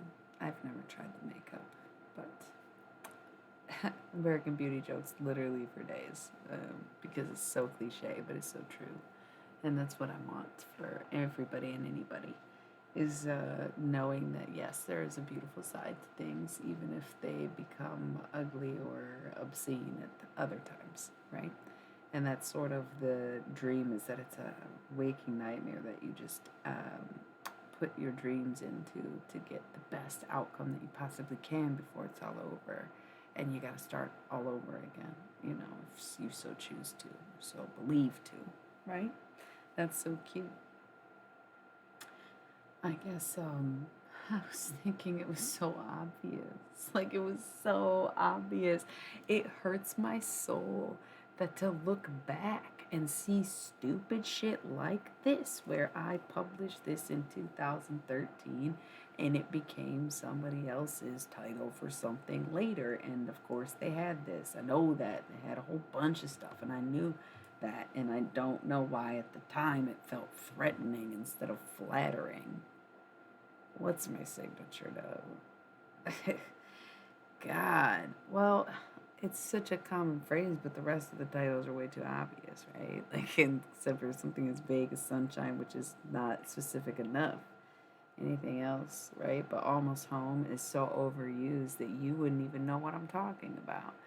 And it's so cute because it's like, damn, dude, maybe it wasn't necessarily a secret and I took it like one. Maybe they thought they were being a little more obvious than I took it, or saw, like, it was like a creepy conspiracy thing. And now it's like, man, was it really even a secret? I thought it was totally like a mutual whoopsies. I can't even imagine what that's like. And then I went through it in a sense where it's like, fucking A, what the fuck? And then, God, it's tough. But page 23, that's a different method. Yeah, number 3, that's what I had to share though, is that I think some things we think are obvious maybe can be interpreted as less so for others. And like, once again, even if you're willing to give someone a second chance, you may not have the opportunity to, and you may not be given one yourself. And like, sometimes you fucking miss the boat, you miss the boat. But you carried it on so well, as if we got it. Oh, number 17 is number 20, or is page 23. And it's funny you picked a page that is just one full page of poetry. Like, look at this. 3-column bad boy. Yeah, no, you did good on that one. Okay, and I know exactly what this poem is. Listen, I published this in 2013, but I was in high school, like, before that. So this poem is something that I wrote for my sophomore year Shakespeare class assignment. I don't really remember what kind of poem it's supposed to be. I guess it's like an epic. But it's not an epic. It's I don't know, Shakespeare poetry. It's like, it doesn't rhyme. And this was the first time I wrote a poem that I literally was like, holy shit, I'm a poet. Like, I had been writing poetry my whole life since I could write. I was writing songs, like corny fucking rhyme poetry in elementary school. Like, I'm a witch doing spell work. But they were fucking corny as shit. This was the first thing I wrote when I was like 16 that I was like, yo, that was like low key badass. And my Shakespeare teacher was also like, high key, that's badass. So I published it with my collection later, and I probably refined it a little bit. But this was like I wrote this when I was 16, so it's pretty dramatic, obviously. But I just was really happy that you picked page 23. I had no idea, but the number 23 looks like you. I've never seen it, but cute. Okay. To the truly unruly, unholy, untamable, unattainable world. We have never been formally introduced, but I know who you are. You are everything good and everything gold, but most importantly, everything evil and all that is dust. I once wore the shell of a turtle's back. As a snake doth shed his skin, I rid myself protection. Now so alive, but no better than a snake. A serpent, a demon, with a craving for the innocence lost. Once done, once gone, forced to keep walking, leaving a particular print with every step, not knowing where it is I head. Thrills with things that kill along the way. Happy? No. Satisfied? No. Content? Perhaps. But in any case, at my rate, we are fools and liars. Good becomes evil as gold becomes dust, as smiles are frowns and births are deaths. Peace will be war, friends to enemies, truly unruly, unholy, untamable, unattainable world. I know who you are, but I let myself care. I feel a strange love for you and all, so distant from me, but under my feet, in my heart, within my arm's reach. I want to bandage what sores have surfaced, what broken things that were never together, what was never whole that cannot be fixed, what never was to begin. All I can do is watch it fall, each civilization, each kingdom, each being, and let it unfold before me. We'll work on composing each word, forming a thought, and being heard, keeping your radios because we'll die singing our songs no one asked to hear. The only ones to deny our beard to will die one by one, incomplete, but content at the very least. Cute. Yeah, 16-year-old me was fucking throwing down on some verses, dude. That is so precious. And was also like peak exploration time for me in so many ways. Because it was like, exploring all these new things. That's the really interesting or fun aspect, I think, about weed culture or like old school. And then the folks, that was page 23. No, my laptop's charging. Okay. Hey everybody, we just read some poetry. We're gonna do some tarot, and then it's like I'm fucking in it right now. I was reading some 16-year-old poetry, so I'm thinking about culture, right, surrounding like psychedelics or even just marijuana. And I feel like it is different now because the internet has such a different influence. Where like every counterculture is just like a subculture of one amalgamation of culture. And everybody has their say, their piece, their interpretation, and it's cool. It's like a shared experience, but I feel like not back in the day necessarily, because we're just talking about 10, 12 years ago, right? When I was in high school, or like days before weed was so legal. But there was a certain kind of exploration into culture that you would do, because you would have to find copies of a CD or know where to download it safely without, nobody was using LiveWire by the time I was in high school. You like could not destroy your computers anymore. They were getting too nice, 444. So people had to burn you the copy, or you had to go out and get the CD. And some of the, bigger bands you could always find, but the smaller ones you couldn't. Or, wanting like a vintage tape even. Like I had tape players and shit. So it's just like it was such a different experience. Or even finding like Pandora was the first like internet radio station, and before that it was just Radio Blog Spot, where it was literally a blog and people would encode music playlists into it, and then we would like listen to the playlist religiously because we would just be on the internet, and that was the only music on the internet pretty much. Pandora still exists though, and like they don't do as well as the other stations, but it was so cool for the time, where it was like, yo, pick one song and we'll like base a whole playlist off of it, and you can only skip like 2 times. But like, it's fine, you know. Do your thing, Pandora. Yeah, that shit hit at the time. Radio Blogspot is fucking nostalgia. Pandora still exists. Is it really nostalgic if it's still here? And it's still kind of the same where people are like, man, you got whack as shit fucking suggestions, Pandora. They do not understand vibes, but they understand you, right? They're like, you'll like this. And it's like, ugh, not in this order. I'm very much satisfied with my YouTube music subscription. But yeah, no, that shit's cute. Um, and of course, I've got laughter here. It's one of my favorite cards in this deck. And it just makes me think of that song that I sang last time.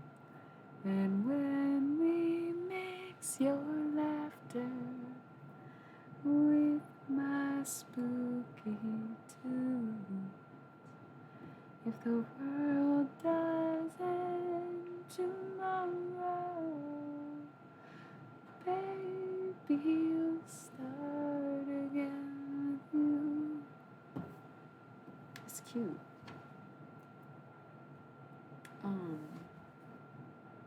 Foundation, bottom of the deck.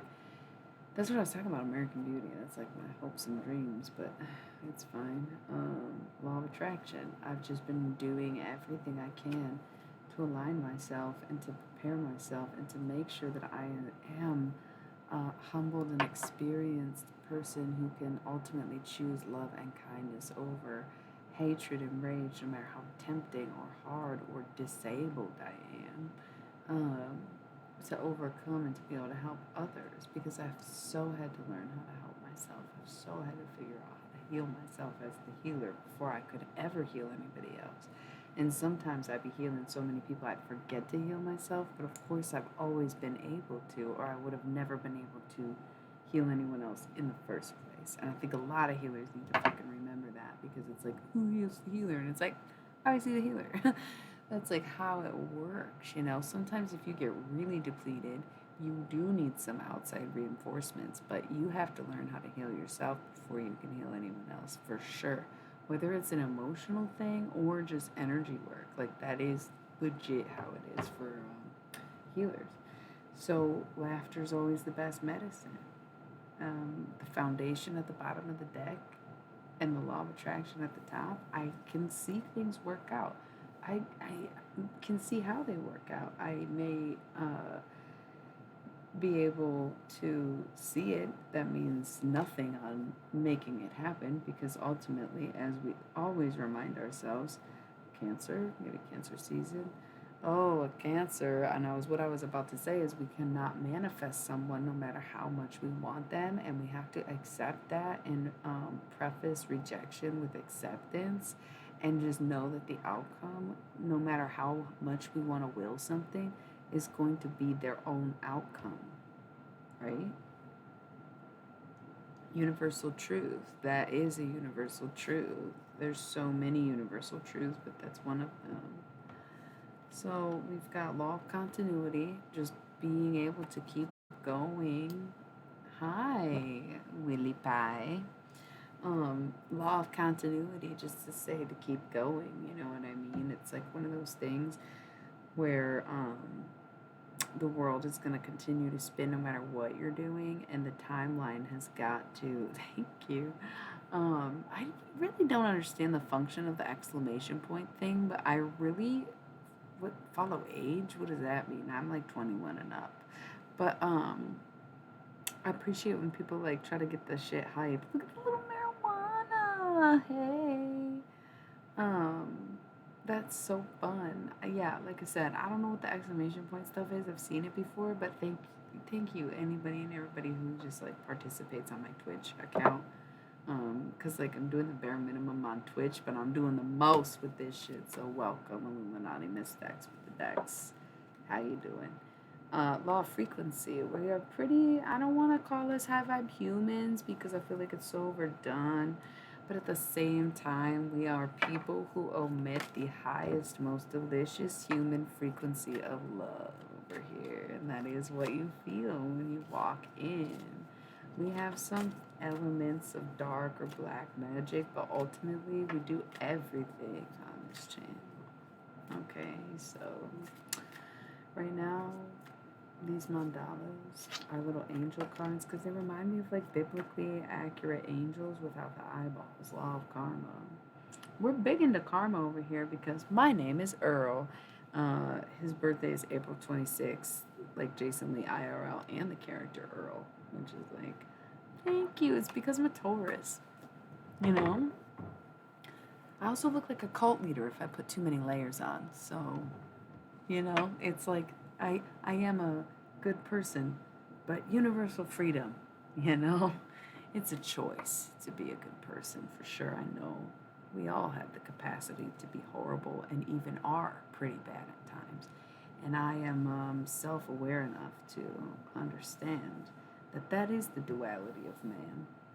So I be the best person I can be in all moments, but sometimes I fail when I'm tested, And I can admit that and take that test again. And ultimately, the effort to being a good person is what makes someone a good person. It's the dedication and the work they're willing to do, rather than the acceptance of, well, I think I'm a good person, so no matter what I do to anybody, as long as I think I'm a good person at the end of the day, that's all that matters, and that's what makes me a good person.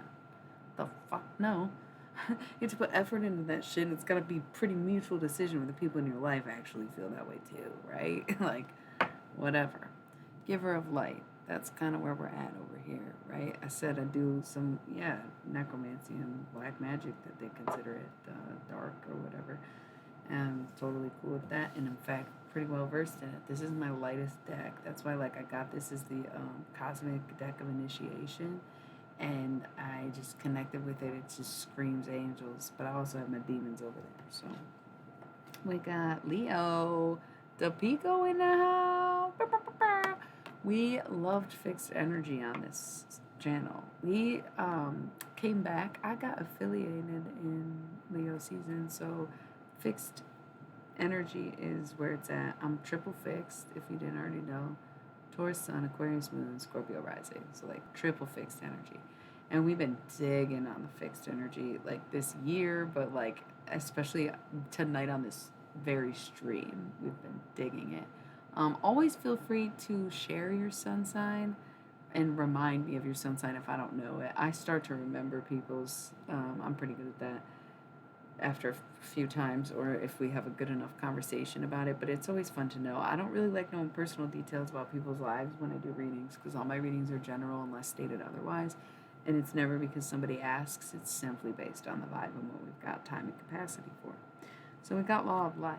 That's it. Those are my boundaries. Some people don't respect it, and I don't really give a fuck. I do sometimes get sideways, but also as a Taurus, as a fixed sign, I'm pretty good with my boundaries. And I'm good at keeping up with my word. And that's why you're like, you seem like a good person. And it's because I can hold my own, and therefore I can hold others. I can hold space for them. I can hold hands with them. I can hold them, right?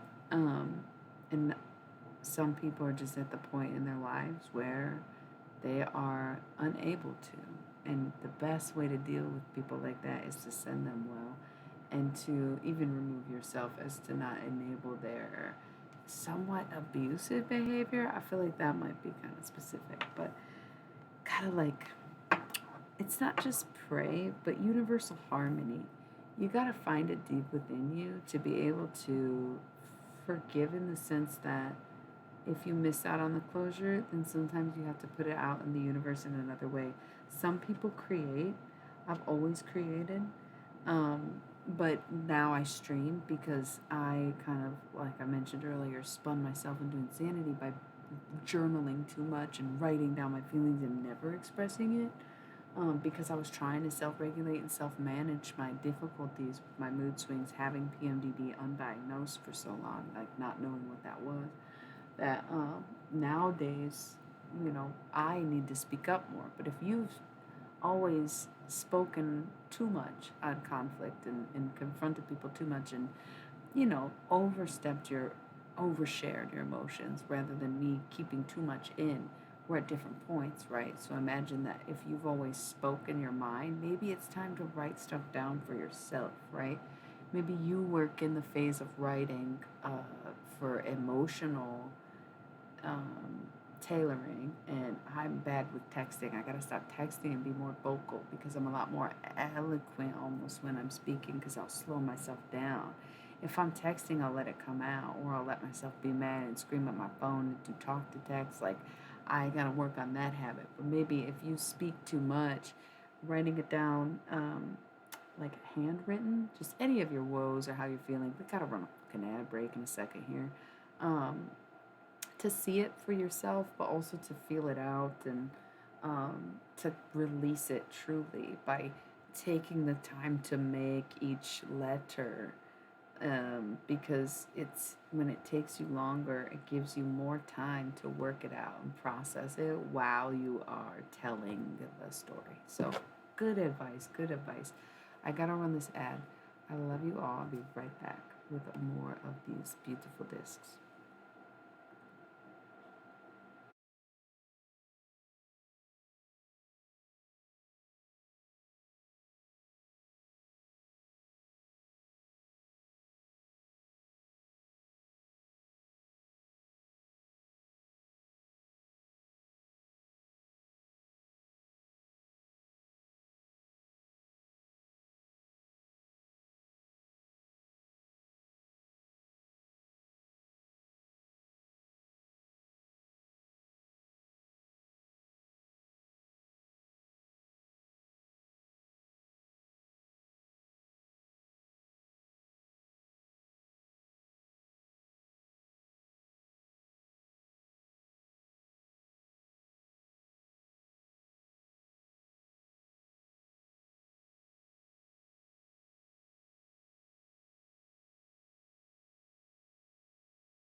Hello,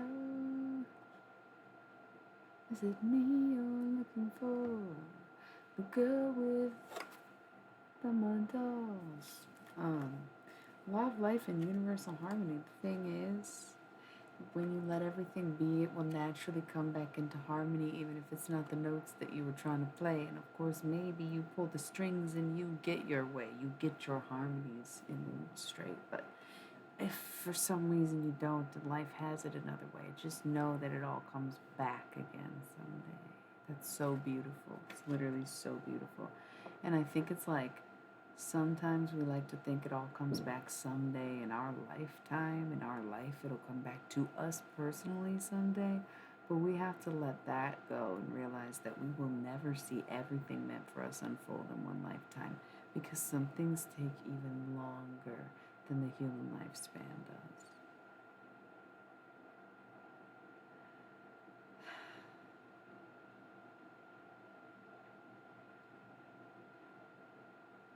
I just had this thought that I have to cut him off. But I mean, not, physically, but spiritually, I've never done a cord cutting ritual. I almost did, and then I put my thing down, flipped it, and reversed it. And I am so deeply grateful that I did, and now I'm turning around and wanting to do a cord cutting ritual on someone else, just like even after. I was like, but sometimes you have no choice. Like, sometimes people leave you with no choice, and it's like, I don't want to do it, but also I ain't going through any of these goofy lifetimes with your fucking dumb, immature ass ever again, even if I remember centuries of them. Like, no amount of connection can keep you in like an abusive tie. If you're gonna be that way, fine. But this is the lifetime in which we get to sit and have fucking therapists and shit and figure out centuries of generational and reincarnated blah blah blah. Like, come on, just do it then, right? Stop comparing their journey to your journey. They had a physical journey to get us to this mental journey. Like, that's the whole point in human evolution. Get with the program. Get with the program. You're supposed to be at this point. Gosh. Still holding these two. I feel like there's a lot to say, but look, universal harmony and free spirit.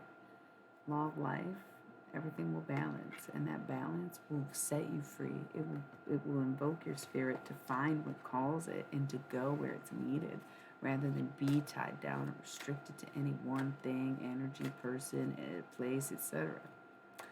So that's such a beautiful energy, dude. Such a beautiful energy. Love it. Universal spirituality. That's also something that, like, take your time. Coming home, hit the wheels as they roll. Let your lungs fill up with smoke. Forgive everyone.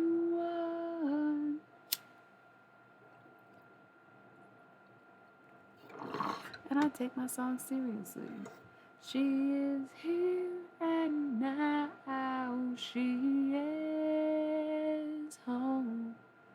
We have plans we can't help but make love. Universal spirituality. We should be spending time to get to know ourselves, to be unpacking our traumas and digging deep in our brains and our human psyches and seeing how many lives we lived and where we can connect in outer space or within, and realizing it's both consistently, simultaneously even. Scorpio, fixed energy only. Like, we are at the point where it is fixed energy only. Y'all have proven to be wicks, but we're not dealing with it anymore. That's why we're pissed we gotta fucking go through Libra season. Fixed signs are so ready for Scorpio season. Me? Because they're so goddamn perfect. What the fuck? I probably go priestess. I'm very gender neutral and I'm having a masculine day, and honestly fucking love when I get all masked up. I'm very, very, very thirsty for women, so I dress like a very attractive, sexy woman most of the time because that's what I want in my life. But yo, when I fucking put on the and the and the I like feel good, you know. So priest is cool, but priestess, anything with the S, actress, priestess, empress. I just love that. Waitress. Don't call me a server. I'm fucking waiting on you. I'm a waitress. So I'm the mandala priestess. Oh my god, the Milliverse tarot deck is so clutch. Low key, I'd never talk about this because it's, you gotta understand, like, my partner pretty much has ADHD. I have PMDD, which is very similar, if not caused by ADHD or autism, and PTSD affects it as well. So like, I start a lot of projects and it'll take me a long time to get back to them. So I'll make really good progress on it and then just completely like move on, revisit something else, need to work on something else, get an opportunity to do this and that. So for a minute, and still in progress, my partner and I were working on like a space themed deck, and I feel like we're kind of deep into that major arcana on that one. But the fact that you just threw the Milliverse out there would be so dope. I kind of want to have multiple tarot decks, but I'm not much of an illustrator. It's supposed to be like, like Aleister Crowley's Thoth deck was Thoth. It's Thoth now. The Thoth deck was drawn. It was illustrated by Frida Kahlo Harris, not the Frida Kahlo, but Frida Kahlo Harris. And Aleister Crowley technically just dictated it. He came up with the terms and the cards. I mean, obviously a lot of it's traditional tarot, but he did change a number of the cards, and he gave them their meanings and whatnot, and basically said what it should look like, and she created it. So like, tarot decks are a collaborative effort for sure. That I have so many ideas, but Milliverse seems like that should be my priority.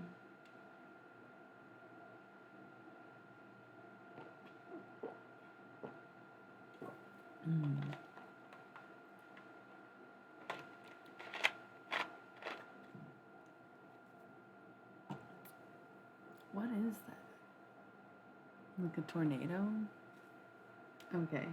So, spirituality, universal spirituality, threshold, universal healing. That's the thing. We are on the brink of saving humanity, basically, because as the aliens have made it prevalently clear, we need to be working on the frequency of our heart, It beats in this most human way that produces a frequency that only human beings produce, and it's only when they feel love and when they are loved. And this planet's been sabotaged by certain people who want humans to suffer and die out and be invaluable so that they can destroy the planet, because right now it's a reserve because they produce that frequency, and the dimmer that frequency gets, the more it's like, right?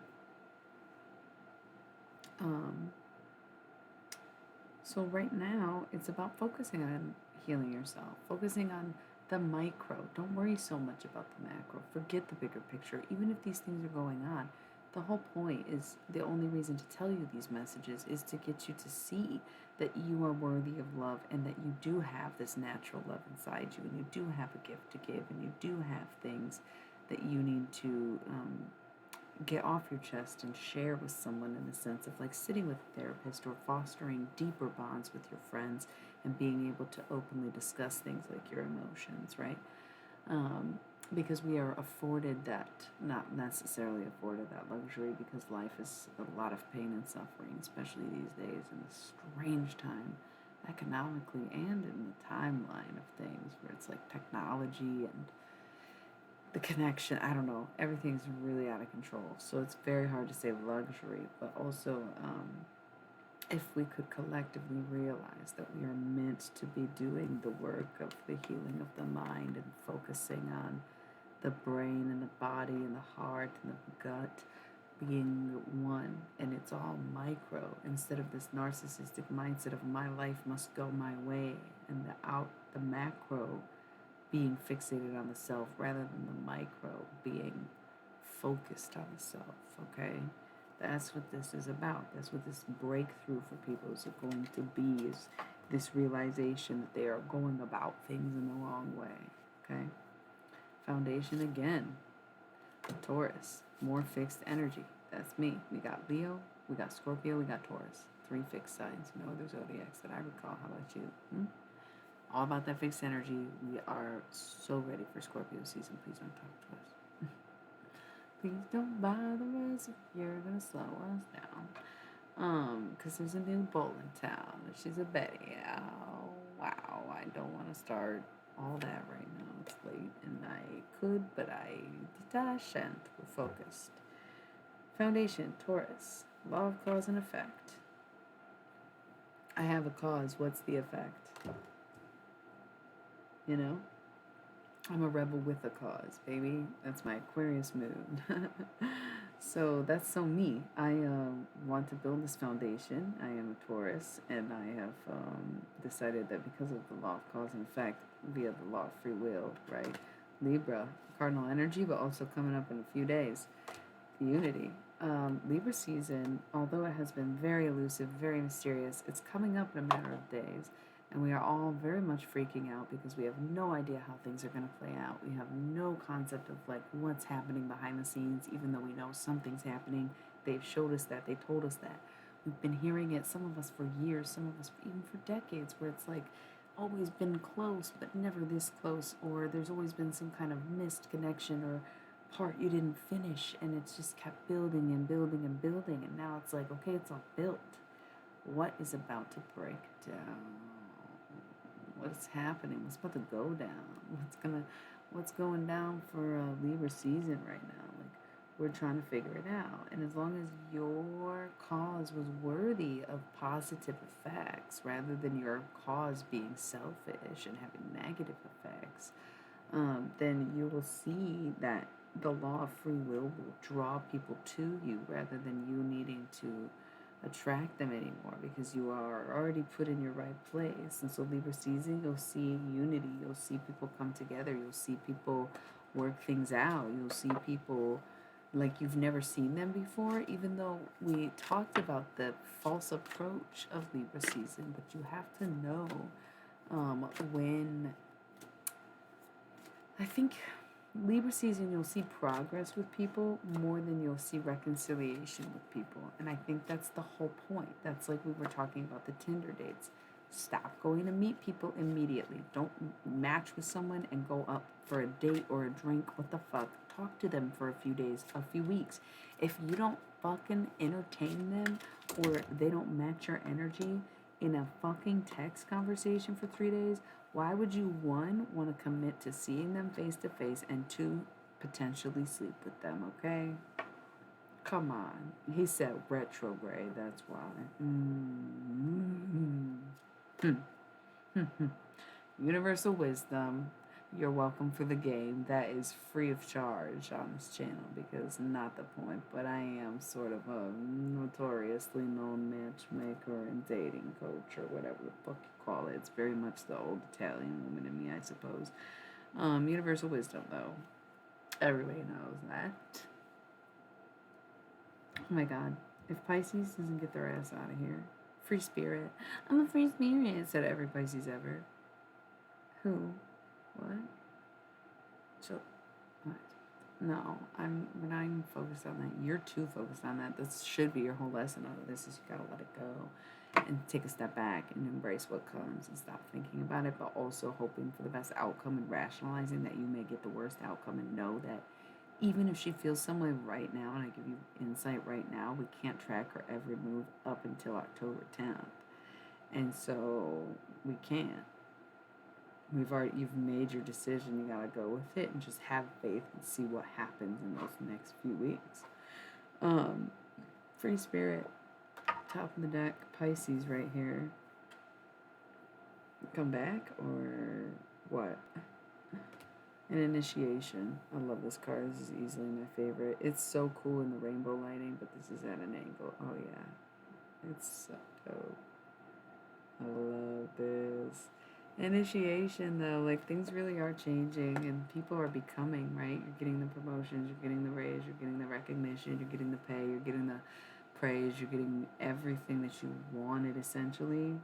Healer within. If you were doing the work, if you were, paying attention and putting in the effort, then you are being initiated. And if you're here to receive this message, then clearly I'm talking about you. There's only a handful of us. Universal wisdom, again. Like, I'm putting you on game, bro. No, I'm just kidding. I don't know. The initiation process has begun, and that's why we're feeling this kind of like, gosh, I don't want to do anything, because we don't even realize that life is about to almost become ceremonious, where it's like, God, you waited so long, and in a matter of days, because it's literally almost like on your mark, get set, go. Law of continuity states that the second Libra season starts, you will know everything. It will come out. You'll figure it out. I can't explain right now. That's so weird. I wish I had this confidence in my own self and life and thoughts, but I guess channeled, we're all here together, right? There is something that actually happens with Libra season. That's so crazy. So we're talking like literally September 23rd, I guess. That's odd and intense, where it's like, what's going on with that? Where something will, it's like the at the beginning of a race, and the focus we thought we were gonna have during Virgo season is actually gonna come to us during Libra season, where we're tying off loose ends, figuring it out, having a plan. Aries, cardinal energy, maybe help from an Aries too. Just figuring it out and going day by day, and knowing that it's your initiation process, law of frequency. So as long as you stay in your lane and you stay focused on your outcome in the sense of who you want to be in the out, and not so much about what you want to have, not so much about who you want to be with. I'm getting this crazy, like, somebody came in here. Who is that? It's like, in my chest, in my ears, it's like, it's heaven sent even. Initiation. Somebody who's being initiated and also the initiator is here now. Because if that's you, hello. I don't understand why the silence. I doubt it. I feel like it's such odd hours right now, but I'm just saying. I mean, come on. I hear and feel something. I don't know if it's like from the other side or whatever. It's an intense feeling, though. I can hardly breathe. What up, Bailey? Um, it just came over me while I was saying whatever I was saying about those cards. It was really intense. Initiation and infatuation is correct. Is correct. And I am more right now kind of like introspective and investigative. Hello, daily life. What's up? Why is this such a weird time for my channel to be fucking popping? Y'all better start talking or I am gonna dip out soon. If y'all wanna hang out and do this, I'm down. But if y'all gonna lurk and do this, I've been on here, you know what I'm saying? Law of limitation. And no, I don't do personal readings. Whoa, why? Sounds interesting. I'm down. You ready to blast your life to these randos? What's going on? Like, in this moment, I mean, you're in danger. You should not be on Twitch, or like frightened in general. Life has been kind of, because me too. I mean, everybody gets like that sometimes, but I've definitely been feeling that energy fucking lately. Gosh. Ah, okay, good, good, good. I'm glad you're in like a safe place in this moment, but I totally figured it was a vibe. Ooh, possessed, I take it. I think that maybe sometimes you gotta realize that your friends are not who they say you are, and the more you see goodness in yourself and your life, the more you might recognize the people who were the source for the bad things that were around you, and the reason that you couldn't see the good in yourself. And as much as that is so hard to say, that I can't imagine it's really a possessing thing. I think it's more like actually you're just seeing who they really are, as sad as that is. Unless they have absolutely like ballistic, animalistic, kind of like demonic shit going on.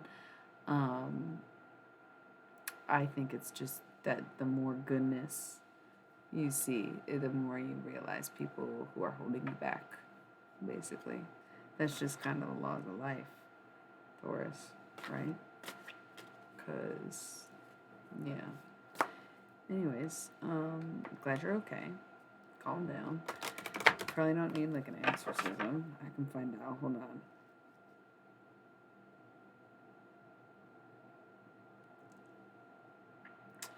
In order to give you an accurate reading, I gotta do an ad break already? What the fuck? Did I not do one? Yeah. Also, I'm hearing like pray to Beelzebub, but also consult the demon deck. I don't know if I feel like pulling that out tonight. Like I said, if y'all are gonna be talkative, I will stay a little bit longer. But I've already been at it for like over 5 hours.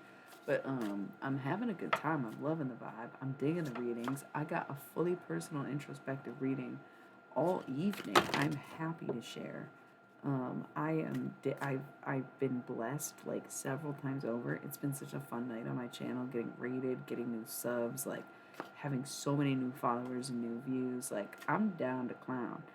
But how invested are we in what? Something is a little weird, right? What is cosmically going on besides the retrogrades? And maybe, perhaps, instead of thinking so cosmic, what is humanly going on in the cosmos? Does that make sense? Okay, who cares if it's from darkness? You're in the wrong place if you got that mentality, or you're here because you're gonna get schooled on why the fuck that doesn't make any sense. Right after these commercial messages.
All right, I'm back. Did a little during the break.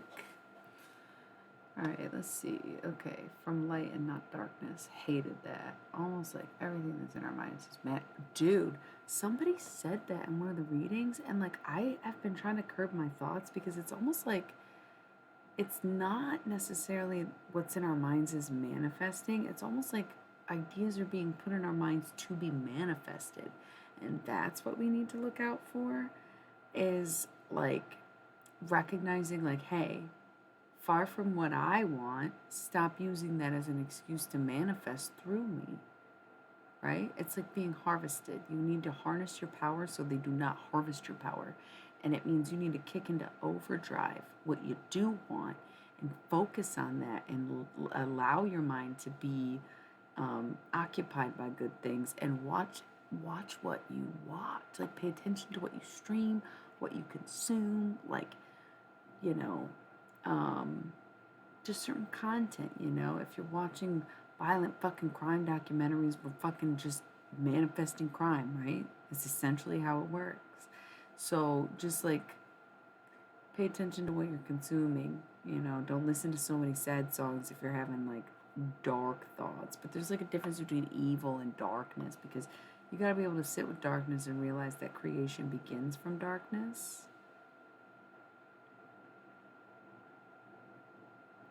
I had this experience about 24 hours ago, like literally to the hour, 24 hours ago, where I felt like that, where it was like, what the fuck are these thoughts? Like, I feel like even on my cycle schedule, they were out of place. I totally get that. It's kind of a weird retrograde thing where it's like manifest anything, manifest everything. Like it's weird, I don't know.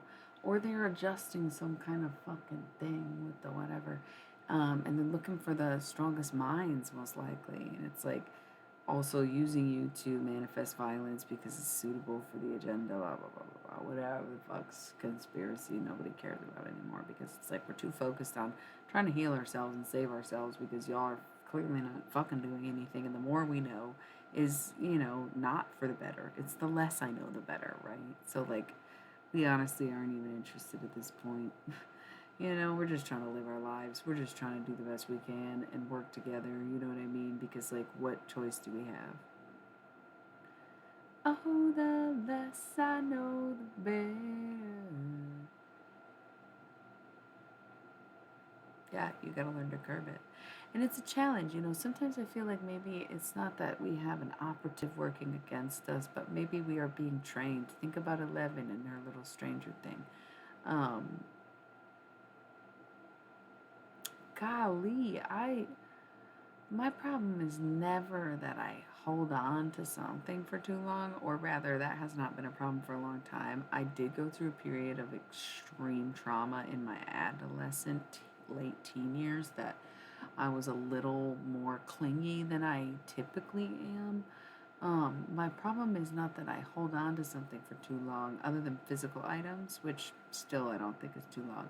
When it comes to physical items, there are things you acquire too soon that you simply will need later, and things that you know will simply never be replaced. So I do tend to hold on to physical items for a while. When it comes to the emotional stuff or human connections, even, I very rarely hold on to something too long, but rather I set it down where I know I can pick it back up, and I will allow things to approach me again. And I close doors, but I don't lock them, you know. And if somebody knocks, I'll open it. And I'm very much, I mean, I have no way of really knowing when I'm supposed to be working on healing a relationship or when I'm supposed to be ending one in a sense because I want to heal all of them, you know.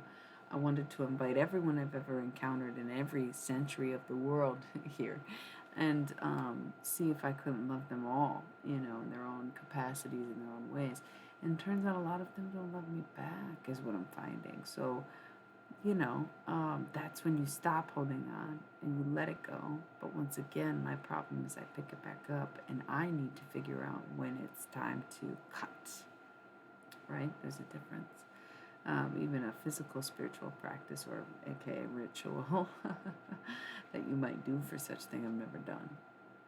And when do you let go to the point where you cut it off, right? Because like Sure, I'm not holding on, but I'm about to pick that shit back up. I might take time off, but then it's like, yeah, no, I don't know. Crown. Weren't we talking about your crown chakra? Isn't this what we waited for all night? And is this what you wanted to live in a house that is haunted by the ghost of you and me? Law of karma, universal spirituality, and guardian angel. There is there's some karma being dealt out. There's some karma being situated in your mind where it's like, do you deserve this? And if you cannot fight the thoughts and justify the fact that you don't deserve it, then you shall see that it will come, or it shall feel like it does. But if you see those things, you say, no, far from my intention, far from my life, far from what I want, get the fuck out of here, evil thoughts. Then it'll be like, okay, good job. What do you want? And then you manifest the life that you want. And that's the thing. If we are in a period of creation and manifestation, and you are getting intrusive thoughts that are either of an evil or violent nature, then you are simply too idle in your mind, maybe even in your hands, constructively, creatively. You need to be more focused on what you're manifesting. If you are getting the intrusive thoughts, you had an opening, basically, and you need to be a fortress, right? Because, yeah. Virgo energy, Virgo season for like another 4 days. Maybe Virgo in the chat, who knows? Some new people. Pisces at the top of the deck. You still here, or is this another one? Aquarius, that's so me. More fixed energy. Got the fixed all 4 at this point. Law of compensation. It'll pay off tenfold, baby. To pay off tenfold. Universal harmony. Things will be put back in its place the way they should be, regardless of what we're doing. But if you want to sing along, that is kind of the idea of the human process and the participation in life, beauty, music, art, and everything that we do, right? That is the universal harmony that we seek, is to be one with literally everything. We've got Sagittarius, so there might be some stuff that's resolving or things coming back into harmony come Sagittarius season. And then Capricorn, so we've been hitting all the zodiacs at this point. I don't remember how many we got, because I think we saw all the fixed signs. We've seen Pisces, Libra, Taurus, Aquarius, Scorpio, Leo, Capricorn, Aries. Is that it? That's a lot. That's 8 out of 12. We did not see. Oh, and then we just saw Virgo. Did I even say Virgo? So many. Crown chakra, once more. Law of limitations. It's however much you limit yourself or however much someone limits themselves to you. Those are pretty much your limitations. Or, once more, you being blocked by the universe and not being able to overstep certain contracts, boundaries, soul ties, whatever the fuck agreements you may have made. The universe will make sure you stay within your bounds, and there are also the law of limitation applying to universal statute of limitations, so to speak. Okay. So I am getting pretty tired. It is still pretty quiet. I appreciate you carrying the conversation this evening with me, Pico. You have been awesome. I have a few face down cards on the table that I want to go through before I go. Love that people are tuning in. Such a weird hour. I've been on here too long. I'm going to roll this ad, collect myself for a second, and we're going to finish out this Cosmic Initiation deck, and then I'm going to hit the road. So, BRB, and then let's fucking go.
Okay, I'm back. But yeah, this ain't gonna last too much longer. So, bottom of the deck, we got the Crown Chakra Mandala. We love that. We are opening up our crown chakra. So 3 years ago, when I was going through it, it was very much about my third eye. It was a full chakra alignment. I had some fucking chakra doctors show up, swarm me, and just line me up. Like, I will get into detail this November. I am working on even thinking about verbalizing the story or trying to tell as much of it as I can and in great detail the closer we get to the 3 year anniversary. But the chakras was a big part of it, but it was very much focused on the third eye. And I hear everybody talking about the heart chakra. So I feel like the 2019 kind of transgressional era would have been for the third eye, and then like for the past year or two it was heart chakra, and now we're moving into the crown. And I know that's not necessarily in order, but it's sort of like it's like the human order, you know what I mean? um, Order of importance for people, because like the heart's a vital organ, but the crown is like the whole brain and connection to reality and consciousness itself. So it's ultimately the highest. Yeah, the human chakra order, where we're more like a instead of just because that's like more spiritually aligned, is to be layers. Thank you, gold hairs. Um, is to be like stacked and layered and centered and focused and upright, but humans are much more messy and convoluted and complicated. So, no, I really do love that. Yeah, I do love that, right? Um, these are all face down, so stuff that really needs to come out right now. And the thing is, like, that is what Libra season is going to be all about. Is like people. It's not about really confessing their well, confessing secrets. It's not about confessing feelings. It's about spilling secrets, or perhaps not confessing secrets, but spilling feelings. Because I was going to say not about confessing feelings, but I was saying secrets instead. So like maybe it's not about confessing secrets but spilling feelings, or vice versa. It could really be anything, but a lot is gonna come to light where you're like, ah, okay, that does make sense. Just as maybe you've seen it has been, right? That's what I've been experiencing, is seeing all these little clues and details from a life before in the past 10 years, 5 years, however more, where I'm like, oh my God, stuff that I thought was being done behind my back or without my knowledge was glaringly obvious looking at it now. What made it so impossible to see back then? Like, why was I so unclear about that? You know? Innocent relationships, deep secrets. Oh God, innocent relationships, deep connections. People don't always want to be secretive, shady behind your back, whatever, but people also rarely find like a certain depth in someone, or can descend or ascend to certain levels of connection to like their spiritual selves, their past lives, especially if it's someone who is more akin to it or evolved in it, and they come across someone less versed in it, but they know it. You know, it's like contagious. You like teach them, but you know, not everyone has the same reaction. You may have taken to your past lives quickly, but other people take time. You know, it's just kind of one of those things. Capricorn, Capricorn, Crapicorn, Crapicorn, Crapicone, Crapicon. I was trying to switch them. You know, it's corn. Yeah.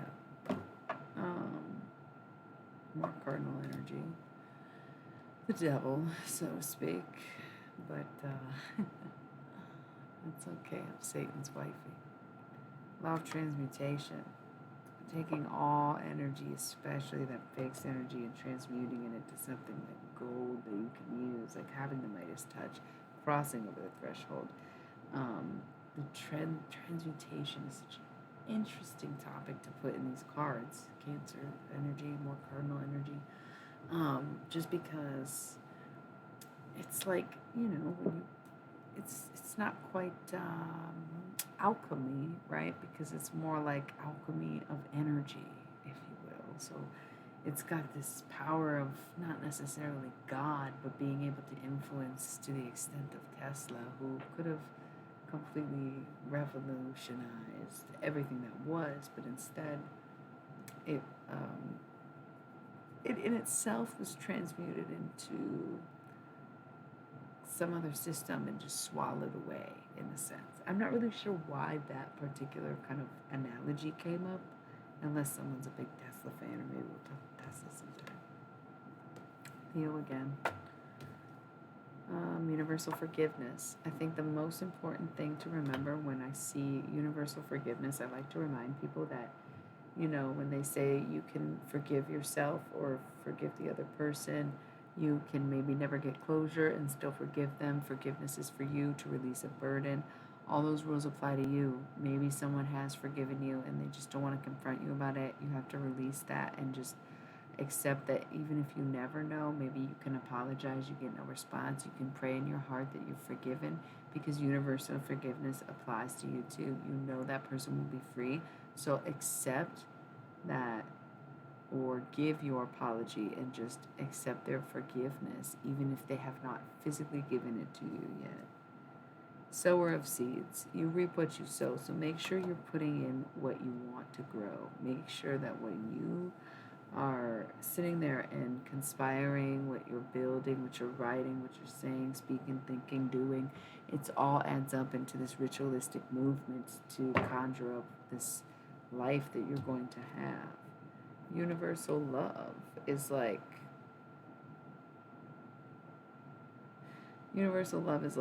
being able to love someone in any capacity, for any reason, from any time, space, matter, having no conditions, truly. It's the love that has no past. Law of frequency goes right hand in universal love, and the law of frequency is that love is the greatest frequency in all of the universe, and the human ability to cast and produce the frequency of love that naturally comes from their hearts and therefore resonates on this planet is the top 3 most valuable resources in the known universe currently. Universal freedom. It's part of the reason we're still here. And the more that they fuck with it, and the more they adjust it, the more they want to drown out your natural tune and your natural frequency of love. 432 hertz, I think, is what they're talking about. Whatever the Schumann resonance is, it's dropped, and it wasn't supposed to. It's because we dropped, But we don't really monitor what human frequency we emit, because we never really consider it a thing. But we know that the earth emits a frequency, and the earth mimics our frequency, not vice versa, because they find there are drastic differences in the planet when you adjust human behavior. So while we see the climate tanking and think that it's adjusting us, it's actually vice versa. We're humans. We're starting to go first, and then just the world around it started to get destroyed because nobody was caring for it, and it wasn't producing the frequency of love to protect itself from outside forces. Literally, I know it sounds so wild, so out there, but we do channeled alien messages on this very particular stream, and while we haven't done them tonight and won't be doing them tonight, you can look at some of the streams from this past week. We've had some good conversations with some very extraterrestrials, and they are some of my favorites to do on this channel. And people are usually pretty down. They're not as down with the Halloween Oracle, which is more deceased people than like extraterrestrial people. But it's cool. I like both, and I don't care. I'll do whatever. Right now we're working with our angel cards, Cosmic Initiation. I'm totally going to bed. I got like 3 more. Guardian Angel. Literally just said angel cards, Guardian Angel. People were looking out for you, working in your greatest, highest good, universal abundance. That's what your angels bring. That's what they're calling for. That's why they're here. That's why everything is going to work out, is because you have guardian angel. Emphasis on the guardian, but also very much boldly the angel. Universal balance, because things are coming into balance. It's like if you've been give, no receive, and you don't ask and you don't take, then it's just like you will be compensated. But if it's vice versa, then so be it, And learning to accept what you get, and realize that part of accepting the outcome is realizing that there is accountability to be taken in the first place, can sometimes be the only lesson you get from reaping a not so bountiful harvest, right? And projecting too much onto others what maybe they wanted for you in return to them, right? is counterproductive for both of y'all, because then neither one of you move on from their tactics if you stoop as low as to just do the same thing back to them.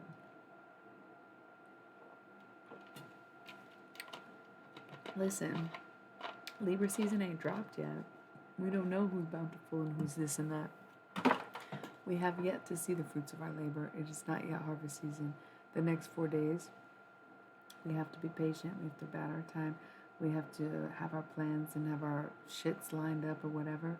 But it's not until Libra season begins, and I mean truly begins, like September 23rd type begins, that we start to see shit and it falls together quickly, perfectly, and absolutely. Concur.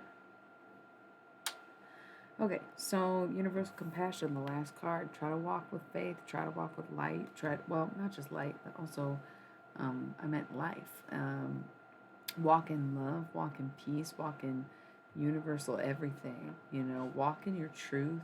Walk in you. Be the person that you thought you'd grow up to be, regardless of anything that you think holds you back. Even if it's not the right career, then make it your hobby. Even if it's not about that, then dress how you want it, you know. Buy yourself the thing and make your house your home that you imagine. Stop restricting yourself with age, professionality, taste, you know. Just enjoy the one life that you have, because your pretty pictures are all that you get.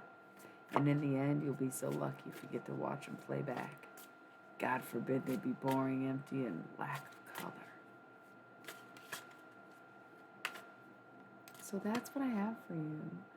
Thank you all for tuning in. Like I said, this was a totally lit night. It was pretty quiet. The conversation was very amazing when we had it, but overall it was a pretty quiet night, which I totally appreciate, respect, and understand that sometimes when the tarot is a flowing, we just keep it going, and it was like very lovely. But I hope that the next stream that I do with you could be a little more social, and y'all could chime in, because we do love a good conversation over on this Illuminati the Sex channel. Taurus, me. Right now I am pretty tired. I'm 5 hours and 45 minutes into a fucking tarot stream. That's a lot of energy, and I was doing some channeling. I'll probably sleep pretty good and pretty late. I'm really proud of myself for even wanting to go to sleep, because it's such a vibe this evening. And I absolutely loved y'all and missed you, even though it's only been a day. And just appreciate you being here all the way. Okay. What are these? I gotta go.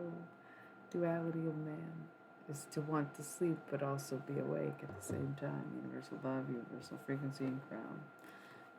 Your love must emit from your crown chakra, and you have to protect it from the squid tentacles blocking you and sucking you dry without your permission. The frequency of love is emitted from your crown chakra, so the more you heal your crown chakra, the higher you can emit your frequency. Once again, sower of seeds. Your life is determined by you and you only. Good luck. Okay, side note, you're dealing with like a twin flame soulmate, whatever, who the fuck cares? Point being, what if you, the person, is like literally going through like an unexplainable or like irrelevant struggle, but you need them to go through and do the process, and so like your long distance sort of like mirroring or matching in a way that is like, I don't know if I'm explaining this right. It just kind of quickly came to me as I was wrapping up, and maybe this is not the time to discuss it, but I just feel like a connection's coming soon for sure. I'll leave it at that for now.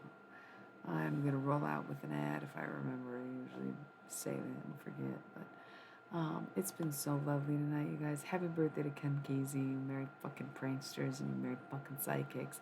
I love you all so much. Please come back anytime, every time. I'm sorry I live without a schedule, but I just never know when I'm going to feel like it, you know? So I'm here, and I'll be here again really soon, this weekend, this week. I love what I do, and I hope you do too. And I love you. Good night, good luck, good midnight morning. I will see you next time.